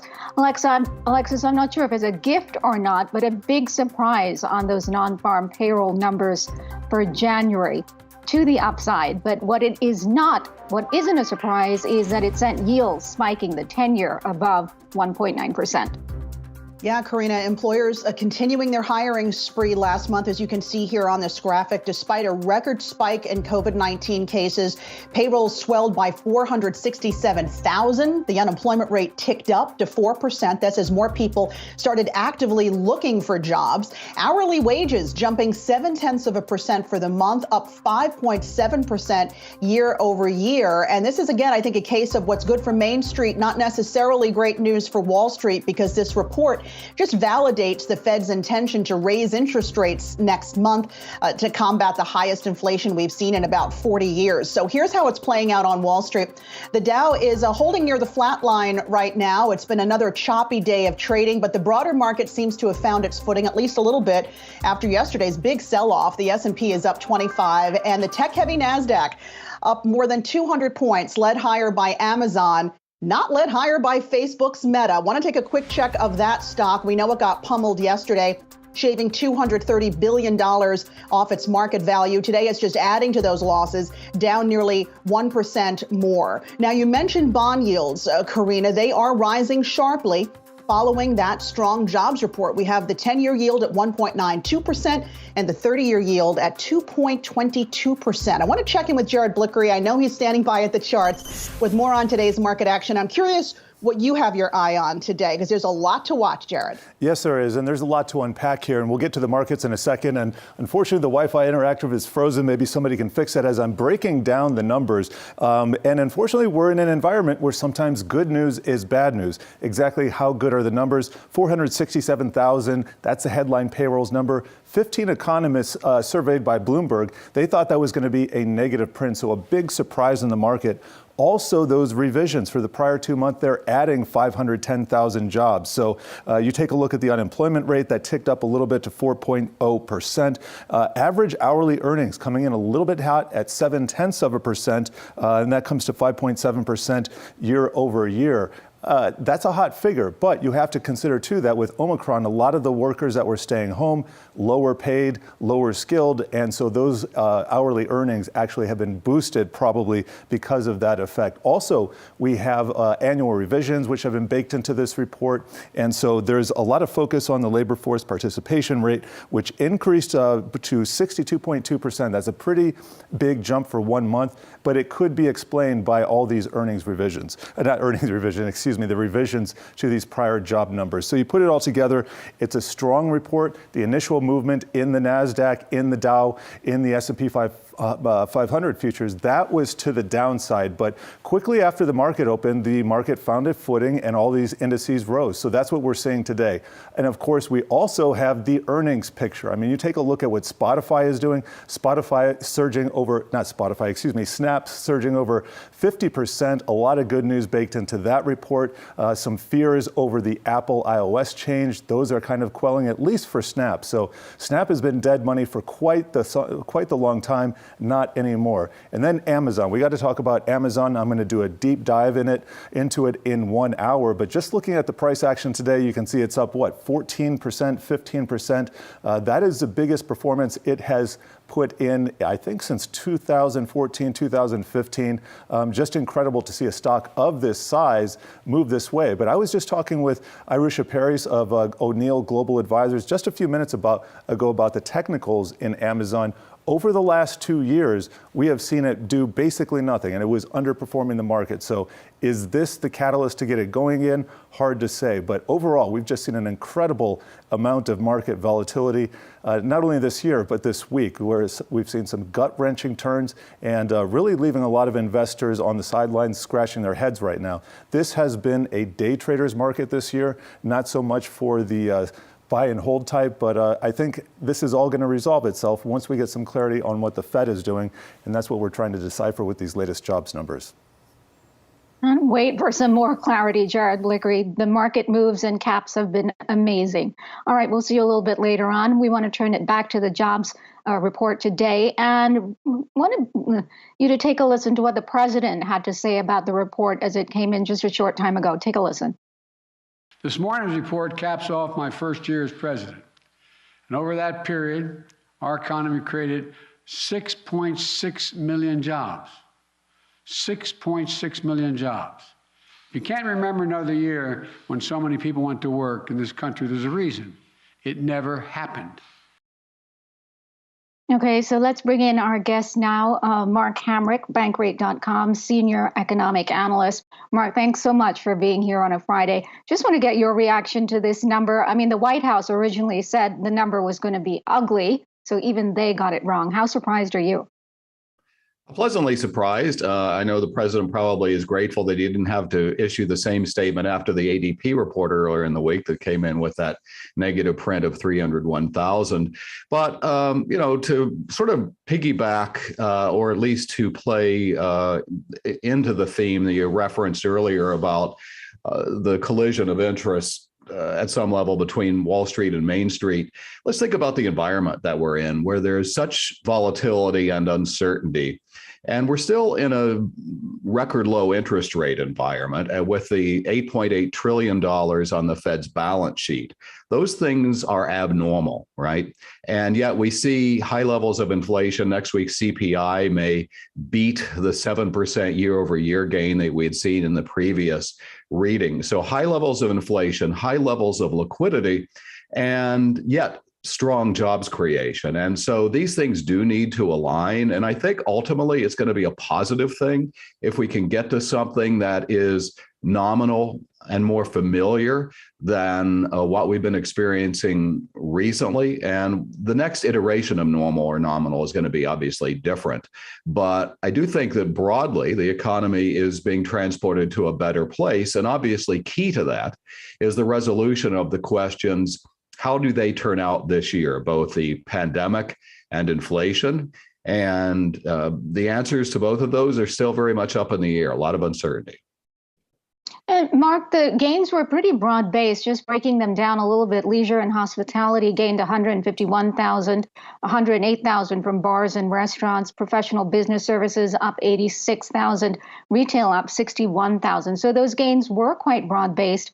Wages rose by 0.7% to stand at 5.7% year over year. What is all of this really telling us? What message does it send? And does it tell us that the Fed is well behind the curve? I think we knew the Fed was behind the curve. This is simply a further affirmation of that. And I think the Fed takes that quite seriously at this point. We'll see how much in the coming commentary and obviously at the March 16th meeting. You're right, great distribution essentially in terms of the sectors that are represented here. I think construction might have been one of the underperformers broadly. And we know that from the JOLTS report recently, which is a snapshot from the end of December, that we're at or have been at near record levels in the sense of job openings, near record levels with respect to those who are quitting jobs. And yet, sort of going from 8:29 Eastern time to 8:31 Eastern time this morning, all of a sudden we've seen the creation or addition or recovery of nearly 1.2 million jobs in the last 3 months that we didn't know we had before.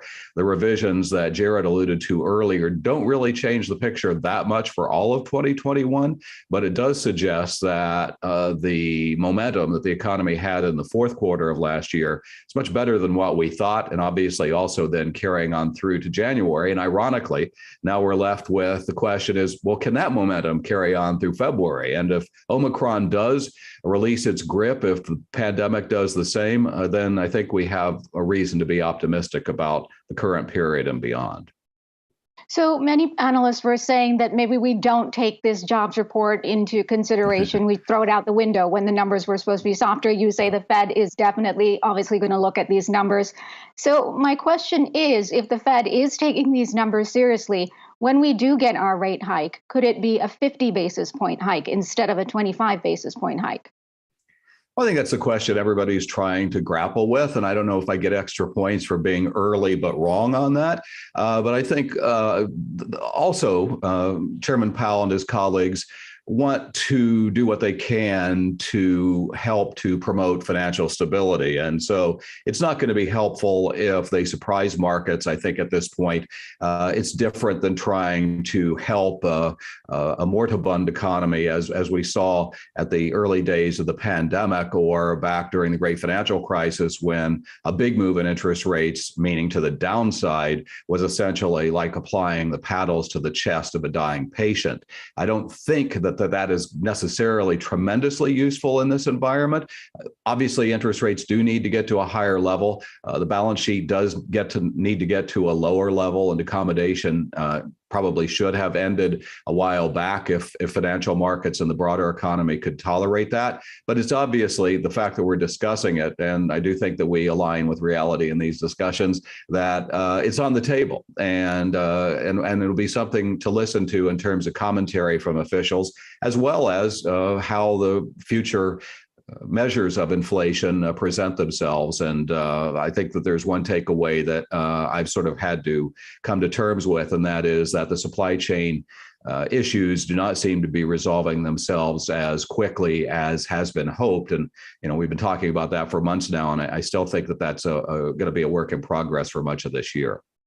Yeah, those supply chain issues showing up in earnings that we've seen and moving into the next quarter as well in guidance. I want to ask you about labor participation, because there was a slight uptick, 0.3% to 62.2%. Who's coming back and who's sitting out? Well, we had good participation improvement on the part of women, and we know that in a sense, they bore some of the brunt of having to move to the sidelines early in the pandemic for a variety of reasons. And so that's what we welcome. But ultimately, we want not only labor force participation to get back to a higher pool of available workers to help satisfy the need to attract workers with that high level of job openings. And obviously, we see that through rising wages, but we still have the wage gap between average hourly earnings and the inflation rates. So we hope that further progress can be made. I think people have been a little conservative or pessimistic on that question. And I'm not saying that that's wrong, because we know there are some demographic challenges that have everything to do with older workers retiring from lack of legal immigration, and that's a federal policy shortfall that our elected officials in Washington may or may not be able to resolve given their widespread differences. But it is obviously an issue that has been troubling, and it's a demographic challenge not only for the United States, but for the Western economies broadly. Okay, and I also thought it was interesting that aggregate average wages actually fell, even though more people are working. We will have to leave it there. Mark Hamrick, Bankrate.com, senior economist, economic analyst, thank you so much for stopping by today. And we want to help you step up your own investment strategy with a free 14-day trial for Yahoo Finance Plus. You can get expert research reports, actionable investment ideas, advanced portfolio tools, and much more in a sleek and light experience. Check it out today at yahoofinance.com/plus. And I will throw it over to Alexis. All right, thanks a lot, Karina. Coming up next, we're going to take a look at how Broadway is weathering the Omicron wave. Don't go away.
Just as Broadway was getting back on its feet following an 18-month closure because of the pandemic, the Omicron wave hit, forcing some shows to either take a hiatus or shut down for good. There are currently just 19 shows in Broadway's 41 theaters, but in true New York fashion, Broadway is rising once again. Here to talk about it is writer and actor Cameron Ross. He's also co-founder of the Broadway Advocacy Coalition.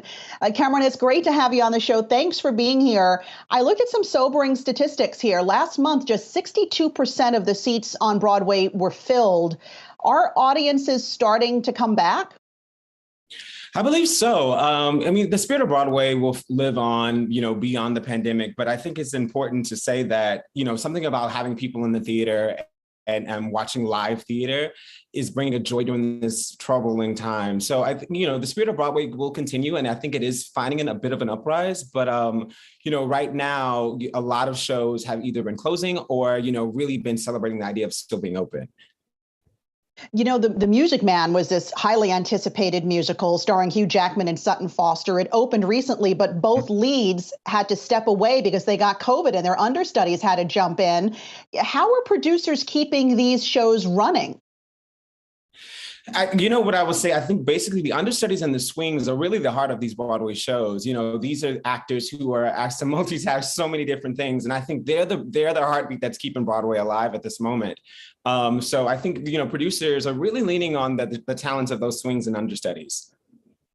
So I want to pivot for a minute and talk about the work that you're doing at the nonprofit you co-founded, which is the Broadway Advocacy Coalition. Tell us about what you're doing there. Yeah, well, the Broadway Advocacy Coalition was founded in 2016 by a group of Broadway either performers or producers.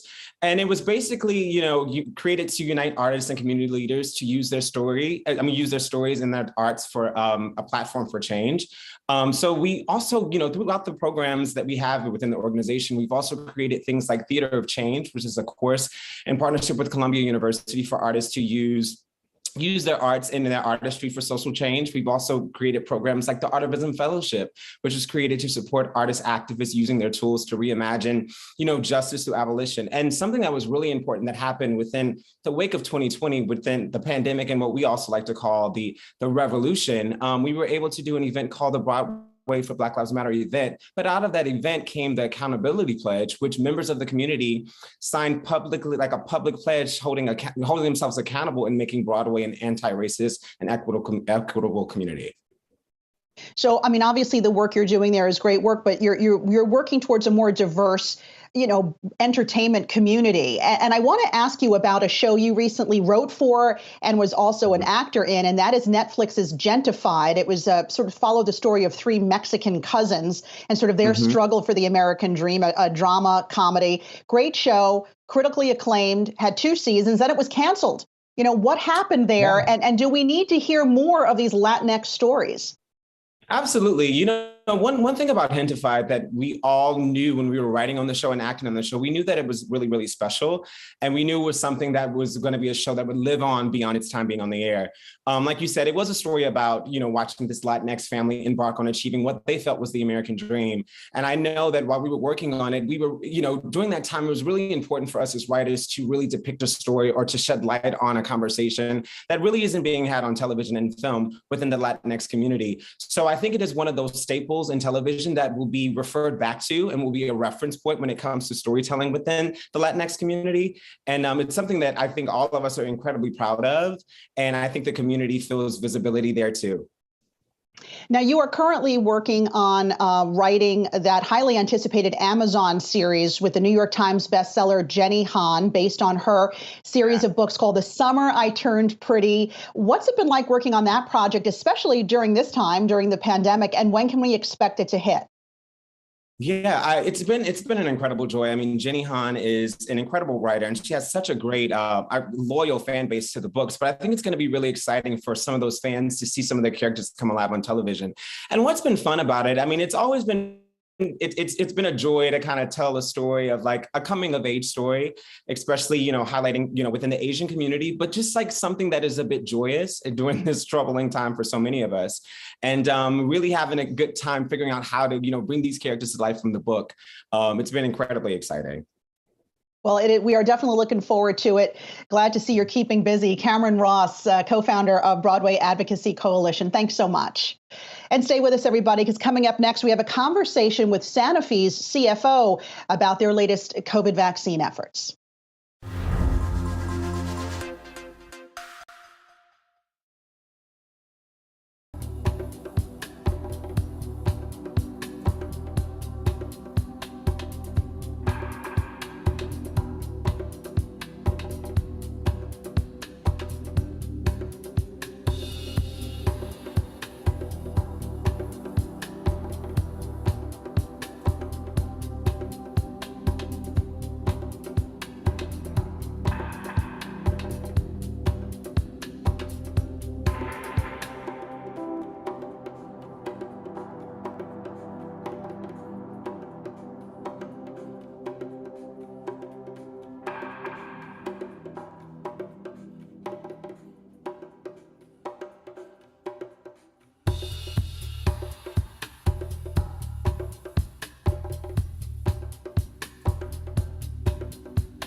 Welcome back. Sanofi has long been one of the world's biggest vaccine companies, but it fell woefully behind in the COVID-19 race. Well, Yahoo Finance's Anjali Kamlani spoke with Sanofi's CEO, or CFO, I should say, earlier today on the back of its latest earnings report. She joins us now. And Anjali, I caught a little bit of this, and I know that you really pressed him about playing catch up in this COVID vaccine race. That's right, Alexis. And really, the company has also helped out, it must be pointed out, in producing some of the other vaccines to help with distribution globally. So they have had some part, but their vaccine is still in clinical trials. They started enrolling really late in 2021, right around the time that we were experiencing that tail of the Delta wave. So they're still looking to get it to the finish line, but it's just going to be a much more delayed process. The target is still Q1 of this year for those results. So we'll just have to wait and see what happens there. But the company still did see some growth, of course, from other parts and other segments of its business. But when it comes to the vaccine specifically, one thing they did do is pursue mRNA, which we know we saw those outstanding results because of Pfizer and Moderna. And they acquired Translate Bio last year, which they had initially started a partnership with on a COVID vaccine. And so what that means for the company looking forward into vaccine futures, that's what we had a discussion about. So here's CFO Jean-Baptiste de Chatillon. First, concerning the pandemic on COVID-19, we are all in to fight the pandemic. And as you know, we are producing hundreds of millions of doses before the end of H1 this year. We'll have produced a lot of doses of existing vaccines from competition to fight the pandemic. We are in to protect people, to help protecting people with this vaccination. But our plan now is clearly to develop our own mRNA platform. we did the acquisition of Translate Bio a few months ago, and we are preparing all sorts of different targets to be developed on the base of this mRNA platform. It's a significant investment, both in Boston and in France, and it's really looking great. We are developing, we're moving from unmodified to modified mRNA, preparing an mRNA vaccination, which is second generation with very low side effects, with thermostability. So it's another formulation, and that's what we will be delivering over time. And you stand in a pretty envious position as one of the larger companies that have known to be dealing with vaccines for some time. You have that global perspective. I wonder on that front what you see in terms of the COVID global market right now, especially as you've been helping manufacture so many of the other vaccines. How do you see the movement and delivery distribution of that? And sort of where do you see it moving in terms of overall vaccines for the upcoming year? Yeah, we'll see that it has been very difficult to predict anything from the epidemiology side on this crisis.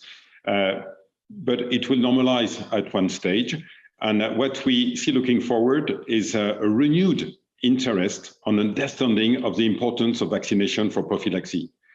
Just let me give you an example. RSV. RSV is an incredible opportunity to prevent babies to hit the ICU. And in terms of pandemic period, I mean, it's a drama. When you are already filled with COVID-19 patients, seeing those babies going to the ICU for RSV is a real problem. We are launching for the next RSV season, nirsevimab, which will be for all infants, a possibility to protect them from RSV. So that's a good example of the development of this market on the vaccination, because I think now people we see understand much better the need on what it brings to protect population. Jean-Baptiste, you highlighted Dupixent as a big growth driver for your business. Sales growth 53% in 2021. But as you look ahead, how much of that is going to continue to be the driver for your business? Now that you're talking about mRNA vaccines, looking ahead to distribution, how do you see that mixture breaking down? Well, we see our immunology franchise growing over time in an incredible way. We think we have the capacity to become the leading company in terms of immunology for the next decade. Of course, Dupixent is a lead asset, but we have many other mechanisms of actions coming behind that we are developing and that will help broaden our scope in immunology. Dupixent, we said in December 19 that it could hit peak sales above 10 billion plus. And at the time, there was skepticism. But now, looking at Q4 sales, we are already annualizing above 6 billion.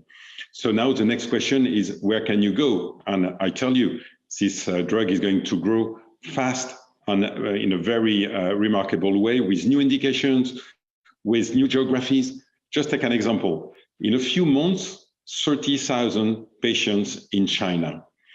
And it's incredible because this drug is such a relief for the patients who are suffering from atopic dermatitis that it's really great to think of all those patients who can experience the relief of this drug. Yeah, so potential for growth for Dupixent is very significant. Jean-Baptiste, finally, looking at, the rebrand of the company and looking out at the future, dropping that Pasteur name, of course, sentimental, we know, in the health space. But looking at it from the broad perspective, I know one of the focuses of the company has been access to health. So as we've seen in this past year, a lot of energy around biotech and higher risk, strategies. How do you plan to balance all that with the company moving forward? We have a very specific positioning. We enjoy general medicine business where we committed to keep it flat, not decreasing, but flat, highly accretive, which allow us to be very, very strong in terms of investment in early science and develop our portfolio in specialty care. So it's really a great balance in terms of risk reward, where we can really be bold in our developments. I could take another example. In our portfolio, we are waiting for the results of phase 3 of amcenestrant, a breast cancer drug. Well, this could bring a real transformation with an oral product. And you know that for this product, it's sometimes very a long time you have on the drug. Having an oral in this field would be great. So as you can hear, a lot there going on with the company, but specifically looking at the COVID and other vaccines, a second generation seems to be the focus there. So already sort of acknowledging that they missed the running into the market here. Back to you. All right, great conversation there, Anjali Kamlani. Thanks so much. Karina? Okay, and the Olympics are underway and COVID cases are sidelining athletes testing the zero COVID policy of China and other countries that have held to it since the start of the pandemic. We'll discuss that just ahead.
Welcome back. Well, Olympic participants are being subjected to strict protocols during the Beijing Games, including not being allowed to have contact with anyone outside the Olympic bubble, and their flights into the country being sealed off at airports. But COVID is still an unwelcome guest. Here to help us discuss is Dr. Hilary Fairbrother, emergency medicine physician. Doctor, thanks so much for being here. So we all know that this virus doesn't respect any sort of borders. So how well does the zero COVID policy work? So my understanding of the zero COVID policy is really that China feels, especially in Beijing, that they have very few to no active cases. I think they had one positive case like yesterday or in the last few days. So their policies and procedures are meant to essentially catch everyone they can as early as possible. So they require the preceding testing and then the testing upon arrival. And so that's meant to catch people as they're entering this closed loop system that kind of seals them off from anyone who's not an athlete or supporting an athlete in the Olympic Games. And then they have a very robust testing process once everyone's there. And of course, a very severe process if someone tests positive and is symptomatic and tests positive. So I think, we've seen 280 something cases that they've exposed. Many of them are as people are entering or just as they are entering, some as people have been there for a little while. I think that the whole idea was that they would be catching COVID cases. There's no real way to make no COVID cases, but they'd be catching them and preventing the spread. Okay, and doctor, let's bring it back to this country. Cases are beginning to slow down, and I'm wondering, what are you seeing on the ground? I know you're based in Houston. Are hospitalizations starting to, come back down at this point? Are cases leveling off there? We are seeing a significant decrease in cases, in rate of transmission, in hospitalizations. Our ICU is full, but it's not expanded and full, which I'm relieved to say. So we still have all the beds full in our big medical centers and hospitals, in our ICUs, but we've been able to go back to our normal capacity as opposed to our expanded capacity. So, across the country, we've seen over a 50% decrease in the last 3 weeks since mid-January. And that is really great news for all of us. And we are feeling it in our hospitals and in our emergency departments. And doctor, as cases begin to fall nationally, there are more and more Americans who are very anxious about being able to ditch the mask. They want to know when they no longer need to wear them. Now, the CDC has said if there's a positivity rate of 8% or higher, then you must wear a mask. Those were the guidelines set back in the summer. And I'm wondering, in places like New York City, for example, we have a lower positivity rate. And so is it time for the CDC to revise those guidelines? That's a tough one, right? Because where I'm at, our positivity rate is just finally come under 20%. So we have a really different looking environment depending on where you live in this country. And I do think that especially patients who are vaccinated and boosted are frustrated that they feel like they've done everything they can to protect themselves, and yet they are still having to wear a mask and still having to modify behaviors to at least a certain extent. And what I can tell everyone is that, we still have a ways to go before I think there is really safety in unmasking. And then for all of us that have children who are too young to be vaccinated, that's still an important part of our population who's really unprotected at this time and at risk for complications like that multi-inflammatory syndrome that plagues our pediatric populations. So I think we have a ways to go until, widespread unmasking would be safe. I do know that what would get us there faster is if people who are vaccinated would consider getting vaccinated, and people who are vaccinated but unboosted would consider getting boosted. And we do know more children have fallen ill due to Omicron, but the vaccination rate amongst them is still very low. And Pfizer is now being, considered for its shot for children 5 and under. I'm wondering what needs to be done to get that vaccination rate higher amongst kids. And do you think at some point, vaccination for children should become compulsory like many are before they start the school year? So I know that parents are very, very caring and very loving about their children, and they want to make sure something is safe before they give their children a new product. And I want to come out and be very clear that in our modern medical history, these are the safest vaccines we have ever seen or really, frankly, even imagined. So I think it's very exciting that Pfizer is coming out with the 6-month and older EUA application, and I expect that will be approved, when it's heard shortly by our different regulatory bodies. Any parents that are nervous, I get it. I'm a parent too, and I like to know very well what I'm doing with my children. I would very much encourage them to speak to their pediatricians, the American Academy of Pediatrics, and really every pediatrician that I've had the good fortune to meet has been very strong on the side of vaccinating children. It is true that COVID is not a huge risk to children. There are very few children who got super sick with COVID, and an even smaller percentage of them who died of COVID. Unfortunately, there is still a decent percentage of children who got this multi-inflammatory syndrome, or the MIS-C. But that's still a small percentage, so I understand parents are saying, well, that's not a lot of kids. Even more than that, there's a much larger percentage of children who have long-term symptoms of COVID. Their lives are being affected by their long-term symptoms, and that's 10 to 15% of children who get COVID.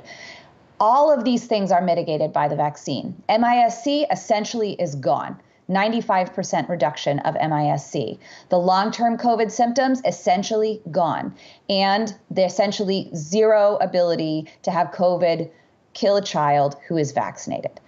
So I just want to be very, very clear to parents that this vaccine is safe, and it does decrease the chances of real negative effects to children. And so if you have questions or concerns, you should speak to your pediatrician.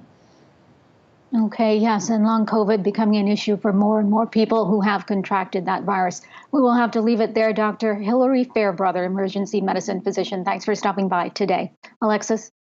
All right, next we're going to switch gears because power couple Kiara and Russell Wilson opened their first fashion store this week. Up next, we'll speak with the CEO of the House of LR&C about the brand's concept store.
Welcome back to Yahoo Finance Live. Seattle Seahawks quarterback Russell Wilson and entertainer Kiara opened their first brick and mortar fashion store this week for the House of LR&C in their home city of Seattle.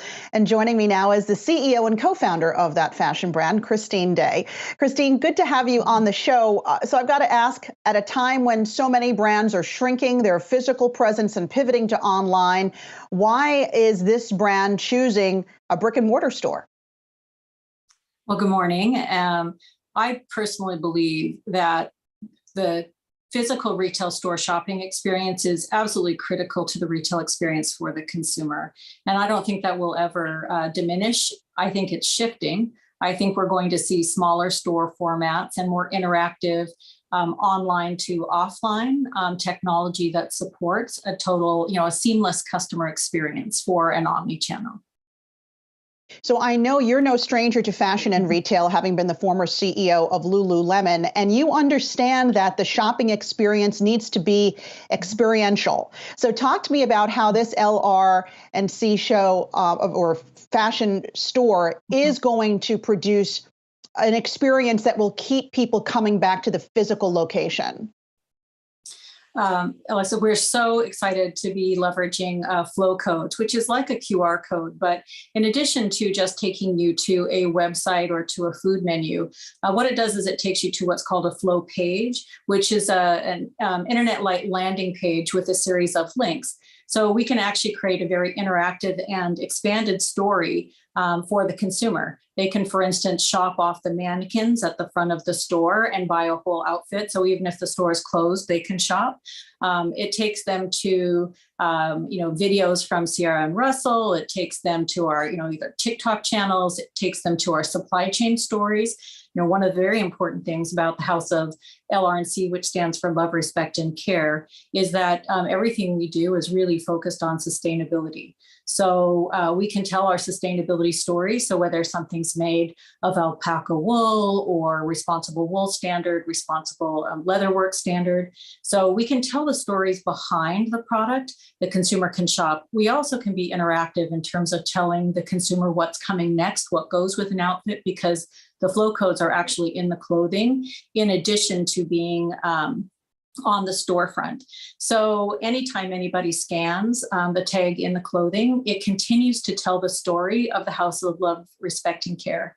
The other thing that we're doing, which we feel very excited about, is for the associates in store, which we call stylists, as they drive through the store flow code to our e-commerce site, we actually capture that information. And what we're working on is actually creating an hourly give back or commission program for the store to really, as part of our overall mission of democratizing retail, make sure that our sales associates are compensated for all the work they do to drive the business and have a bigger role, a better compensation program for retail associates. So on many, many levels, this technology is changing retail.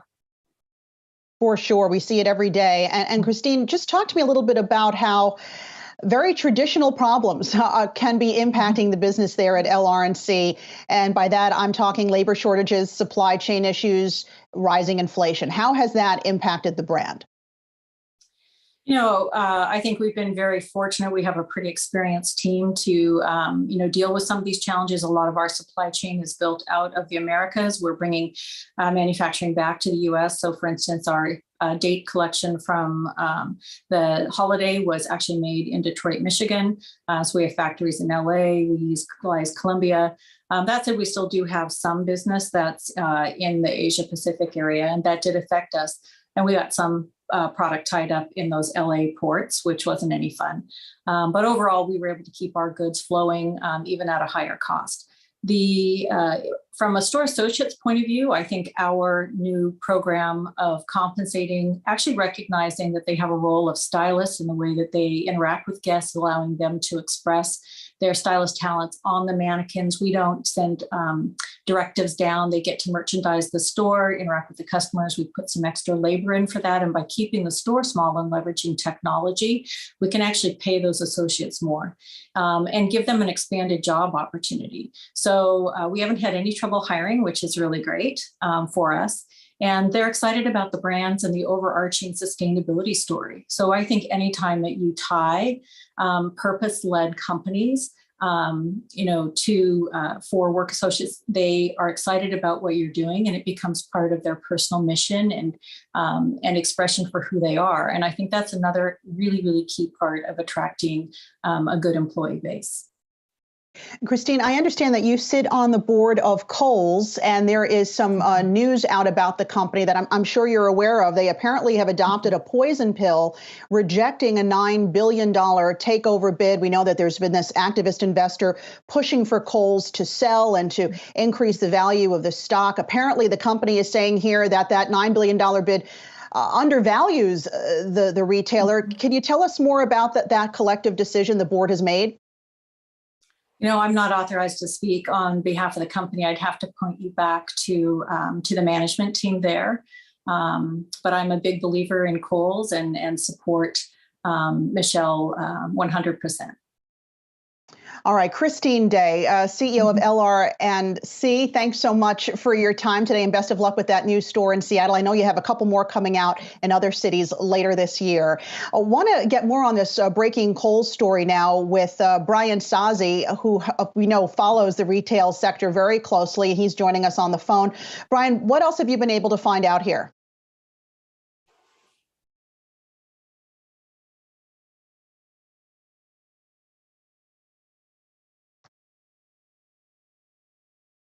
Of activists, and let's keep in mind, it was over the past 2 weeks that Starboard Value has reportedly offered $9 billion to buy Kohl's, and Sycamore Partners, a noted retail investor in the private equity space, was reportedly kicking the tires here. Kohl's said these bids effectively undervalue the company, and they've adopted what is known as a poison pill that is in effect, I believe, until February 2nd, 2023. Now, I do have a statement from McKellum Partners here. That is the activist investor led by Jonathan Duskin, who we've had on the programs numerous times here. He owns 5% of the stock, saying, quote, "We are disappointed and shocked by Kohl's hasty rejection of confirmed indications of interest," just going on, voicing his dissatisfaction with the decision by Kohl's. And in his view, this underscores that the Kohl's board remains very entrenched and may not have the best interest of shareholders in mind.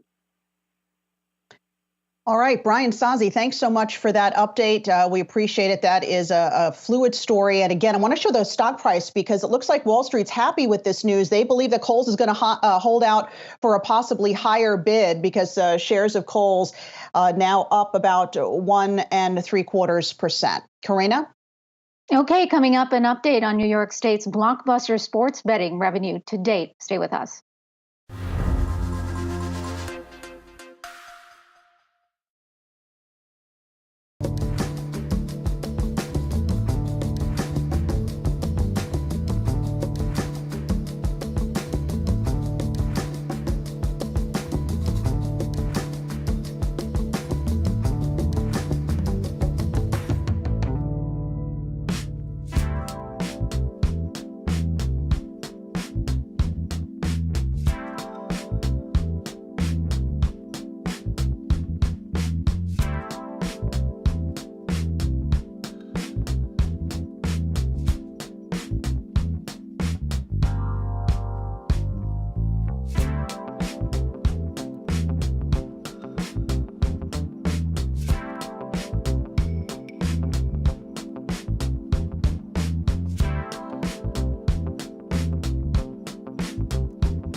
Welcome back. New Yorkers placed more than $1.5 billion in online sports bets in January, shattering a previous record set by New Jersey. With more, let's bring in Yahoo Finance's Josh Schaefer. Josh, looks like the state is just getting started. Demand is through the roof, especially just ahead of the Super Bowl.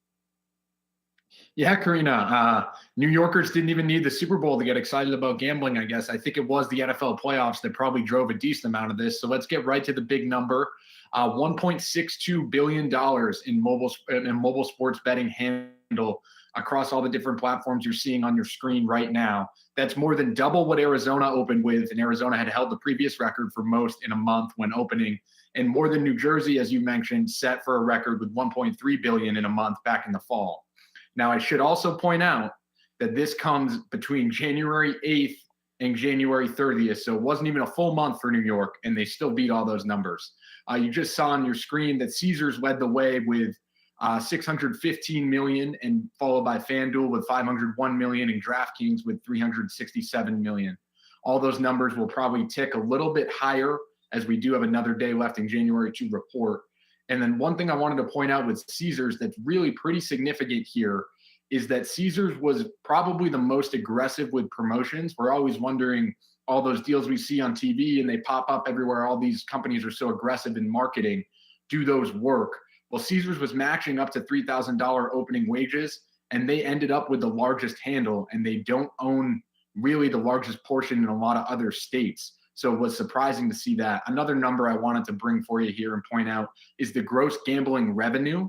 That came in at 112 million, just shy of 113 million. And what that number is what these companies take home. So sort of what their take home money is after they settle up all of their wagers. And that's the number that's taxed at 51% in New York State. So half of that nearly $113 million is going straight to Uncle Sam in New York State, which is obviously why these states are legalizing sports gambling, and something the state will be excited about. And it seems like the companies themselves have been doing pretty well so far in the state. So far, so good. And of course, Uncle Sam wants his cut. We will have to leave it there. Josh Schaefer, thank you so much for that report. Alexis. All right, thanks, guys. Stay tuned. Coming up in the next hour, a look at the red-hot housing market, and could it possibly be cooling? We're back after this.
The housing market shifted into overdrive during the pandemic, but will higher interest rates throw cold water on the red-hot housing market? And what does it mean for first-time home buyers? Back to basics. Warren Buffett overtakes Mark Zuckerberg to become the 6th richest person in the world. We look at why at 91 years old, the Oracle of Omaha is still betting on value over growth. And a record number of new companies made their Wall Street debut during the pandemic, but not all of them knocked it out of the park. Coming up, a look back at the worst performing IPOs of the pandemic.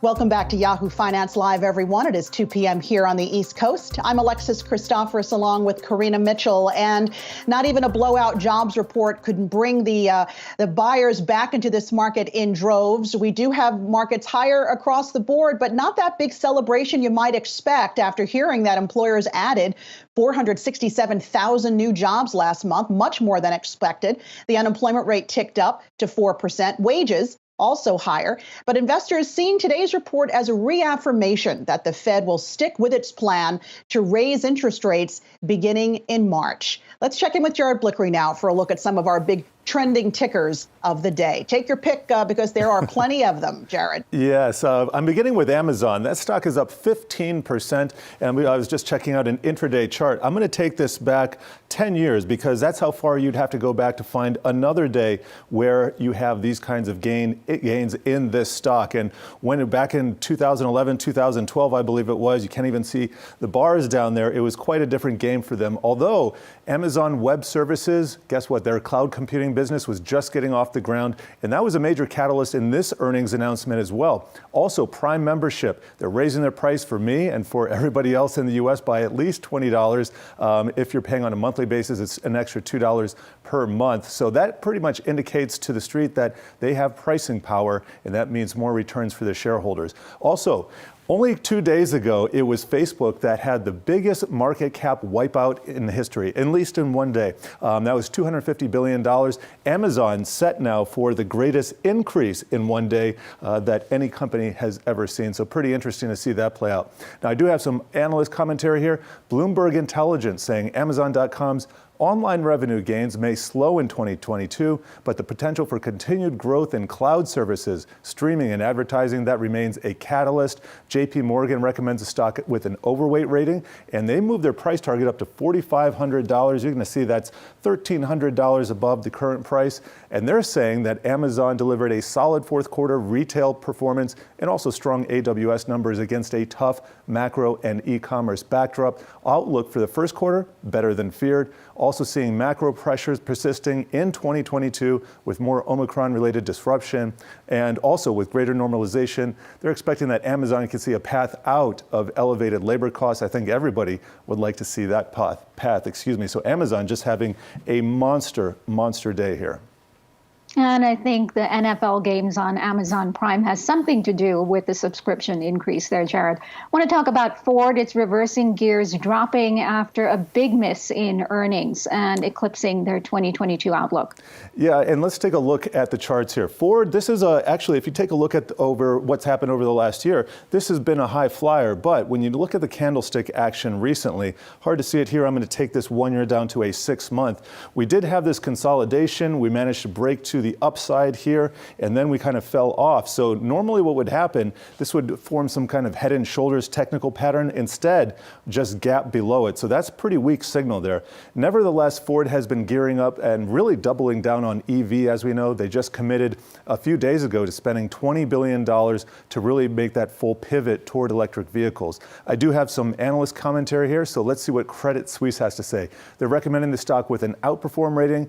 And they're saying, while Ford's fourth quarter miss was disappointing, the focus should be the 2022 guidance, which shows Ford is continuing its path of improvement with growth in the face of the automaker's peak earnings concerns. However, that with a wider following into the print and with Ford ending its streak of 6 straight significantly quarterly EPS beats, some disappointment over the fourth quarter miss would drive the stock lower. In other words, expectations had gotten ahead of the traditional vehicle maker, and maybe they've ebbed slightly. I do have a little bit more commentary from Wells Fargo recommending the stock with an overweight, saying despite its bullish full year outlook, Ford guided down to first quarter down to from high single to low low double digits, and that's over year, driven by supplier disruptions, and that's related to the Omicron virus and semiconductors. Now, one sobering start follows a disappointing end to 2021, as the fourth quarter EBIT, that's earnings before interest and taxes, was at the midpoint of guidance versus consensus at the high end. So Ford, a little bit of disappointment here, but still holding on to gains of 34% over the last 6 months. Yeah, seems like an overarching bullish story, though, there under the hood, pun intended. Got to ask you about cryptocurrencies, because Bitcoin, I think, having its best day since what, October? It's back above $40,000. Yes, how about that? Nice to see the price action here. We got liftoff at about 10 a.m. Didn't see any fundamental catalyst right here, but the technicals kind of tell the story. So I'm going to put it back to a 6-month candlestick chart, because I think this is pretty instructive. We can see that we're firmly in a downtrend here from this peak, which is just shy of $70,000. And as you noted, the best day since October. In fact, that was October 1st. I checked this. It was this bar right here. So if you'll notice, that was really the start of this next, or of that previous movement to record highs, or what would become record highs. However, not getting too excited just yet, because we have a little bit more technical damage to become undone. We need to start closing above this. But if we were to launch higher the way here, we only consolidated for a couple days before that move to breaking to new highs here. So the technicals in Bitcoin finally starting to turn around, at least in the very short term frames, but in the midterm, still a little bit bearish. All right, Jared Blickery, thanks so much. Let's stick with our market conversation and bring in Octavio Morenzi, CEO at Oppenheimer. Octavio, always good to see you. First, let's just get your thoughts on the jobs report, which we know was much better than expected, and the market's sort of interesting reaction, I'll call it. I mean, modest gains for the Dow and S&P, and the Nasdaq just looks like it's some good old-fashioned bargain hunting going on there, and has very little to do with the jobs report. What's your take? Well, I think, it was full of surprises. I think one of the most surprising things was basically, obviously, overall how robust it was.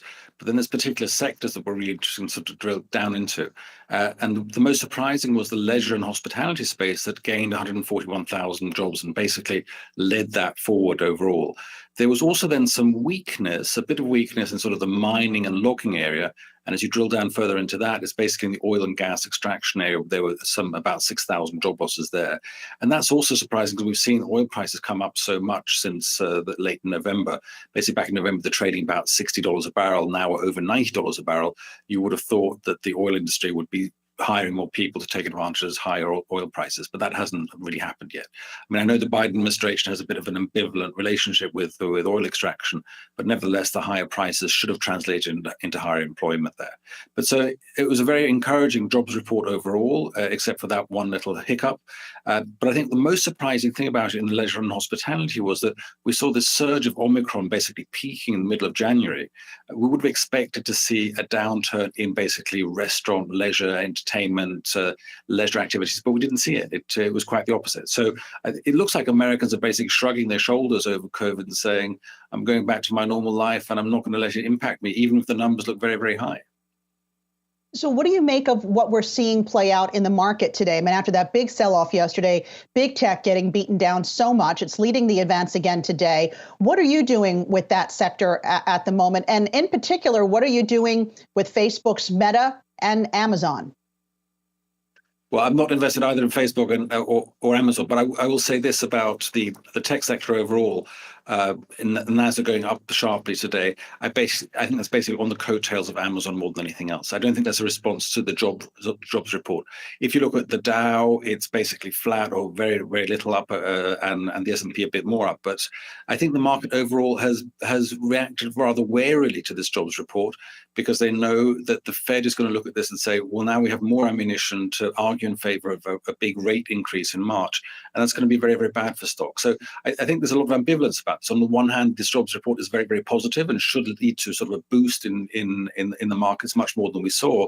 But on the other hand, it gives the Fed the necessary argument to actually raise rates maybe faster and harder than they would have otherwise done. So I think that it's really being pulled in two different directions here. But I do think that the pop in the Nasdaq we saw today was basically on the coattails of Amazon and nothing more than that. Right. You mentioned that you don't hold Facebook or the parent company Meta or Amazon. So I'm wondering, do you hold any of those big cap tech stocks, and where are you finding opportunity in growth at the moment? Well, we've cut back a lot in our tech holdings because we think with the increasing interest rate environment, what we're going to see is the tech is going to be hit harder than anything else. So that's the sector that we're expecting to be hit hardest once these rate increases really start to buy. Tech companies are not solidly profitable yet. So tech companies that have earnings potential way out into the future, we think are going to be the hardest hit, and that's a sector to avoid. So we're very keen on cash right now. We're sort of sitting on the sidelines a bit and waiting, basically with our sitting on our hands and waiting for the Fed to do its thing. And we think that at a certain stage later on in 2022, the Fed is going to reverse course again, because I think they're going to get scared by the impact on the equities markets. And we've already seen that to a certain extent. Certainly in the Nasdaq, we've seen a bit of a correction there.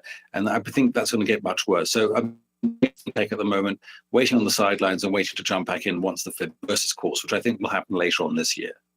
All right, Octavio, you mentioned oil, crude, WTI, now above $92 a barrel. How much is that going to be an issue for the Fed and inflation in 2022?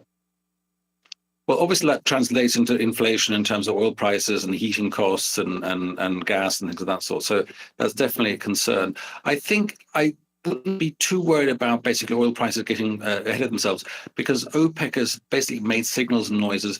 They're very keen on sort of having price stability. So I think the price of oil is now slightly above where they want it to be. And so they're going to up production targets for their different members and try and control that price, not let that price run away. So OPEC is going to take advantage of the up production, up its revenues by doing that. They don't seem to have much of a stomach for a much, much higher price. So, and they've managed that quite successfully through the pandemic. And we saw the price of oil really collapse at the very beginning of the pandemic, but OPEC stepped in there and did the necessary things to keep the price back up. So it seems that OPEC quite carefully. There's always a delay, however, with the quotas that OPEC puts into place and their actual real impact in the market. They can't increase production that quickly, and they very quickly, but they can't increase it as quickly as they would like sometimes. So there's always a lag there. So over short periods of time, I think the oil prices will get run away from OPEC, but overall they seem to want it to be in sort of that $80 to $90 range. And so I wouldn't expect too many more increases in the price of oil. All right, perhaps not $100 a barrel. We shall see. Octavio Morenzi, CEO of Optimus, thanks so much. Karina. Okay, and coming up, the housing market has been on fire, but are there signs it's starting to cool? We'll look at that story ahead.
Welcome back. The housing market has had a red-hot run amid low inventory and sky-high prices. Here to discuss the outlook for this year and how it's impacted by economic conditions, let's bring in our next guest, Doug Duncan, Fannie Mae chief economist. Doug, thanks so much for being here today. Just want to start by looking at that economic environment in which the housing industry, exists right now. So GDP grew at 5.7%. last year, 6.9% in December. I'm wondering how much growth do you envision seeing this year as inflation continues to run red hot, and where are we in the business cycle? Yeah, sure. I think the message you got today in the bond market from the employment report saw the 10-year rise something like around 10 basis points, which suggests that the market thinks the Fed will be more aggressive, and that employment report suggests they have a rationale for doing that. So that our view is that the economy is already slowing, even though that fourth quarter number was strong. A lot of that was inventory building that was taken out of the first 2 quarters of next year. So we think somewhere between 2 3/4 and 3% growth next year, which is still a good year, but it will be a year in which the Fed is tightening. For housing, we characterize this as a pivot. Several things are changing. First of all of the income transfers from the stimulus are over, so that's going to be withdrawn as a growth driver. The Fed is obviously changing posture, so monetary tightening is going to be the story, not monetary easing. That suggests that rates are going to rise. And for the mortgage space, the fact that the Fed has said eventually they would like to have a portfolio with no mortgage-backed securities in it, and that they intend probably around mid-year this year to start running off the holdings that they have in the portfolio, it means they're expecting private investors to step in and replace the Fed, and they may well require some additional yield. You've already seen some run-up in interest rates. That will be paired with, while slower price appreciation, still price appreciation in 2022. Those two things at the margin will offer some constraints, particularly for first-time homebuyers.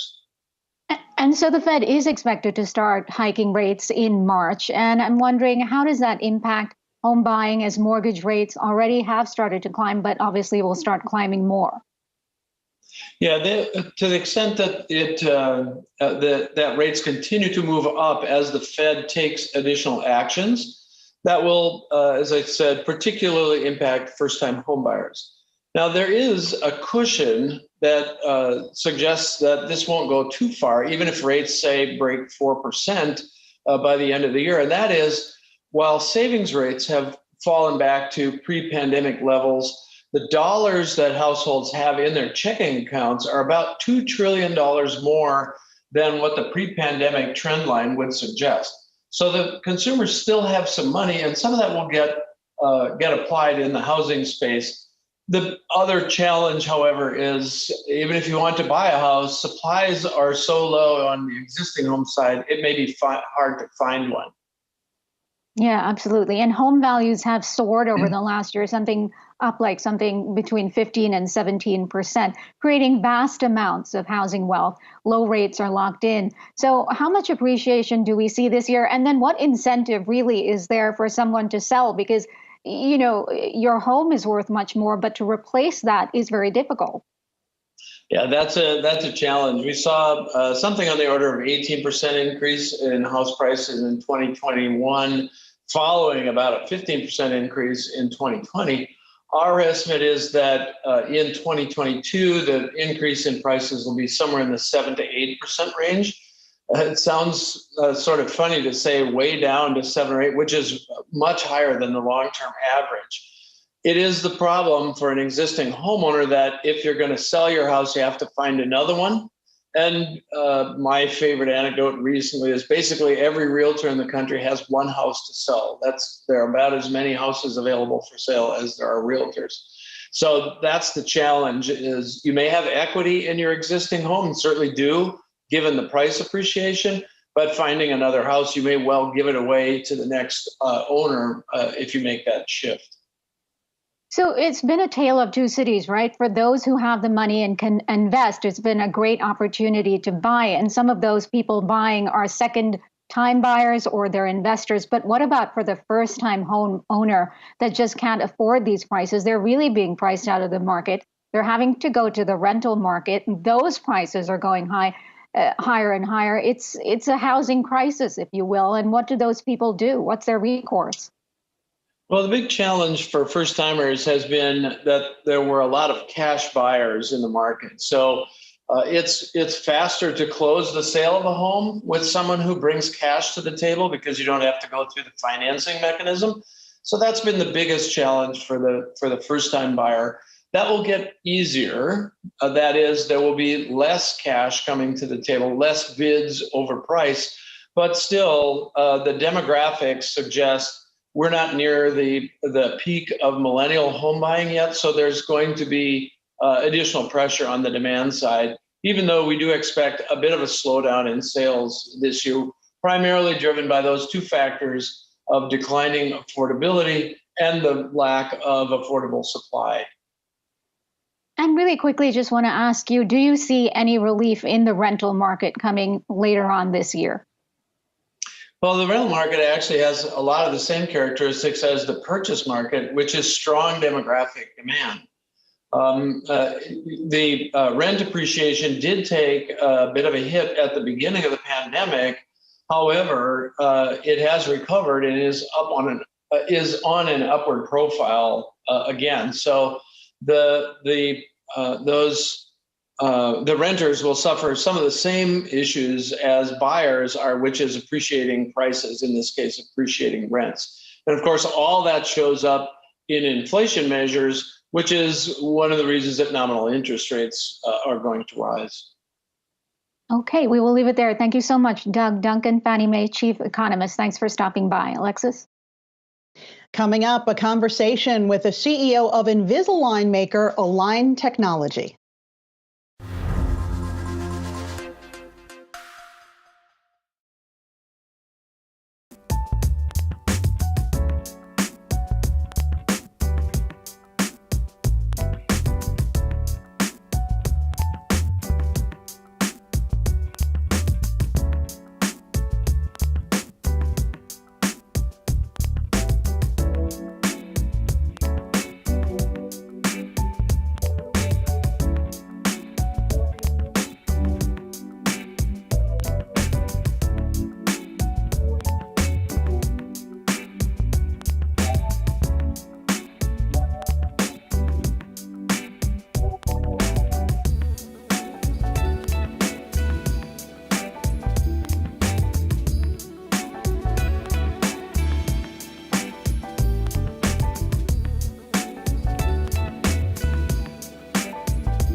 Welcome back. Invisalign maker Align Technology posted better than expected quarterly earnings this week, but that is not helping the stock right now. As you can see, it's down nearly 4%. The company's CEO, Joe Hogan, spoke earlier today with Yahoo Finance Live about the company's outlook for 2022.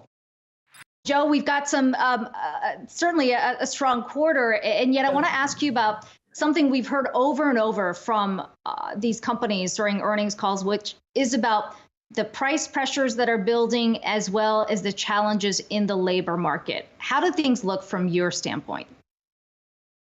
Well, again, we had a terrific year. We're really proud of what we did in 2021. We grew, like you said, 60%, and we came in, right at our earnings target of 25% from an operating standpoint. What we did mention is we had a slowdown in Invisalign sales in the last few weeks of the quarter in December, and we attributed it, around the world to Omicron. We could see those holes in schedules that doctors were experiencing.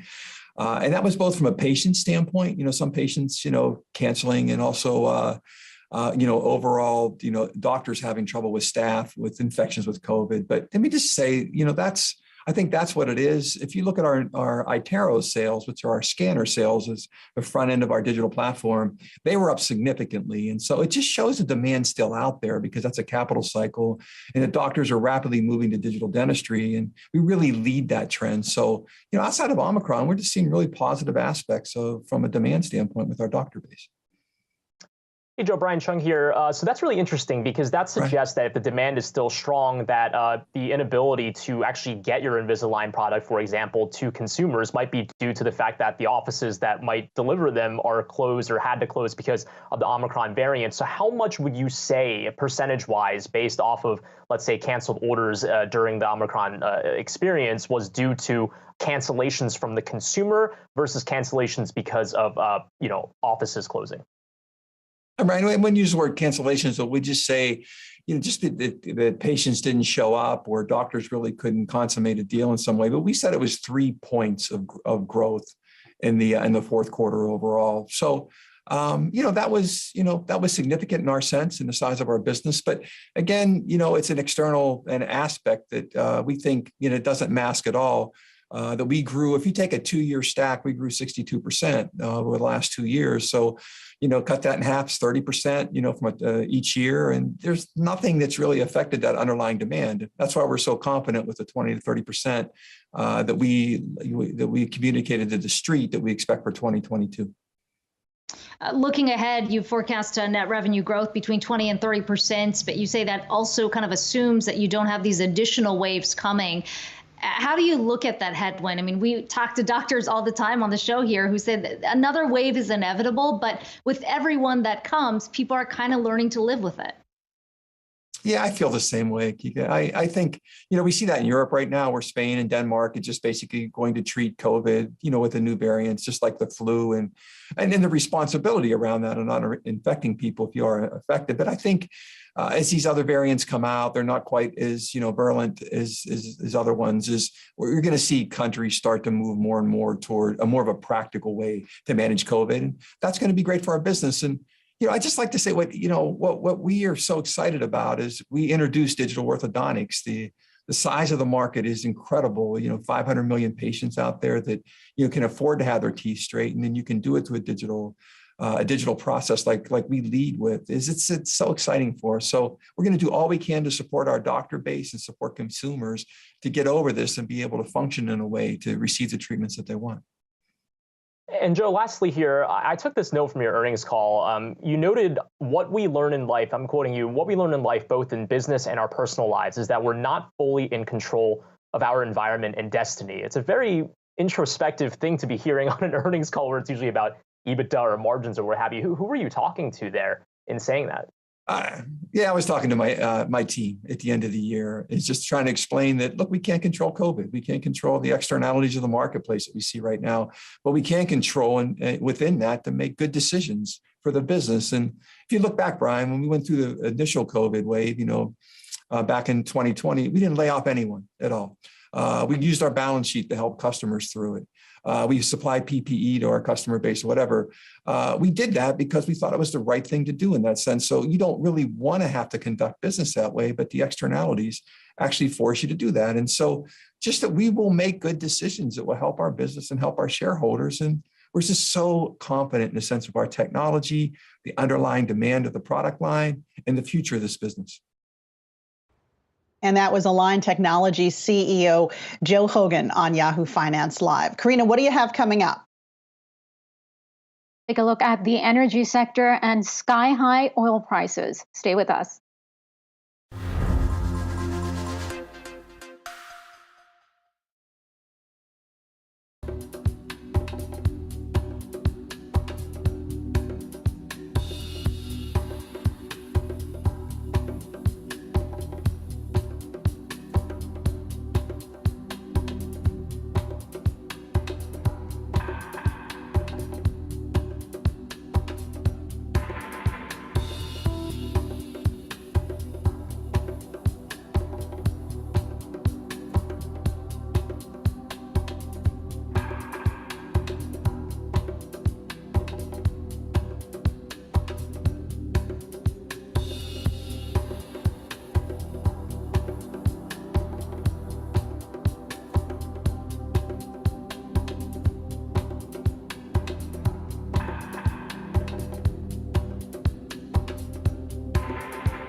Welcome back to Yahoo Finance. Well, oil has hit a 7-year high with crude crossing $92 a barrel.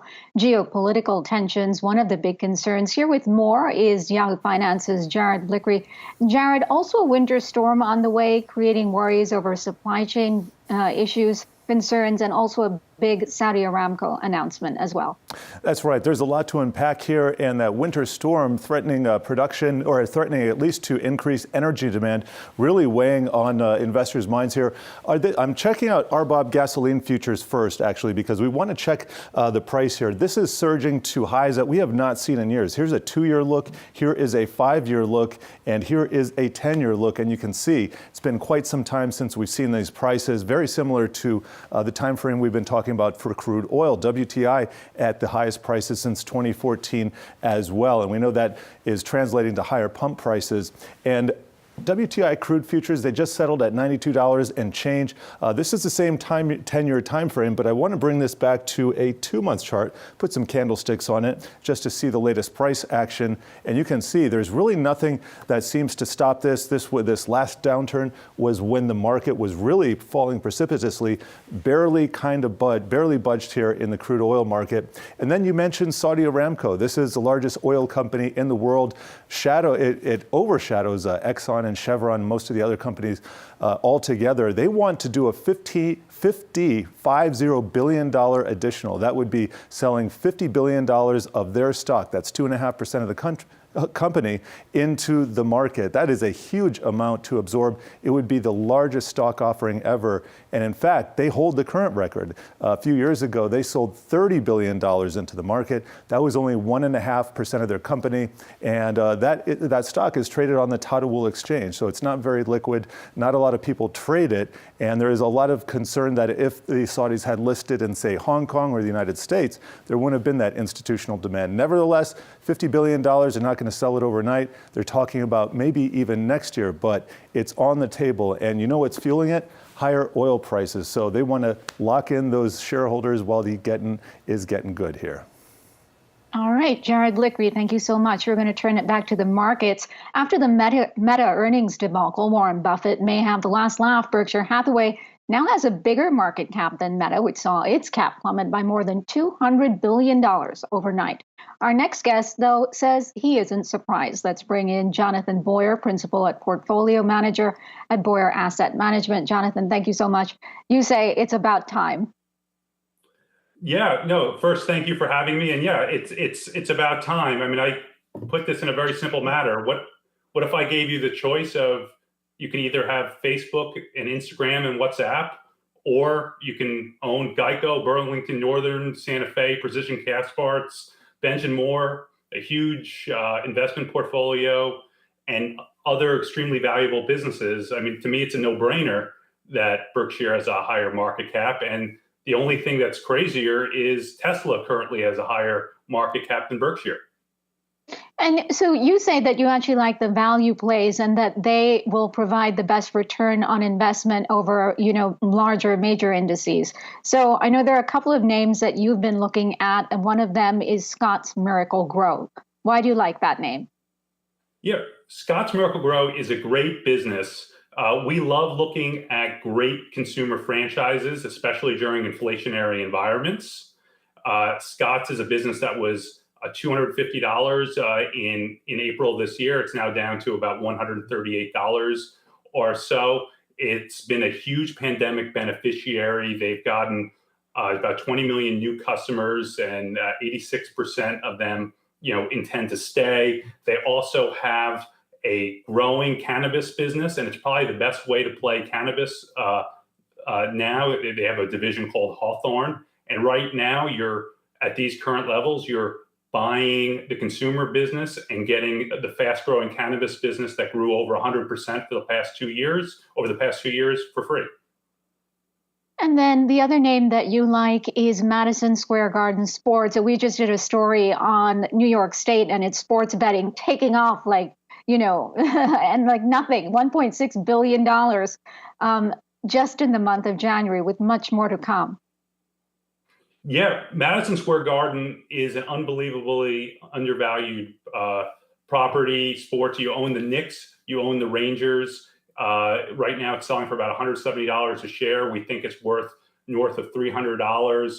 Essentially, at current levels, you're buying the Knicks and getting the Rangers at zero cost, which were just valued by Forbes at over, I think, roughly $2 billion or so. And there's a catalyst which is critically important to us. We think that the Dolans could potentially sell the teams, or private equity could buy a minority stake in some of the teams, which would help highlight value. And then, many investors have gotten burned, right? Investing in big tech and then in the meme stocks as well, in crypto. Do you think some of those investors walk away completely from the markets at this point because it's just too volatile, like happened in the dot-com bubble?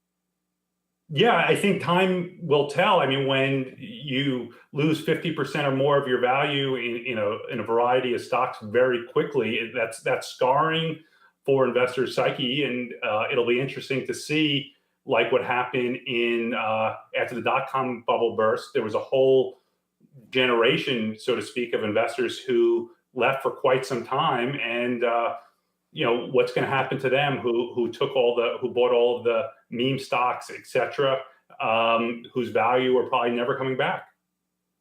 And Jonathan, tell me some of your other picks. Got about a minute left. You have a list of the 40 best equity ideas, forgotten 40 stock picks, you call them. What are some of those picks? Yeah, well, the forgotten 40 are our 40 best ideas for the year ahead that have catalysts.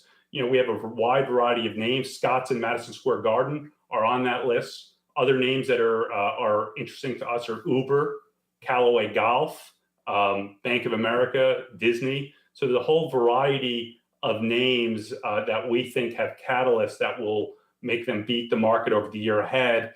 I think this is the type of year where the indices won't do very much, and the real money will be made in stocks that are either outside of the indices or have low weightings in them. And then real quick, do you stay away from big tech completely?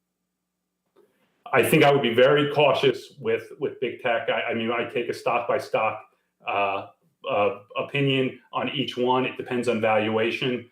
So you have to really look at everything, on an individualized basis. But I don't think the stocks that did well for the past 5 or 10 years are the ones that are going to lead going forward. Okay, we will leave it there. Jonathan Boyer, Principal and Portfolio Manager at Boyer Asset Management. Thanks for stopping by today. Alexis? All right, coming up next, we're going to dive deeper into the jobs report today and shine a light on how women are faring in the labor market.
The unemployment rate for January ticked up to 4% last month, but the jobless rate for women was even better at 3.6%.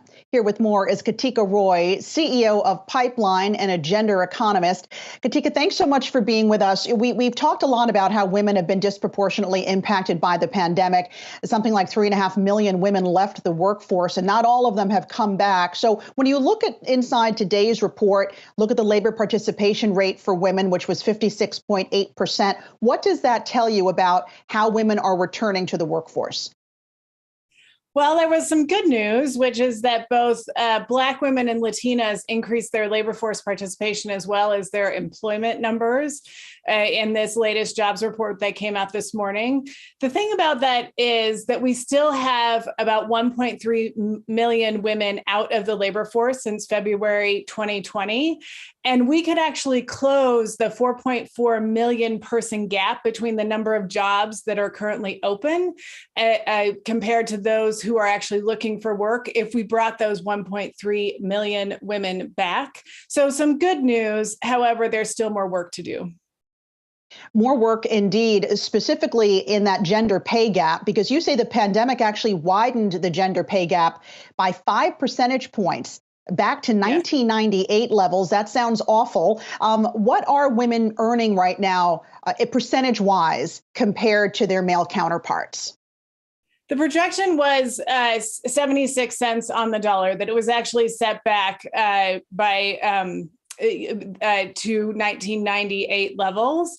And that's an issue not only because there's less money coming into women's wallets, but there's more money coming out of women's wallets for things like student loans or the pink tax. 40% of the time, women pay 7% more for items such as whether it's razors or shaving cream or dry cleaning. So we have something up here. It says that women earned 83% of men's earnings. That was for the fourth quarter of 2021. So, but when you look at how far we've come, or how far perhaps we haven't come, what does this tell you about what more needs to be done? Well, there are two things that we need if we look at in the workplace itself. One of the things that we actually need is equity of opportunity as well as equity of pay. The average Fortune 500 company has 60,000 employees, and they make 3 key decisions across their employees each year, which is performance, potential, and pay. So they have 180,000 opportunities to actually move toward equity. That's the first thing that we need to do. The second is that we need to invest in equitable skilling. And that is, during the pandemic, we actually catapulted forward 5 years in terms of digital acceleration. That means that the jobs that existed before the pandemic don't necessarily exist now. One of the more concrete ways that we can do that is through the infrastructure bill. Women are right now are only slated to gain about 23% of those jobs. If we actually invested in equitable skilling, we could actually have equitable gains of the jobs in the infrastructure bill, which right now is about a 34-point gap. You know, you said a few moments ago that over 1.5 million women have vanished from the workforce since the start of the pandemic. If some of those women are listening to this interview right now, what can they expect when they return to the workforce in terms of pay? It's always hard when you take some time away from your job, and it's harder to sort of come back and make up for lost time.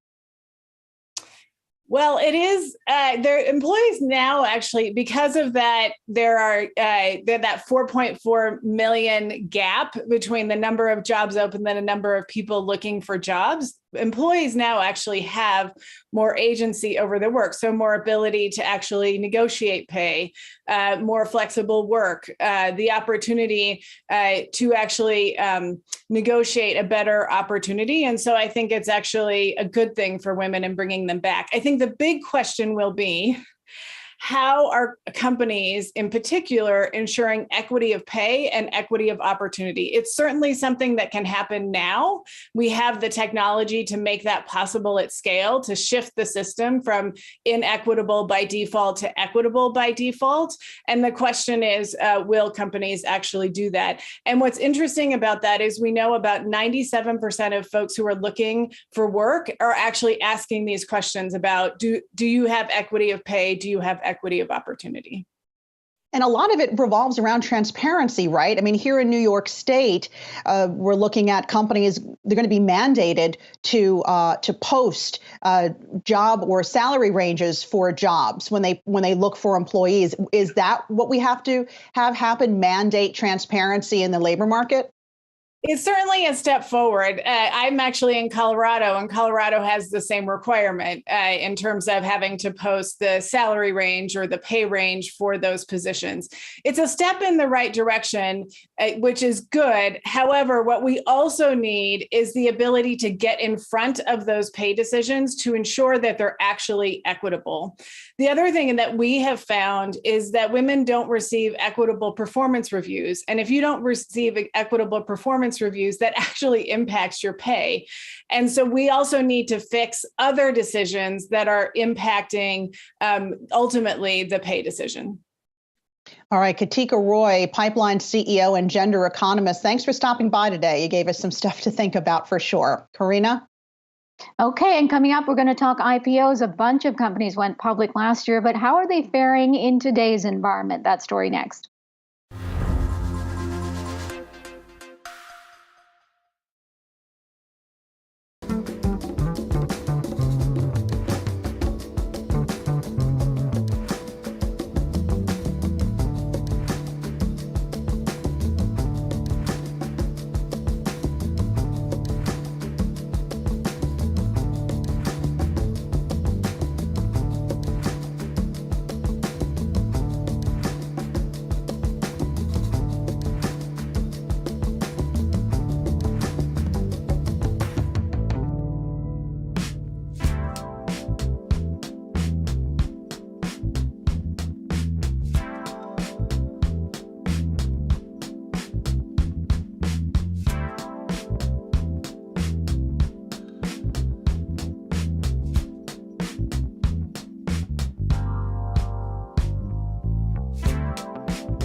Welcome back to Yahoo Finance. Well, last year's class of IPOs is now trading more than 20% below offering on average.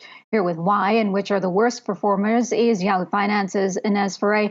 Inez, Robinhood has got to be among one of the worst performers since its July debut, and Didi as well, most likely. Yeah, that's right. So what we did was we took a look at the pandemic IPOs, so to speak. And speaking right now of the 2021 IPOs and the largest IPOs of 2021, that being the largest amount of money raised by these companies, we took a look at where they ranked as far as their share price today versus their IPO price. And if you take a look at the chart right there, you can see that Didi shares are down about 73% from their IPO price. Robinhood is down more than 60%, around 60%. Coupang is down around 40%. Bumble is down more than 30%. And then you've got Rivian down, that's down about 17 or 20%. So these are the largest IPOs of 2021, and they are all trading below their IPO price. If you take a look a little bit under the hood as to reasons why, well, Didi, we know, has had regulatory issues in China. In fact, Didi is delisting off of the New York Stock Exchange and moving over to Hong Kong. When you take a look at Robinhood, well, Robinhood has had to confront several challenges throughout last year. It was in the middle of the GameStop saga. Then you had slowing growth for Robinhood in the third and fourth quarter, even though its first and second quarter was very good. It had a blockbuster quarter in the second quarter, that being the quarter that it announced after it went public. And then you've got Rivian, that if you take a look at Rivian, Rivian priced its IPO at $78 a share, and the stock absolutely soared on the first day and several days afterwards. In fact, you had its market cap ballooning all the way up to $153 billion in mid-November. Right now, it's sitting at around $55 billion. But that is sort of a snapshot also of that investor appetite for anything that had to do with electric vehicles. So all EV players were really getting a big bump boost, a lot of money flowing into those companies. And the air has kind of been taken out a little bit, especially this past January and coming into the year amid rising inflation and the prospects of tighter monetary policy. And as real quick, what about those stocks that went public earlier on in the pandemic? I'm thinking, and they're big names, Airbnb and Snowflake. How did they wind up faring? Yeah, so we took a look at the 5 largest IPOs of 2020 during the pandemic. And what's interesting is that all of those are trading above their IPO price. So Airbnb is trading above its IPO price of $68 a share. That stock also soared on the first day of trading. And it's still above the first trade when it first went public in December of 2020. And Airbnb is that sort of poster child of the company that really turned things around during the pandemic. It first had layoffs, and then it was able to turn the business around, so to speak. And it's a profitable company. It's been sort of beaten down a little bit with the high growth names over the last month as well. All right. It really has been a whirlwind for the IPO market. Inez Ferre, thanks for the roundup. We appreciate it. Let's take a look at the markets here before we send you off to the next hour, because it has been a tech turnaround. As you can see, the Nasdaq up 285 points, being led higher by Amazon after its cloud computing service just took off last quarter. It's also raising its Prime membership by $20 a year, everybody. So yet one more thing moving up in price. The Dow now up by triple digits and the S&P gaining 43. That's going to do it for us. I'm Alexis Christoforous and Karina Mitchell. Stay tuned. We're going to take you through the final hour of trading right after this.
The U.S. added 467,000 jobs during the month of January, while the unemployment rate was little changed at 4%, a sign that the Omicron variant had less impact on the employment situation than was feared. Leisure and hospitality accounted for the largest workforce gains as the sector continues to adapt to pandemic-related variables. We'll assess how the report today plays into the Fed calculus in just a moment. Meanwhile, the digital advertising wars, they have been a theme of this week's earnings, while Meta shares melted to a 52-week low, while Amazon, Snap, and Pinterest, they're all trading higher following their earnings report. Even Twitter's in on the social media gains today. Diving into what the growth prospects look like for social advertising companies coming up. And sports memorabilia is looking to score through NFTs. One of is kicking off collections from football legends like Emmitt Smith, Jerry Rice, and Dick Butkus in the days surrounding the Super Bowl. Perhaps the differentiating factor here, a major partnership with Sports Illustrated. We'll discuss all that and much more during today's show. 59 minutes till the market close, and you are watching Yahoo Finance Live. Today is Friday, February 4th, 2022, and I'm Brad Smith. And I'm Emily McCormick. Stocks are shaking off earlier losses and pushing decidedly higher this afternoon after that stronger than expected January payrolls report and some better than expected tech earnings. Taking a look now at the three major indices, the Nasdaq Composite trading at session highs, currently up about 2.2 percentage points. The S&P 500 working our way up the screen here, up about 50 points or 1.1%. And the Dow Jones Industrial Average up more than 130 points or about 0.4% on the day. But let's head over now to Yahoo Finance's Jared Blickery for a deeper dive on today's market action. Jared, take it away. Well, that's right. Earlier this morning, around 8:30 a.m., when those numbers dropped, admittedly, the payrolls number, the headline one, quite the surprise to the upside. Stocks took a leg down, but that would soon be the low. Really recovered around 10:30 a.m., and it's been off ever since. Nasdaq up over 2%, S&P 500 up over 1%, and the Dow up about 1/3%. The big mover today, Amazon up 15%. That is the biggest price move in one day in about a decade, and very impressive to see them just killing it on Amazon Web Services. Also, advertising may be as profitable as AWS. That's been their cash cow, their profit center historically, but just lots to celebrate for Amazon investors there. But I do want to show a chart because over the last 2 years, this is a stock that is largely traded sideways. We had a few breaks to the record highs before, but we have settled back down into a trading range. So nothing new in terms of the technicals there for Amazon.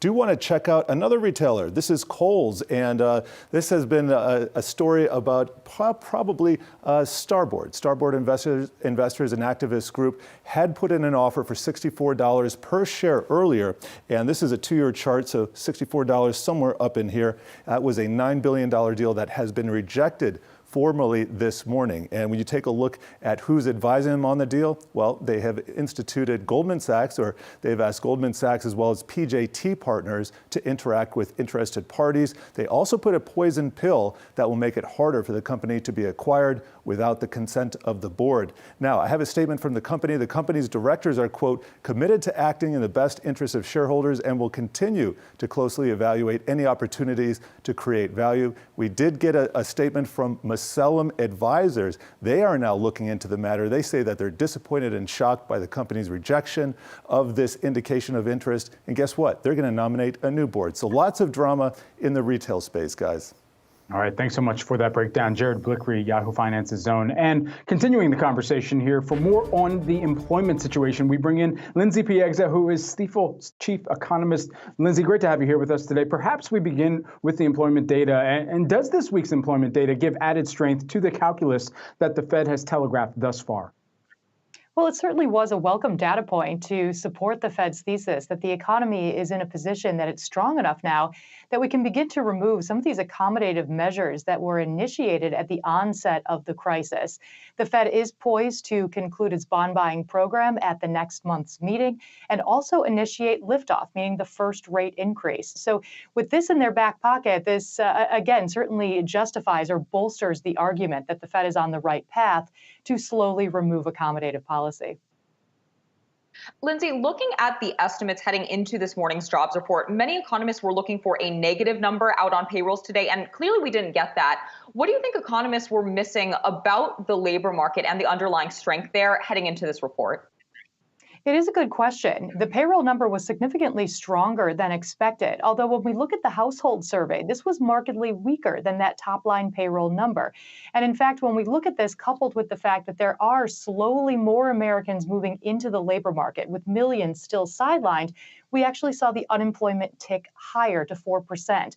So there is a little bit of an unclear message in the labor market at this point. Yes, we're still putting Americans back to work, but it's unclear if this is a sustainable upward trend or if we're still seeing a volatility in the aftermath of that global pandemic. And next week, of course, going to be big with some of the economic data that we're standing by for, CPI and PPI. What notably would you be watching for there, and how the Fed may continue to digest inflationary data that they're going to be receiving, even if they have telegraphed what the move may be thus far? Well, it's interesting because headline inflation, the Fed is very much convinced that we're going to begin to see relief in the form of a second derivative decline, or meaning a slower pace of still positive price pressure. So if in fact we do start to see that relief, a slower gains on a monthly basis, beginning to peak out on the headline number, at least on an annual basis, this is going to alleviate that sense of immediacy or sense of urgency for the Federal Reserve to act aggressively. Now, we still expect the Fed to act. Slower growth and a more benign inflation number doesn't negate the Fed's need to move off of zero levels. But if we do start to see inflation subside, even slightly, this is going to remove a lot of that pressure on the Fed to raise towards some of the more hawkish estimates of 4, 5, even 6 rate hikes within the next 12-month period. Given where we are right now with the data, do you think we get a 50 basis point hike out from the Fed in March? I don't think we do. I think the Fed is very committed to removing policy accommodation, but I think they're also committed to doing it at a very gradual pace, letting the economy, letting the market have time to absorb these movements in monetary policy, and making sure that they're not going to pull the rug out from under the recovery. Remember, it's a very delicate balance. The Fed does want to control inflation first and foremost, but they also recognize that the market is still very much dependent on the monetary policy punch bowl. So they don't want to do too much too fast, shock the market, and then undermine their longer term plan to a higher platform of the federal funds rate. We heard from President Biden and, of course, on the jobs data, looking through that and trying to, of course, look at the broader economic recovery and signal that we're an economy that can continue to move forward despite what COVID has thrown at us in the past and what may continue to come in the form of variants in the future. And so to what extent do you believe that the economy is beginning to show some signs of insulation, even if there are some spots that are still weak areas? Oh, I think we're very much taking large steps in the right direction, and we've seen already the initial green sprouts, if you will, of a more organic market as we did begin to see fiscal stimulus wane in the second half of last year. Growth returned back down to an increasingly more organic platform. Now, as we turn the corner and look out to 2022, assuming there's no additional stimulus, no additional funds in terms of COVID relief, we can start to see the market return back to a more organic level.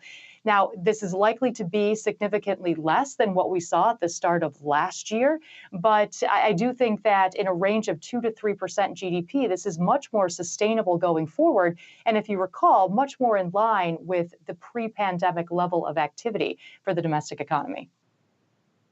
Average hourly earnings were up 5.7% year on year in January, according to this morning's jobs report. I'm wondering, how do you see consumer spending evolving going forward, considering where wages have been heading, but also the inflation on the consumer prices side that we've been seeing recently as well?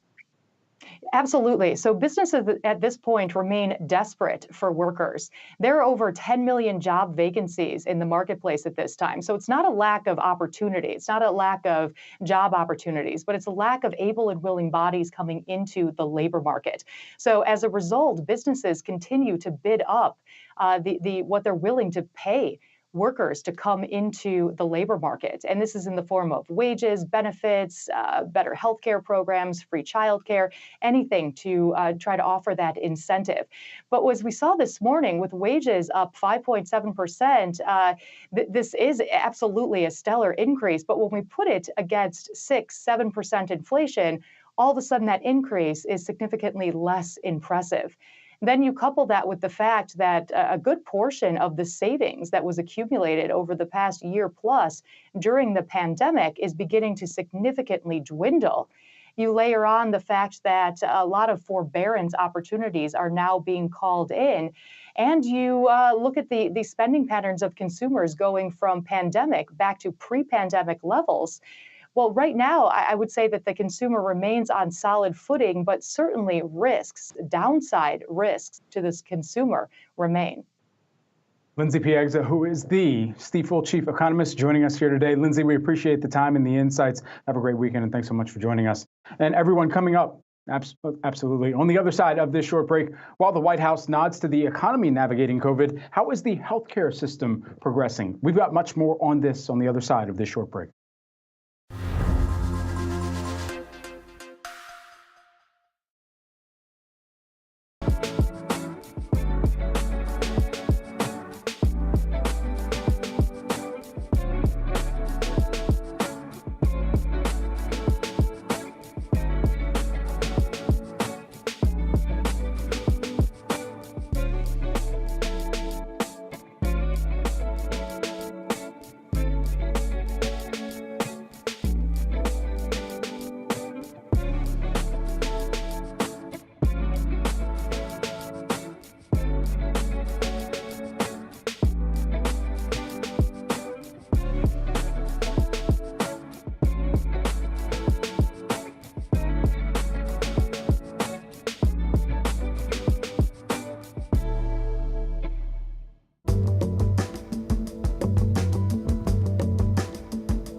Welcome back. The Winter Olympics kicked off with the opening ceremony taking place today at the Beijing National Stadium. It's the second Olympics to take place during the pandemic, but at this Winter Olympics in China, athletes and other attendees are facing much stricter virus restrictions.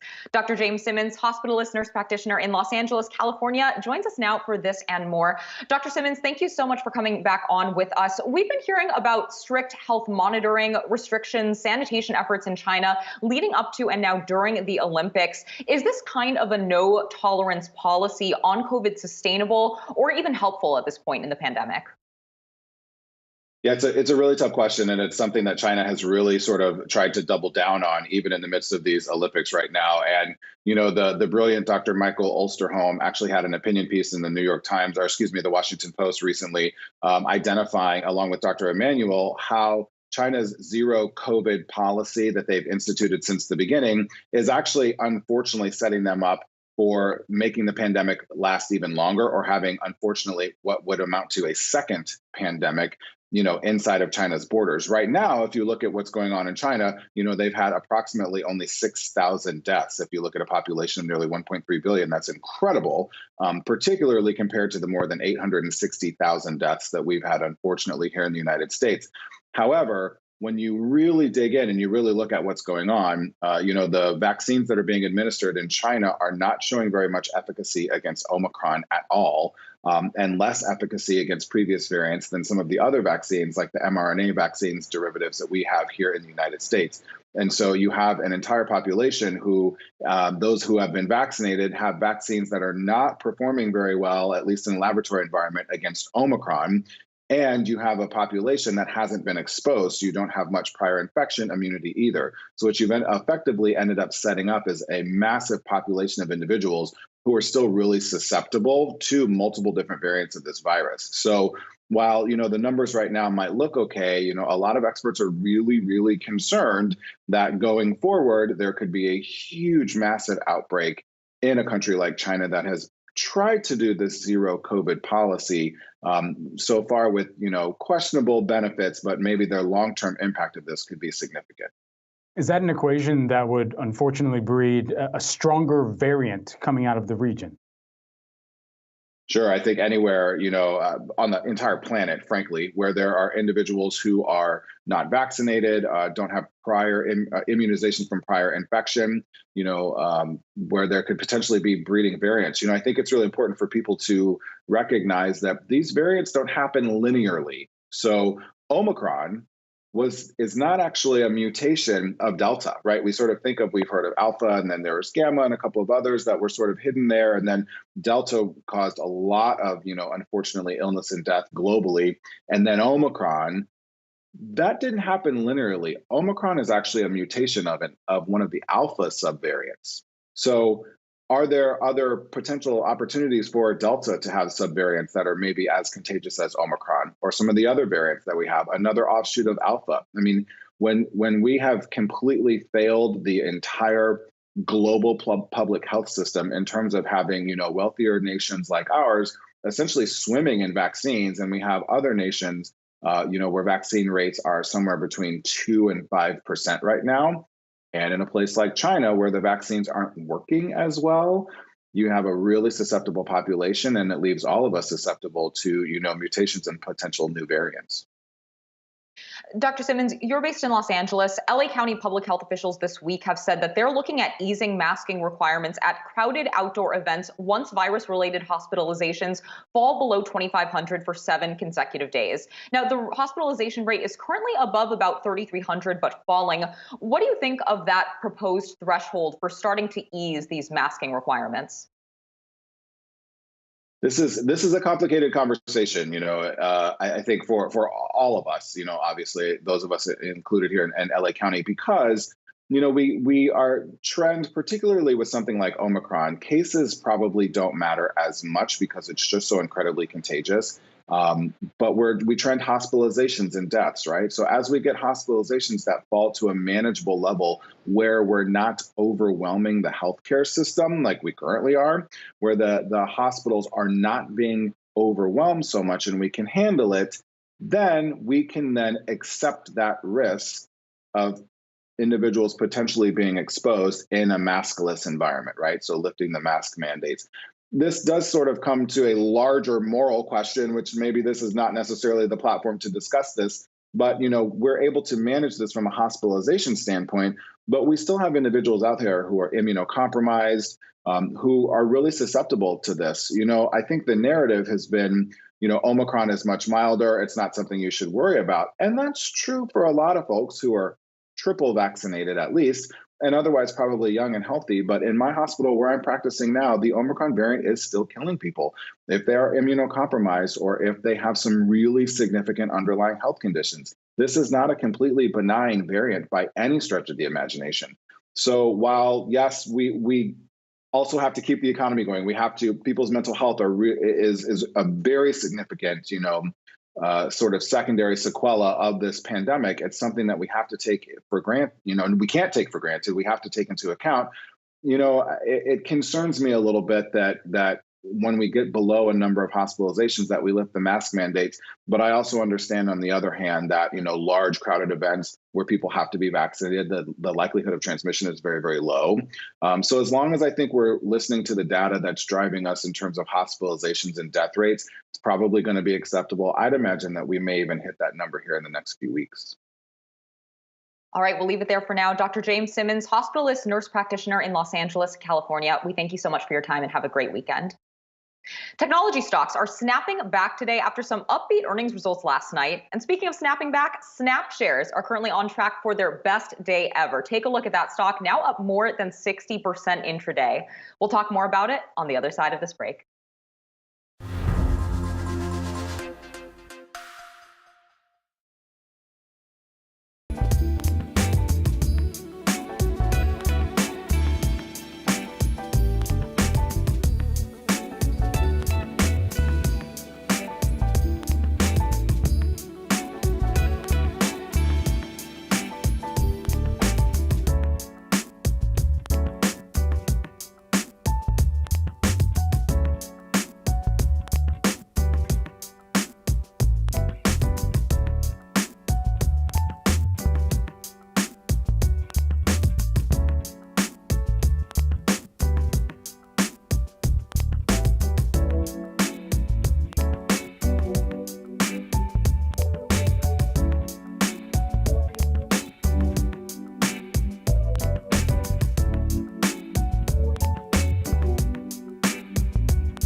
Welcome back, everyone. A huge week for earnings in the digital advertising industry. While shares of Facebook parent company Meta flopped after a decline in users, Snap and Pinterest, they moved sharply higher. So is it momentum or just relief? Take a look at all of these names. Snap, the brand of Ghostface Chilla, moving higher by about 64% right now. And for much more on this and to discuss all of the digital advertising wars, we've got Yigal Arounian, who is the Wedbush Securities Managing Director. Yigal, great to have you here with us today. Is this move about how outsized of an impact that Apple iOS had on Facebook and not the other digital advertisers looking to take market share, or more about the growth that those other advertisers were able to exhibit to the street? I think it's really about all of those things. Facebook's results definitely spooked investors. Even headed into earnings before Facebook reported, we're starting to see a lot of nervousness. Just around the market. Snap, an expensive stock with a high valuation, high growth, and starting to hear more and more concerns around Apple's privacy issues. It was something that they brought up last quarter. So investors were really nervous, and Facebook reported and just made things even worse. It was around Apple's privacy issues, but it was also around TikTok and competition. Those are two themes we heard across the board. And in Snap's results, they seem to be a little bit more insulated from both of those things. And that's why you're seeing the big relief today. Yigal, this is Emily here. Thanks so much for joining us. I'm wondering, do you think this slide that we've seen in shares of Meta platforms is perhaps overdone? Because when you think about the scale of these companies, Meta platforms, we're talking about billions, a couple billion of monthly active users, whereas for Snap, Pinterest, you're still in the millions. So what do you think about this slide that we've seen in those shares over the past couple of days? I think a lot of it makes sense. We're really seeing something out of Facebook that we've never seen. First, Facebook's just been so good at its ad effectiveness since the beginning of its history. It's been the best at it by far at targeting users across the web and having really effective advertising. And now it's almost become a little bit blind in the way it can target users. And it's become clear that Facebook has been by far the most affected from the privacy issues. So what Facebook was always able to overcome all of its challenges because its advertising was just so effective. So anything could have been going on in the background. Advertisers wanted effective advertising, and they got that from Facebook, so they continued to spend. And what you're seeing now is that, especially for small and medium-sized businesses, the advertising is just not as effective as it used to be, and that's a real challenge. The other problem that's happening at the same time now is TikTok is taking a lot of share of people's time, and you saw Facebook users decline sequentially for the first time in history. And with that many users and a potential risk around that, that's something that's going to scare some people off as well at the same time. I want to talk about Amazon here, because when you think about the amount of data that any of these digital advertisers is able to aggregate and index to effectively layer on some type of targeting so that you see the highest conversion rate for your advertising or marketing campaigns that you may be running, Amazon has a treasure trove of data on its end users, and that's a business and advertising services that we saw grow 32% year over year. The only other business that outdid that in the growth was AWS. And so considering what they have in their platform, is there anything that stands out to you about their ability to take market share in the digital advertising landscape? Well, yeah, Amazon has done that over the last number of years, and they've become, it was really a two-horse race for a while between Google and Facebook in terms of being that big in the digital ad universe. And Amazon's come along over the past number of years and created a really strong digital advertising environment of its own.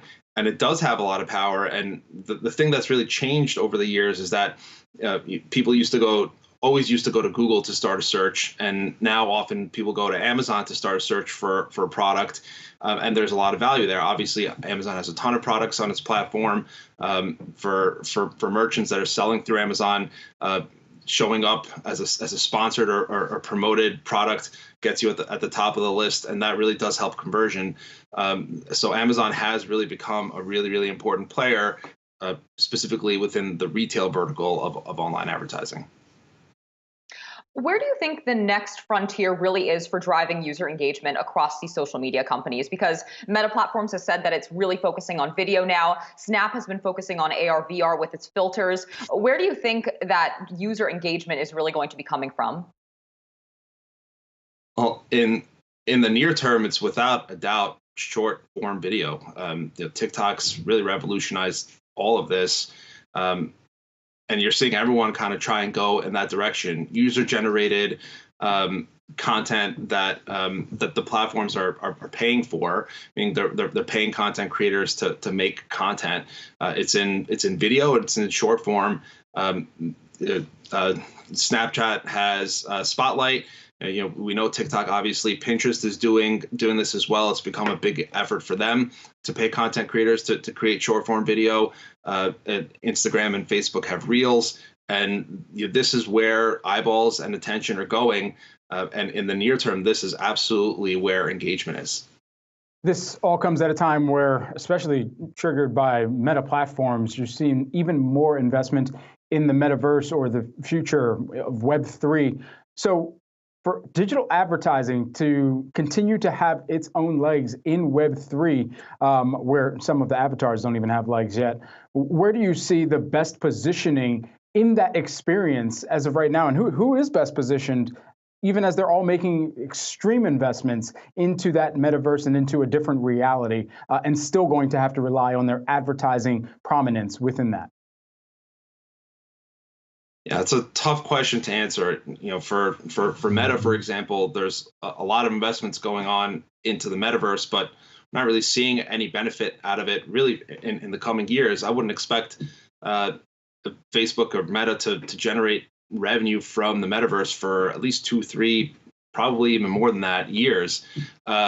So there's a lot being built. There's a ton of uncertainty around it. The video game companies, like the gaming world, is where the metaverse feels a little bit more real right now. There's advertising opportunities in the gaming universe as well.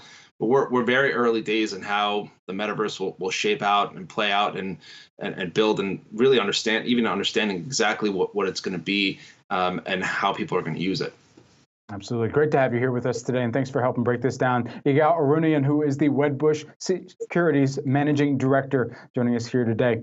And everyone, much more coming up on the other side of this short break, particularly here as we think about what OpenText is doing in this most recent earnings report. Taking a look at the shares, they are down intraday by about 3% with 30 minutes left in trade. We've got their CEO on next.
Welcome back. It's time now for our 2 and 2. 2 stocks Brad is watching and 2 stocks I'm watching this afternoon. And I'll kick things off with Clorox. Now, those shares were off as much as 16% at session lows today in their biggest slide since the year 2000. And as you can see, those shares still holding on to losses as we head into the closing bell. Now, this is coming after the company's latest quarterly profit results and outlook missed estimates due to rising input costs. And for the second quarter, the fiscal second quarter, Clorox's earnings came in at 56 cents a share, or well below the 84-cent consensus estimate. Now, Clorox also cut its full-year adjusted earnings guidance to now see as much as $4.50 a share. It previously saw as much as $5.70 a share on the high end.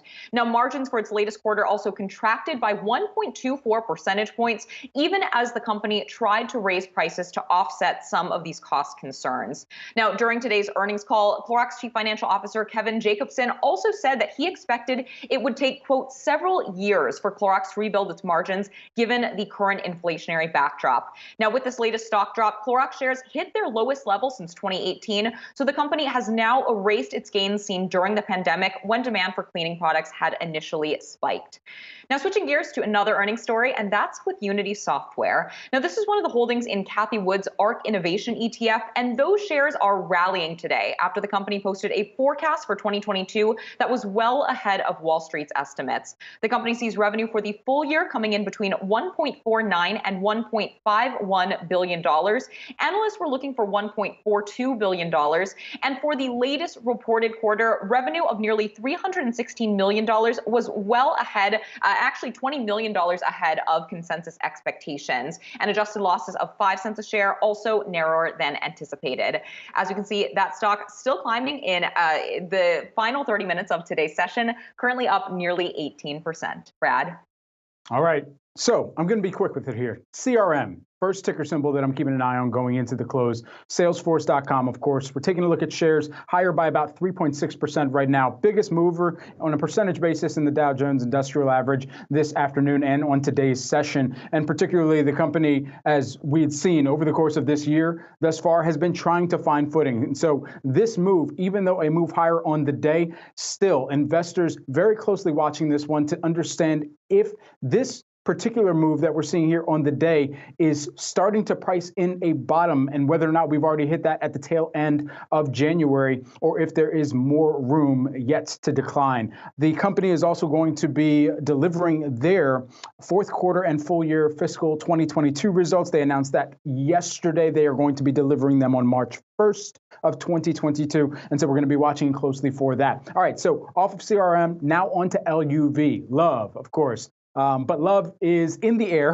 right now as we're taking a look at Southwest Airlines. Ticker symbol LUV, of course, they're one of my favorites out here to track. And this is up 1% on the day. I'd actually picked this name when it was down fractionally. And so it's moved higher. And particularly one of the bigger things that we've been tracking within the airline space is how they are anticipating the impacts from the Omicron variant to detrimentally impact their most recent quarter. Now, we had already gotten results from some of the major airlines. We're going to be standing by for even more as we move on throughout the rest of this earnings season. And particularly for Southwest Airlines, they also made another big announcement, which is fitting for a Friday because it's happy hour somewhere already. They're restoring onboard beverage options. You may remember, though, this came to the chagrin of some of the workers that are involved within that broader passenger experience. And so we'll see exactly what this experience looks like going forward from here. But this is going to be on flights of 176 miles or more. They're going to be reprising that. And that's coming in February 16th that they're going to be offering that expanded selection. So we will see how they continue to navigate this, especially along with so much of the workforce that's necessary to make this happen in that passenger and in-air experience, if you will, Emily. Brad, we've been talking a lot about tech earnings, and the enterprise software company OpenText was one of many to report quarterly results earlier this week. Now, OpenText posted quarterly adjusted earnings of 89 cents a share on sales of $877 million. Both of those metrics topped Wall Street's expectations.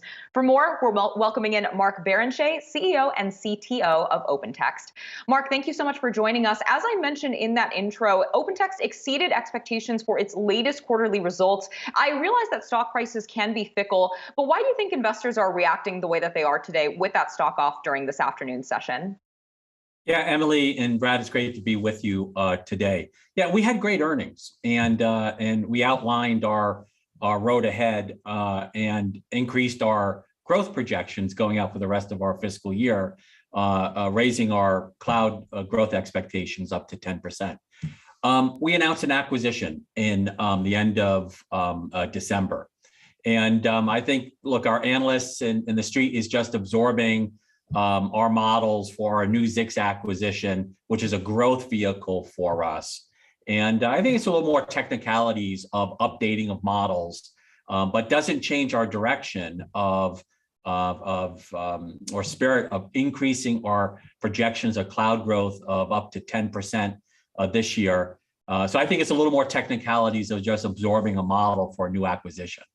Right, and total revenue growth of up to 4% you're projecting as well. And so how quickly do you expect this acquisition to be accretive to the business? Yeah, it's actually accretive day one in terms of EBITDA dollars and accretive to revenue. But like most acquisitions we've done, and we're a very acquisitive company, it's going to take us about 12 months to get Zix Corporation onto our model. So it doesn't change our fiscal 24 aspirations of 4% total organic growth and adjusted EBITDA of up to 40% in our business. But the next couple of quarters, we have to absorb the expense as we ramp back up to our corporate model and aspirations of adjusted EBITDA up to 40% by fiscal 24. OpenText recently completed that acquisition of the email productivity and security company, Zix Corporation, as you were mentioning. And you also mentioned that you are quite acquisitive. But going forward with your M&A strategy, what businesses or types of businesses and services are you looking at to continue growing the business? Yeah, thank you for that. So we're an enterprise and mid-market software company. And we're the market leader in helping businesses of all sizes organize, secure, and intelligently manage big pieces of information from employee information, invoices, orders. Bring that to life a little bit. We recently won the new platform at Volkswagen for global invoicing. We recently won a new platform at the U.S. Army Corps of Engineers to create a single information platform for all the infrastructure they manage and all the construction they manage. 600 dams, 2,000 levees, water supply for 10 million Americans, and putting all that information into one place. So in our acquisition strategy, we're looking to double the company again over the next 5 to 7 years. We're roughly $3.5 billion. We're going to generate over $6 billion in cash flows over the next 5 years. And we're going to put that to work in enterprise cloud for content and experience and supply chains, and also security for small and medium-sized businesses. There's long been this acquire to grow strategy in place for cloud companies in particular, but largely across technology. Do you believe that rising rate environment accelerated any of the negotiations and the deal making that we've seen, and if not across the board, within your company? It's a very fair question. Look, we're a relatively young company. We're just 30 years old. We're in a market that has roughly an $80 billion TAM, and our customers just have high expectations. And so we want to keep filling those expectations, and we're going to do that by our own R&D investments. And Brad, we're investing about $500 million a year in our engineers and in our own organic development. But at the same time, we can accelerate that by putting capital to work very smartly. And with reasonable interest rates and great cash flow generation and the ability to get high returns, drives our M&A strategy to keep accelerating the fulfillment of our customer expectations. In terms of the competitive landscape in your space, IBM recently spun off its private cloud business, Kyndryl, into its own publicly traded company. Now, you've said that OpenText would benefit from this move. Can you explain more of how you would be a beneficiary of that? Yeah, thanks for the question. Look, I don't even know how to spell Kyndryl, candidly. So when IBM carved out Kyndryl, they also carved out all their FileNet customers, all their global Sterling Commerce customers, and sort of given customers 1-year amnesty to go negotiate 2 contracts between IBM and Kyndryl. So we've launched a campaign. We call it Bye Bye Blue. We're the supply chain leader for enterprises in terms of the tech platform. We're also the content cloud leader in the marketplace. So we want to interject ourselves in every conversation where customers have to negotiate with IBM and Kyndryl. We want to be right in that dialogue. We're in the upper right in Gartner. They're in the lower left. We have a public SaaS option. They don't. We're innovating. They're stagnant. We're leading with Teams and Zoom. They're still integrating with Lotus Notes. And when customers making a decade-long decision, we think we're a much better choice. So we're going to kind of leverage this situation of the Kyndryl carve-out and be in every conversation. All right, we'll leave it there for now. Mark Barrenechea, OpenText CEO and CTO, thank you so much and have a wonderful weekend. Coming up, we'll dive deeper into this morning's hot January jobs report. Stick with us here on Yahoo Finance Live.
Welcome back, everyone. The U.S. added 467,000 jobs during the month of January, while the unemployment rate was little changed at 4%, a sign that the Omicron variant had less impact on the employment situation than feared. For more, let's bring in Becky Frankowitz, who is the president of Manpower Group. Becky, great to have you here with us today. I want to get your perspective. What does this jobs data say to you about the course of the economic recovery? Yes, I would say today's numbers are definitely a fresh start for the U.S. labor market. We're becoming more agile, more responsive, more resilient as a workforce than ever before. We did see, Brad, a little, I'd call it a timeout as we came out of December into January. There was increase in absenteeism, some concern over the new variant, but very quickly, both employers and workers regained their confidence. And we saw that in the numbers that we came out of January for this morning. The other thing I'd say about the report, there are probably three standout positives. First, participation finally heading in the right direction, women coming back into the workforce, which is very encouraging. And finally, we're seeing sustained growth, not just a few weeks, but sustained growth from the industries that were most impacted through the crisis. And all of this is evidence that we are becoming and learning to be productive alongside a virus. And that what was preventing people, the barriers preventing people to come back in the workforce, are now starting to be lifted. So I would say all in all, a very, very positive start to the year. Becky, you mentioned those three standout positives in this morning's report, in addition, of course, to that headline payrolls number and the past 2 months worth of upward revisions. But were there any details beneath the hood that gave you pause or that were potentially some points of concern in this morning's report? Yeah, so I would say not in the report, but if you dig under the report, we follow real-time job data day to day across the country. And coming out of the year or the end of last year into this year, there were about 2 weeks, I referenced it as a timeout, but 2 weeks where we saw a decline in new jobs posted. Now, it was about 300,000 jobs out of 4.6 million. And so, still small, but we haven't seen a lot of declines in the demand side. So that was a little concerning. But again, it was short-lived, short-lasted, and we saw employers, again, accelerate their demand as we exited the month. So I was keeping a very close eye on that. It certainly comes with all of the other data that we've received this week on the employment front. And we think about private payrolls, we think about, of course, the BLS data that came out today, even jobless claims, weekly basis yesterday. All of this comprised, and even the number of job openings right now, where do you expect some of those openings to be filled, even as the quit rates perhaps stabilizes at this level, at a high level, we should add? When we look at some of the openings and where we still have people yet to enter back into the participation rate figure that you cited a moment ago, where are those opportunities and how will that also contribute to an improving economy in the form of wages for many of those who are re-entering into the workforce at that point? Yeah, so first, Brad, I would say on the quit rate, stabilizing is the right word because it's still at a record high. 4 million a month of quits is significant. That also, though, tells us that people are confident in the economy. They're confident they can go get another job, which is a positive. In terms of where we're headed, the things that kept people from working, prevented those barriers to going back into the workforce during the crisis. People thought it was pay. Pay was a small part of it. Yes, it was part of it, but it wasn't the whole story. People were afraid for their health. Childcare was a problem. And of course, wages was also challenging. And so if you step back and say, that's what happened that kept people from going into the workforce, what are we seeing on those three dimensions now? Well, we're seeing childcare reopen. Little start and stop at the first of the year, as I mentioned, but for the most part, childcare is reopened. We all know that from a health perspective, the recovery rate, and you had someone on speaking about that, the recovery rate is quite rapid and the vaccines are doing their job. And so people aren't as afraid to come back into the workforce. And then finally, the highlight, the decade-long waiting around wages has been a highlight. And to answer the last part of your question, it's going to be wages that bring people back in, but what's going to keep them at your company and in the workforce is flexibility, just-in-time training, helping them see a future for themselves and upward mobility. And that's not just for the white-collar portion of our workforce. Those things are also true for the blue-collar portion of our workforce. So end to end, we have to show people that there's a future and there's advancement for them, regardless of the job they hold. This morning's stronger than expected jobs data came even as this report's survey period took place mid-month in January when Omicron cases were surging. With that in mind, how much do you think this latest monthly jobs report perhaps understates the real-time strength that we're seeing in the labor market and what we should be expecting for the February report? Yes, I think you hit it. We did see acceleration as we exited the month. So a little bit of understatement as we look back. We've seen many of the job reports adjusted upward. We will likely see that again on the January report. And we're seeing, consumer demand struggled a bit in December, coming back as we go into the first of the year, supply chains reopening. And so we are seeing momentum. It is not, we've not unleashed the floodgate on supply. We still have a supply problem for labor in our country, but we are starting to see optimism from workers coming back into the workforce. And again, very pleased to see that on the female half of the equation. Absolutely. Becky Frankowitz, who is the Manpower Group president, joining us today. Thanks so much for the breakdown on the employment situation. Appreciate it. And everyone, just minutes until the closing bell, we check in on the key levels to watch as the volatile trading week that has been comes to an end, and perhaps on a very positive note. Stay tuned.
Welcome back. We're heading for a positive close in the final minutes of today's session. Yahoo Finance's Jared Blickery is back with the breakdown. And Jared, we're off session highs, but still in positive territory. Give us the details. Yes, we are. And I thought we'd check out the week's price action so far, a little bit ahead of the bell. Here is the 5-day in the Nasdaq. Been a pretty volatile week. We had that huge downdraft from Wednesday into Thursday, but it's still holding on to gains of 2.6%. Didn't necessarily expect that at the beginning of the week, or especially in the middle when we were suffering those rough times there. Here's a Dow. It's up about just over 1.25%. The same time period in the S&P 500, it is up about 1.8%. Let's take a look at inside the market here, and we can see in the mega caps, a lot of action surrounding Amazon. We've been talking that to death all day. Tesla also up 4%, Microsoft up 1.75%, and software really bouncing back nicely here. Just some strength in Shopify and Snowflake, each of those up 8%. Shopify probably off of the strength in the Amazon earnings, but let's take a look at the sector action. We have consumer discretionary, that's Amazon, that's up 3%, that is a big gainer, followed by financials and energy. Interesting to see those value stocks up. We had the yield curve shifting up today off of that jobs report. And then to the downside, we have materials, real estate, staples, and industrials. Now, looking at our leaderboard here, we can see IPOs getting some love today. That's a Renaissance IPO ETF in the upper left-hand corner. And we see that's up about just over 5.5%. ARK Innovation Fund components, those are bouncing back. They've had a very, very, not rough, but I would say, well, they've had a rough time this year, but also a very volatile week. FDN is a U.S. internet ETF, software, solar, cannabis, that's what MJ is, and also gambling. That's up about 2%. To the downside, we're just seeing some weakness in home builders, transports, and really the value. That's interesting because we have seen energy and financials outperform today. Just taking a quick look at the reopening space, the travel space, a little bit of weakness in the cruise lines and a couple of the airlines, but for the most part, seeing some green here, guys. Jared Blickery, thank you so much for that breakdown. And coming up, we'll take you to the closing bell and beyond. Stick with us.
Welcome back to Yahoo Finance Live. I'm Emily McCormick here with Brad Smith.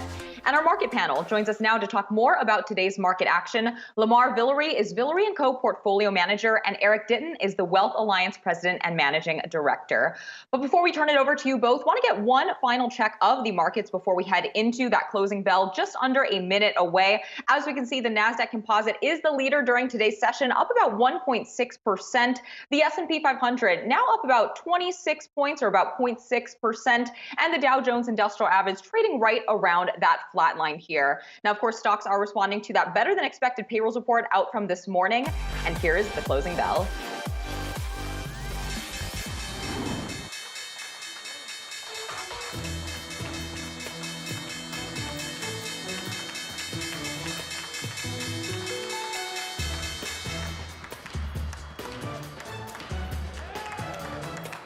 And that right there is the closing bell here on this Friday, rounding out what has been a crazy week to track on the earnings front. We got a slew of economic data on the employment situation front, and here is exactly where the U.S. markets and the major averages end. You saw the Dow entering a little bit of a hyper waffle, couldn't make up its mind going into the close. Ultimately, looks like it settles lower by about 21 points, flat just barely to the downside. And so we'll continue to track that, of course, next week. The S&P 500, though, that closes to the upside by about 0.5%, 23 points in the green there. And you also saw the Nasdaq Composite close in the green by a little more than 200 points, 219 points to be exact there. Represents a move higher on the day of about 1.6%. So let's get back to our panel to round out what was this trading week. And we had everything, Lamar and Eric. We had earnings, we had economic data, and we're only going to get even more of that as we go on to next week. And so, Lamar, let me kick things off with you and get your take on, first and foremost, the jobs reading that came through this morning and what that sets up for the decisions that the Fed is going to be set to make at their next FOMC meeting. Sure. So I don't think, not a huge surprise.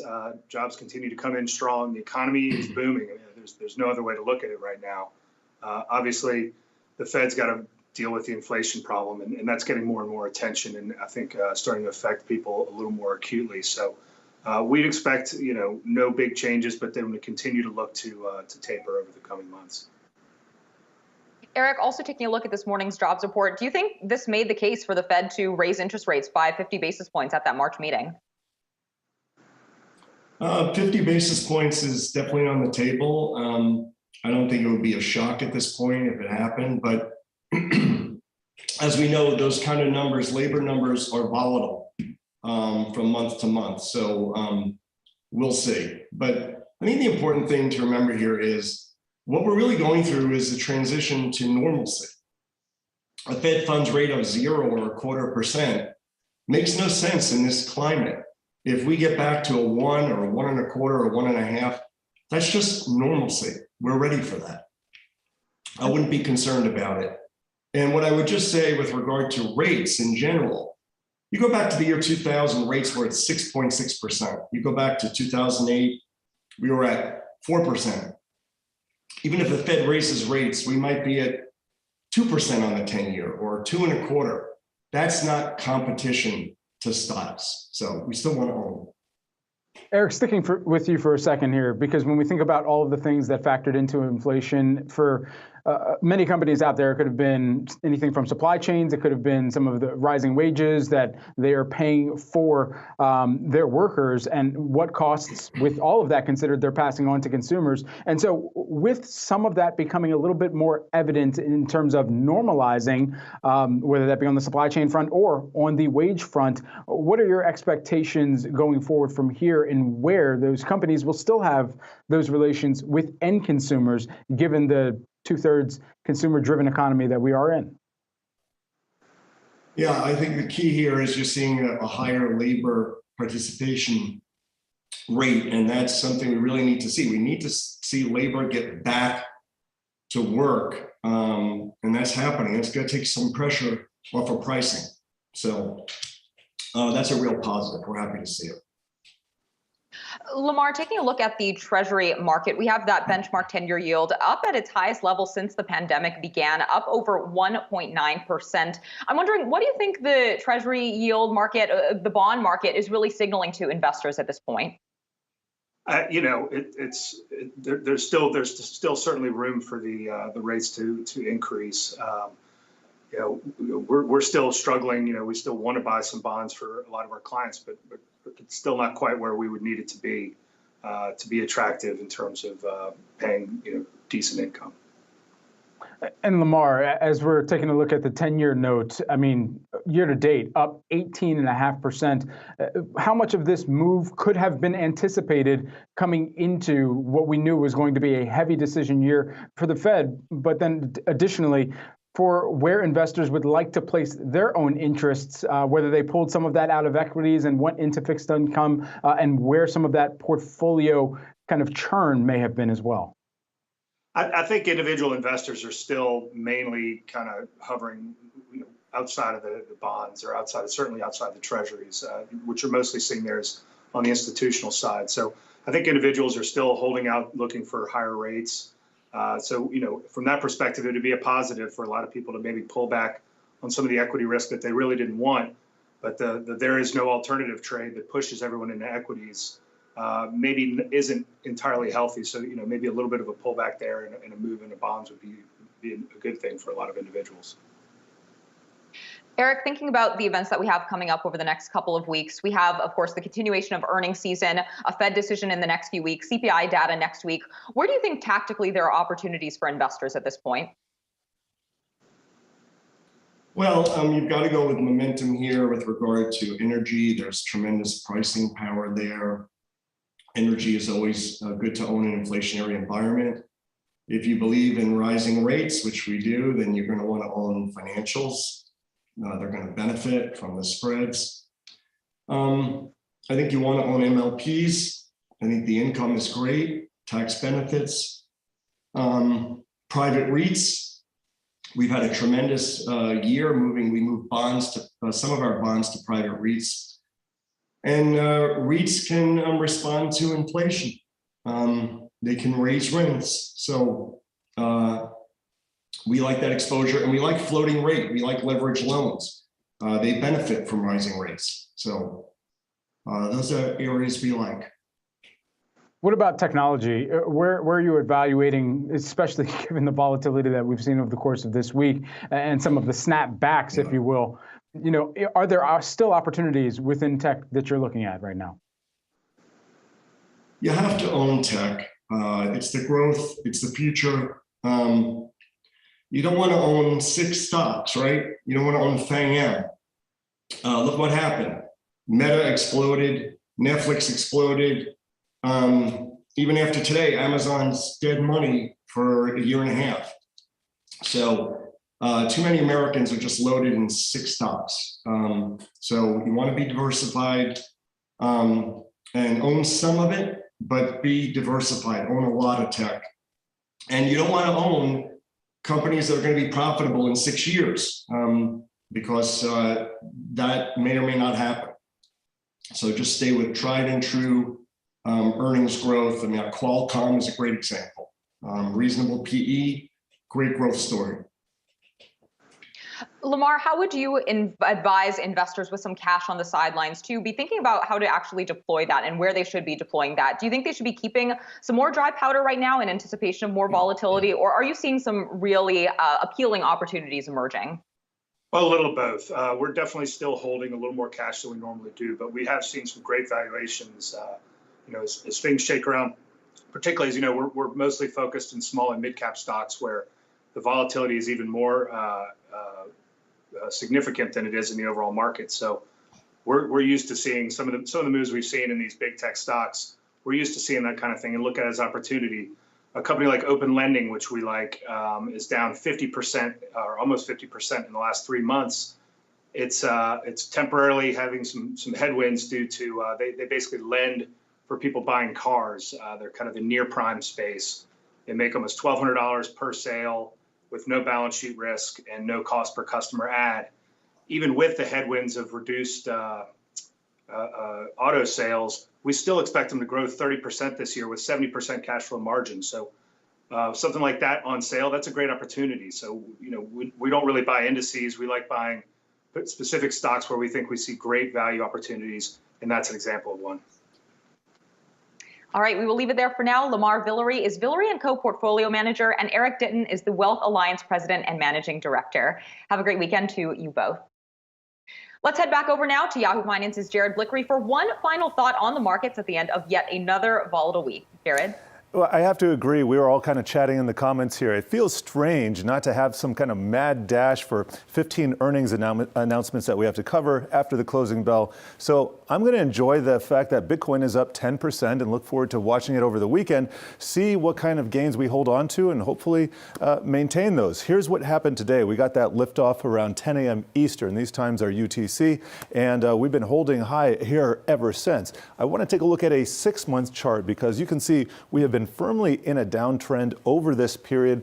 And in fact, you can draw a pretty good trend line here. We would need to escape out of this in order to generate the momentum necessary to reach or to at least test these highs. And in fact, once we do that, 50,000, 52,000, 53,000, that's going to be a huge area of interest to watch and see if there's some kind of short participation, some new bears entering the market there. This is the best day we've had since October. As I mentioned a few hours ago, guess what? October 1st, that was a pivotal day because because Bitcoin was breaking out of a smaller downtrend right here. It consolidated for a few days and then launched higher. So we'll have to see if anything similar can happen today. Again, the 30,000 to 28,000 to the downside, that area is the key support level to watch. Have to see if we can do that. If I have a little bit of time here, I do want to get back to the S&P 500 and just kind of recap on a bigger picture basis what we have been seeing here over the last few months. This is a 2-month chart. I want to turn this into a candlestick chart, and there we go. We can see here's the high, here's the most recent low, and we rallied right into the potential short zone as I've been outlining over the last few days. We're still in kind of a gray area, but it was nice to see that the bulls were able to maintain some gains for the week. So we'll have to see what comes of next week. It's a huge week of earnings for the S&P 500 calendar, and much, much more coming that way, guys. Jared Blickery, thank you so much and have a great weekend. And it's time now for our weekly political scorecard with Bidenomics. Our very own Rick Newman joins us now for that. And Rick, you say that the Biden rebound is on. Now, this morning's better than expected payrolls report would certainly back that stance, but break this down for us. Yeah, I mean, one monthly economic report doesn't make or break a presidency, but I think something important happened in January, which is that the economy stopped caring about COVID. We know all the economists expected payrolls to be flat or perhaps even negative. We got a big gain instead. That tells you that businesses are just operating through COVID. And it also tells you workers are operating through COVID as well. And that 467,000 number, Emily, which you've covered, that includes a lot of absenteeism too. So that suggests we could see bigger numbers coming for the next few months. I think this represents a bottom. I'm calling a bottom in President Biden's approval rating decline. So he's now down around 41% approval rating. I think that's going to get better. I think the economic story from here on out is pretty good. Maybe not so good for stocks because of the Federal Reserve interest rate hikes. But I think there's good reason to think we're seeing Omicron is now fading. That will probably intensify as we get to spring and the weather warms up and people are doing less stuff outside, more stuff outside. And we just had an analyst on saying the economy is booming. So the only thing it's missing is for people to feel like the economy is booming. And I think that might be coming in future months. Rick, how much of that bottom also depends on international relations, foreign policy, where we do know in terms of Biden versus Putin, there is much more to be watched on that front, considering the number of troops that Russia has lined up against the Ukraine border? Some of it does depend on that. I think foreign policy is something where you stand to lose more than you stand to gain, because a lot of Americans don't pay very close attention to foreign policy. But when something goes drastically wrong, they sure notice. And they did notice when we had that very ugly pullout of U.S. troops from Afghanistan over the summer and a suicide bombing that killed 13 U.S. service members, plus the collapse of the U.S.-backed Afghan government. Clearly, that was a foreign policy debacle for Biden. I think he's doing better with regard to Russia and Russia's threat to invade Ukraine. Who knows where this is going? It's not at all clear whether Putin will invade, whether he's really going to wreak havoc in Eastern Europe or not, whether he's just bluffing. But so far, Biden's done a pretty good job. He's shown some resolve by beefing up the U.S. troop presence in Eastern Europe. I think they have been doing a pretty good job of countering what's obviously a Russian disinformation campaign. We've heard the Biden administration and the Pentagon saying, look, Russia is preparing to plant these false flags and claim that things are happening that are not happening. They've been kind of getting ahead of that. Again, this could go in many different ways, but I think so far Biden's doing much better than he did with Afghanistan. And Rick, I also want to ask, at this point, how big of a threat is inflation to the Biden administration's and to Biden's approval ratings and perception by the public? Because we're about to get another CPI print next week that's likely to come in at a multi-decade high. We had another hot print on average hourly earnings in this morning's report. So how are you thinking about the inflation factor of this? It is the biggest threat to Biden's presidency right now. It is clearly the Biden administration did not see it coming. There's not a lot they can do about inflation except hope that they can get the economy back to normal. I think you're right, Emily. I think inflation's now running at 7% year over year. It could go higher before this straightens out. But if you do pursue this sort of back to normal thesis, and we are going to get back to normal someday. I mean, it keeps taking longer than we want. But part of back to normal means that consumers will start spending more on services. They'll start traveling more. They'll start going out more. They'll start going to salons, things they've been afraid to do. And that means they'll spend less on goods. And that alone should probably ease the demand on goods, which is a big factor in inflation right now. So that's my way of thinking that inflation will I think it might come below 5%, maybe 4% by midsummer. And that would be welcome for Democrats, of course, because the midterm elections in November are not looking great for them at the moment. So I think the odds are better that things are going to get better for Democrats than they're going to get worse. But I've been proven wrong before, unfortunately. All right, Yahoo Finance's own Rick Newman, thank you so much for that breakdown and have a great weekend. You too. Steve Cohen's Metaverse Fund recently led a $50 million Series A round for Recur, a tech company focusing on digital licensing in the NFT space. We'll discuss with the co-founders and co-CEOs of Recur on the other side of this break.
Welcome back, everyone. Recur, a company that designs and develops NFTs, recently landed a $50 million Series A funding round at a $333 million valuation. And for more on the outlook for the company, we're joined by Trevor George, who's the Recur co-founder and co-CEO, as well as Zach Brush, who is the Recur co-founder and co-CEO. Gentlemen, thanks for taking the time here with us today. Trevor, first question to you. Why was this model appealing to investors?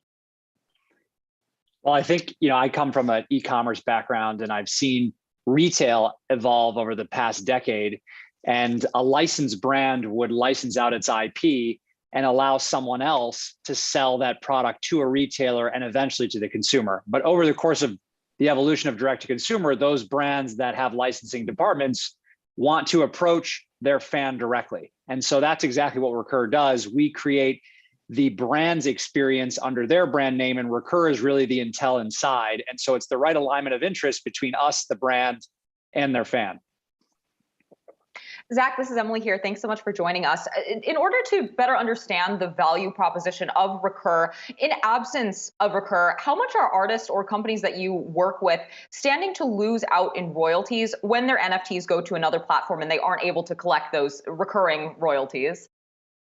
So I think it's really important to remember what NFTs are all about, and that's inclusivity, right? Making sure everybody can participate. So one of the things we're really proud of, we co-authored something called EIP 2981, which is the recurring royalty standard on Ethereum, which allows anybody to collect a recurring royalty no matter where that asset trades. So an athlete, an artist, a brand, whoever can continue to participate in the sales in the future of their work.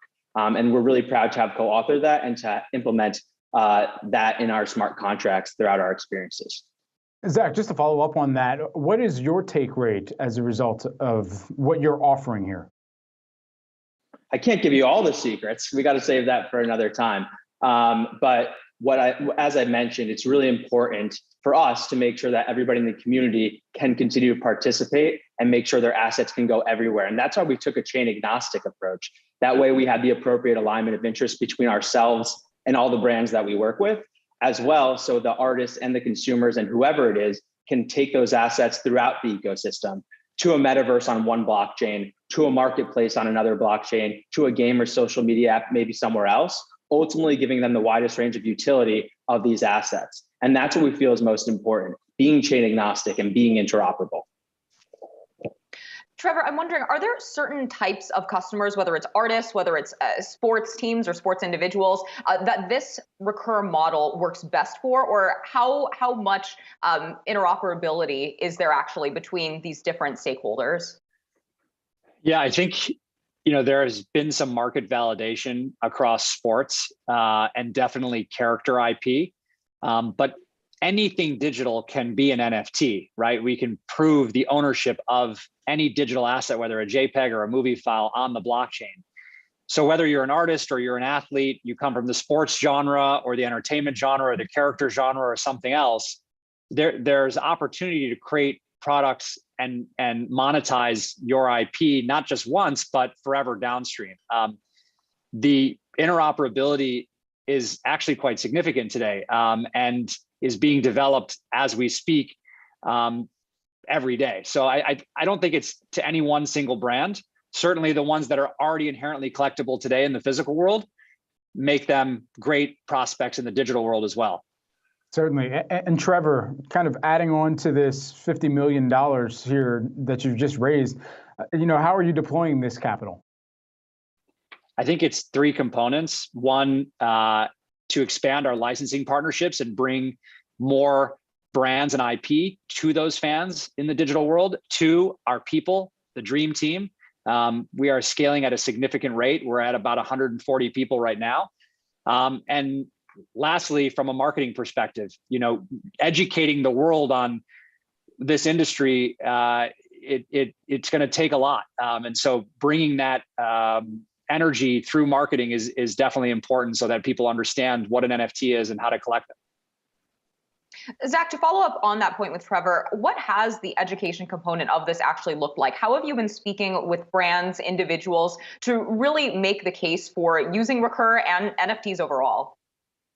So my background comes from the crypto space. I've been involved professionally in the space for about 5 years now. And I started at Kraken, and then from there went to a traditional trading firm called DRW and was on the Cumberland desk. And the reason I'm bringing this up is because the education is very reminiscent of those times when you would go and meet and try to share what crypto really is, except this time around, the brands, the IP, the artists, the musicians, they really understand it a lot better. And it's clear that NFTs are the product market fit for crypto today.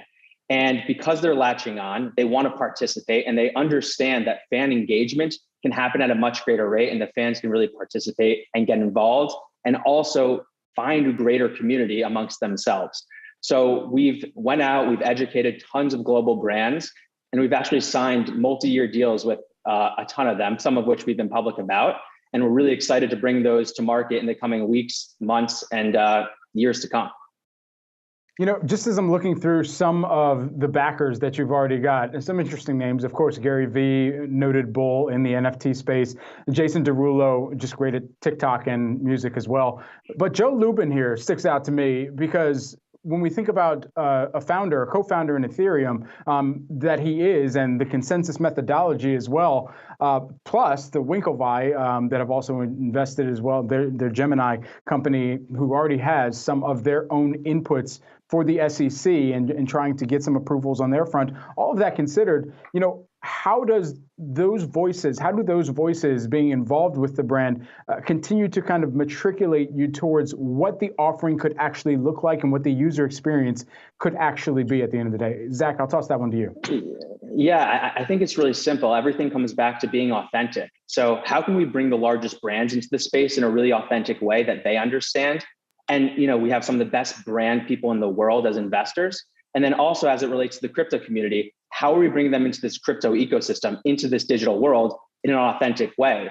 And that's one of the reasons why Trevor and I are so uniquely positioned as a team and as our greater team to go tackle this issue, because we address both those sides and are able to make a really cohesive offering in a way that's really authentic and that people can really understand from both sides. And we've been really lucky to have such an incredible group of backers from day one.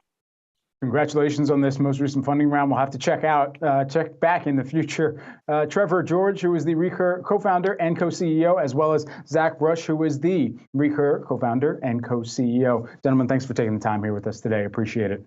And everyone, coming up on the other side of this short break, we've got the tax tips for retirees. Stick around.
Tax season is upon us, and the IRS has started accepting and processing 2021 tax returns. If you're a retiree, there are some tax breaks you should be keeping in mind. And for those, we have Jay Soled, Rutgers School of Business professor and Master of Accountancy in Taxation Director, joining us for more as part of our retirement series brought to you by Fidelity Investments. Jay, it's easy to overlook tax saving opportunities. What are some of the big tax breaks that retirees should be keeping in mind this year? Well, even before they retire, what they can do is they can make larger contributions. If you're 50 and over, you can make an additional $1,000 contribution to an IRA. And with respect to any 401k, there's a catch-up where, again, if you're 50 and over, you can contribute an additional $6,500. And what this translates into is significant dollar savings, because if you're at a marginal rate of, say, 30%, this can result in thousands and thousands of dollars of tax savings. So every pre-retiree should consider this. And when you're retired, this should be a financial bonanza if you can make these additional contributions.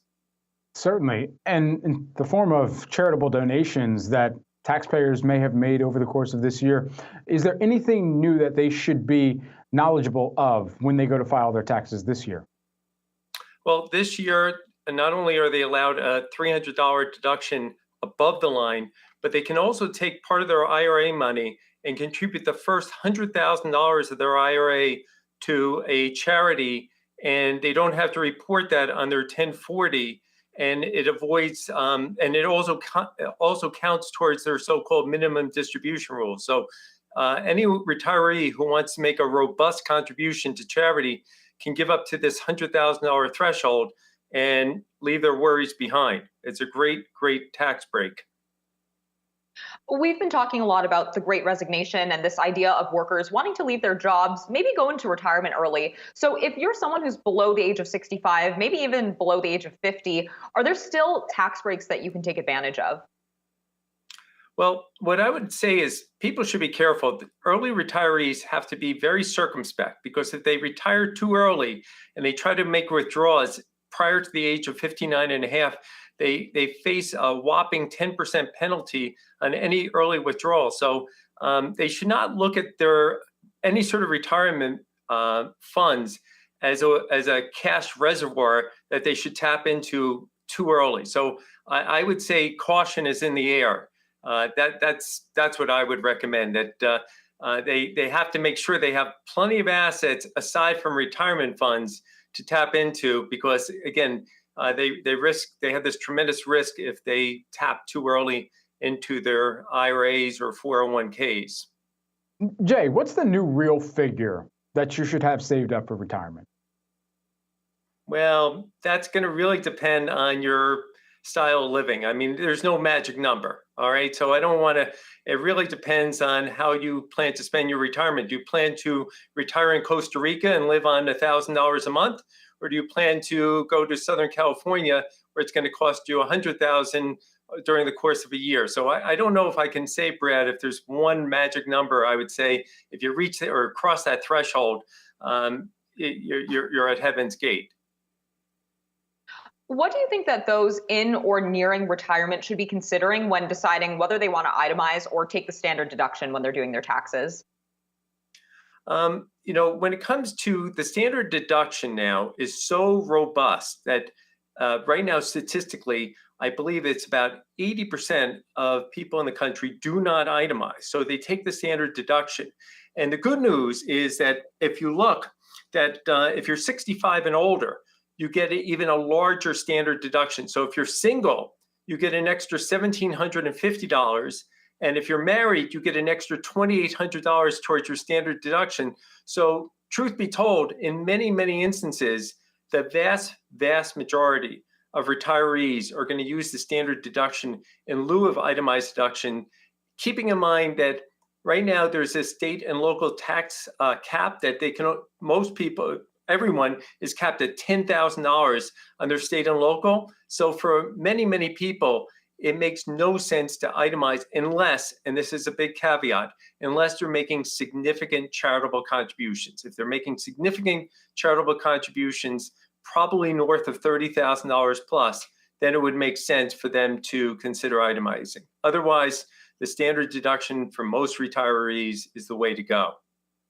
Jay, some of the common thinking as well is even, and as Emily had referenced earlier, with the quits rate and perhaps those who are choosing to retire early, they might be choosing to retire early with the thought process of, what they have invested and where they could tap into some of the investments that they've made even prior to the point where they decide to retire. And so even on a go-forward basis, how do they need to still know how to adequately file for their taxes, given some of the capital gains that they may see and tap into along the way? Well, what I would recommend, keep in mind that right now, most people, to the extent they have liquidity, they should not tap into their highly appreciated assets, because under current law, there's a rule that upon their demise, the tax basis is equal to fair market value. So, for example, if they bought Facebook, let's say for $100, and now it's trading at, not after yesterday, but let's just say that it's trading at 1,000. Upon their demise, the tax basis in those shares goes from 100 to 1,000, so their beneficiaries have no taxable gain. So to the extent they can, they should avoid cashing in their highly appreciated securities and really just tap into their bonds, cash, and other investments that are not appreciated, so that ultimately their heirs have less in the way of tax, a much lower tax burden. So if that's one recommendation that I can make, that would be universal, is that stay away from cashing in on their highly appreciated assets. All right, we'll leave it there. Jay Soled is Rutgers School of Business professor and Master of Accountancy and Taxation Director. Thank you so much again, and have a great weekend. Coming up, the NFT platform OneOf is launching a sports and lifestyle marketplace just in time for the Super Bowl. We'll get the details after this quick break.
Welcome back, everyone. Sports memorabilia is looking to score through NFTs. OneOf is kicking off collections from football legends like Emmitt Smith, Jerry Rice, and Dick Butkus in the days surrounding the Super Bowl. Joining us now, we've got the co-founder and COO of OneOf, Joshua James, joining us here. JJ, I appreciate the time. First and foremost, the timing here is obvious, but what is the differentiating factor that OneOf offers to the NFT landscape, especially with regard to sports memorabilia? Yeah, we have what we think is sort of the most fan-friendly NFT platform. We really built this platform. I think we launched in music first. And the idea really was to create a platform that people with no crypto experience, no blockchain experience, could get excited about. Low prices, $10, $15, $20 our NFTs start at. And you can sign up in about 60 seconds and purchase with a credit card. You can purchase with crypto. You don't need to form sort of a wallet and all this sort of wild stuff that you see on other platforms. And so, we're really a platform built for fans.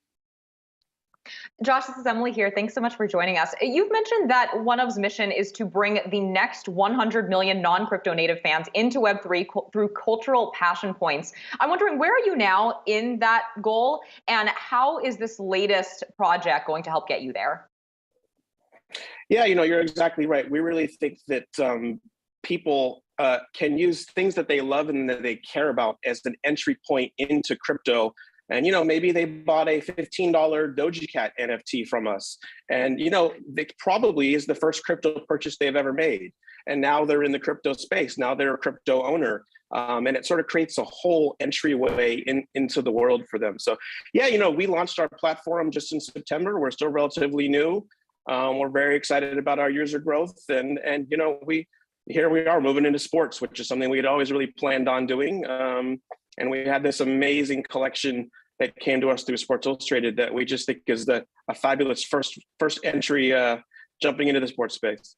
Okay, and so besides the entry point, when you think further out, the vision for sports memorabilia, because I, as kind of closeted collector, I suppose, in some sports memorabilia, I think about the jerseys, the signed jerseys. I think about some of the signed or game ball that you might have, or even a signed shoe. So when you have this also attached to, and a physical asset that's attached to the blockchain, if you will, and particularly an NFT platform, what's the vision for that for OneOf? And when do you say, okay, now it's the right time to get into that side of sports memorabilia where it's a physical asset?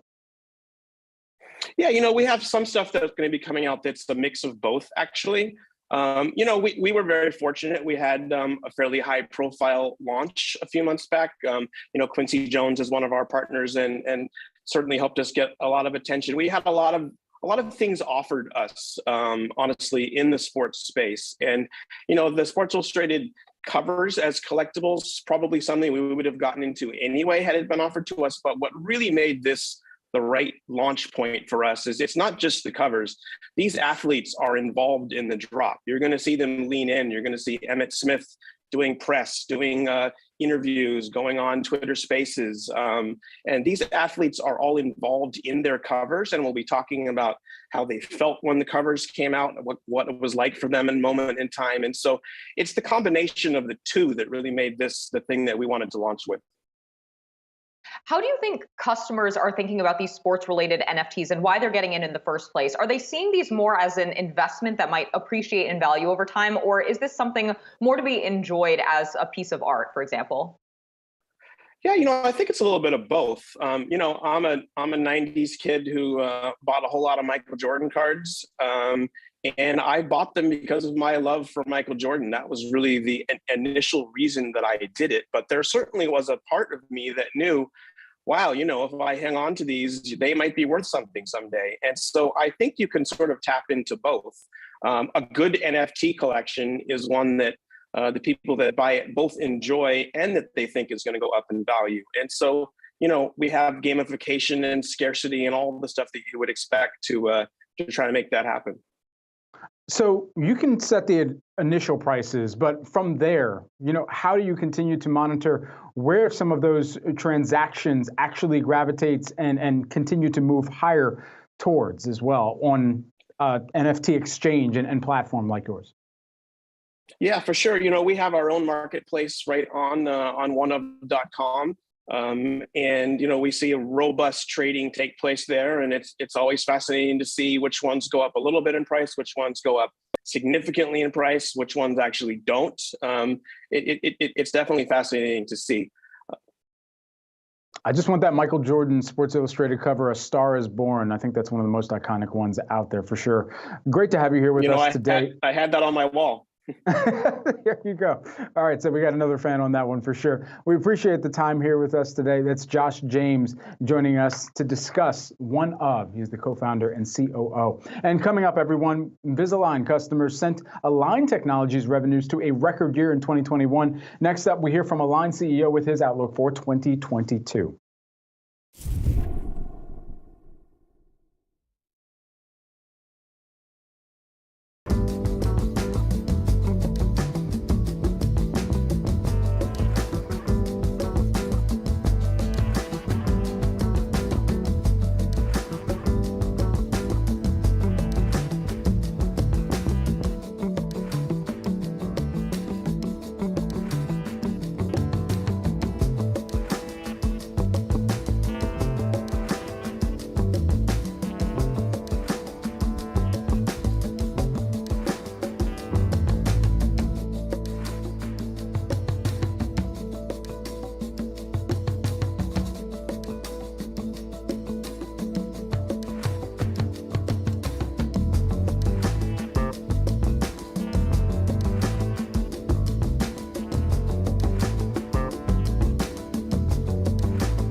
Earlier today, Align Technology CEO Joe Hogan appeared on Yahoo Finance to discuss the company's latest earnings report. We asked him about pricing and labor pressures affecting the company, and he also talked a bit about the outlook for Align. Here's what he had to say. Well, again, we had a terrific year. We're really proud of what we did in 2021. We grew, like you said, 60%, and we came in, right at our earnings target of 25% from an operating standpoint. What we did mention is we had a slowdown in Invisalign sales in the last few weeks of the quarter in December, and we attributed it, around the world to Omicron. We could see those holes in schedules that doctors were experiencing. And that was both from a patient standpoint, some patients, canceling, and also, overall, doctors having trouble with staff with infections with COVID. But let me just say, I think that's what it is. If you look at our iTero sales, which are our scanner sales, is the front end of our digital platform, they were up significantly. And so it just shows the demand still out there, because that's a capital cycle, and the doctors are rapidly moving to digital dentistry, and we really lead that trend. So, outside of Omicron, we're just seeing really positive aspects from a demand standpoint with our doctor base. Hey, Joe, Brian Chung here. So that's really interesting, because that suggests that if the demand is still strong, that the inability to actually get your Invisalign product, for example, to consumers might be due to the fact that the offices that might deliver them are closed or had to close because of the Omicron variant. So how much would you say, percentage-wise, based off of, let's say, canceled orders during the Omicron experience, was due to cancellations from the consumer versus cancellations because of offices closing? Right. When you use the word cancellations, we just say, just the patients didn't show up, or doctors really couldn't consummate a deal in some way. But we said it was 3 points of growth in the fourth quarter overall. So, that was significant in our sense in the size of our business. But again, it's an external aspect that we think, it doesn't mask at all that we grew. If you take a 2-year stack, we grew 62% over the last 2 years. So, cut that in half, 30%, from each year. And there's nothing that's really affected that underlying demand. That's why we're so confident with the 20 to 30% that we communicated to the street that we expect for 2022. Looking ahead, you forecast a net revenue growth between 20 and 30%, but you say that also kind of assumes that you don't have these additional waves coming. How do you look at that headwind? I mean, we talk to doctors all the time on the show here who said that another wave is inevitable, but with everyone that comes, people are kind of learning to live with it. Yeah, I feel the same way.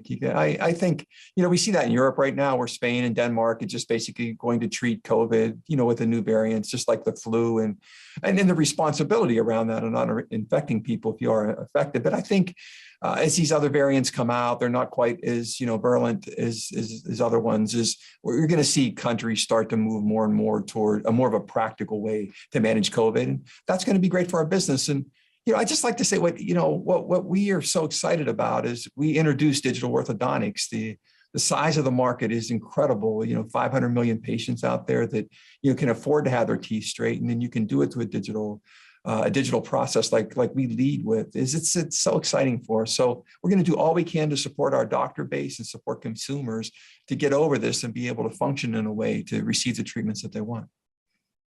And Joe, lastly here, I took this note from your earnings call. You noted what we learn in life, I'm quoting you, what we learn in life, both in business and our personal lives, is that we're not fully in control of our environment and destiny. It's a very introspective thing to be hearing on an earnings call where it's usually about EBITDA or margins or what have you. Who were you talking to there in saying that? I was talking to my team at the end of the year. It's just trying to explain that, look, we can't control COVID. We can't control the externalities of the marketplace that we see right now, but we can control and within that to make good decisions for the business. And if you look back, Brian, when we went through the initial COVID wave, back in 2020, we didn't lay off anyone at all. We used our balance sheet to help customers through it. We supplied PPE to our customer base or whatever. We did that because we thought it was the right thing to do in that sense. So you don't really want to have to conduct business that way, but the externalities actually force you to do that. And so just that we will make good decisions that will help our business and help our shareholders. And we're just so confident in the sense of our technology, the underlying demand of the product line, and the future of this business.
Welcome back to Yahoo Finance Live, everyone. We want to get you a quick check of what to watch next week. We've got plenty on the docket, and of course, earnings season continuing to move forward. But one thing that is going to be on my radar, particularly, Emily, I'm going to be watching this virtual hearing that's going to be taking place on Tuesday next week, February 8th, 2022. There's going to be a House Financial Services Committee hearing on digital assets and the future of finance. And this is actually a President's Working Group trying to get their hands around many things, from central bank digital currencies to cryptocurrency, as we properly know it, if you will, and stable coins even. And it all comes at a time where we've been watching crypto over the course of this week, and particularly today, this move higher by about 9.75% for Bitcoin, Ether up 11% as well. And they're going to try and wrap their hands around digital assets such as cryptocurrency, stablecoins, and central bank digital currencies. So that is something that's going to be on my radar, and we could see some price action on the crypto space as well.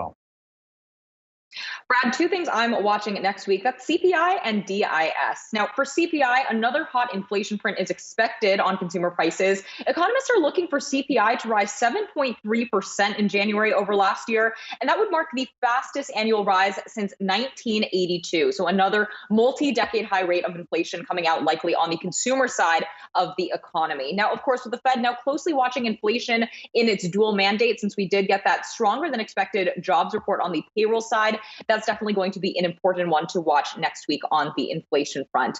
Then in terms of earnings, DIS, that's Disney.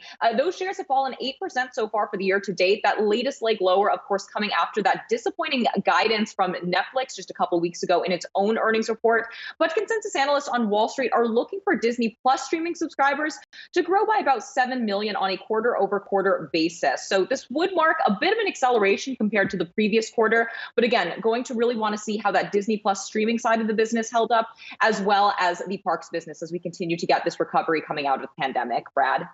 Yeah, that's right. Streaming going to be extremely in focus on that Disney Plus side, especially considering what we saw with Netflix. So we'll be watching that growth rate, particularly for Disney. We'll see if they deliver or if they disappoint. Sorry, I know that was corny. We had to do at least one corny joke going into the break and into the weekend here, we should say as well. Thanks for joining us here today, folks, as we rounded out the week. We'll join you once again next week as we continue our coverage around earnings and all of the things coming out of Washington, D.C. and the markets here. But stay tuned for the weekend and the future of finance. That's coming February 8th, 2022, 12 to 1 p.m. Eastern Time next week.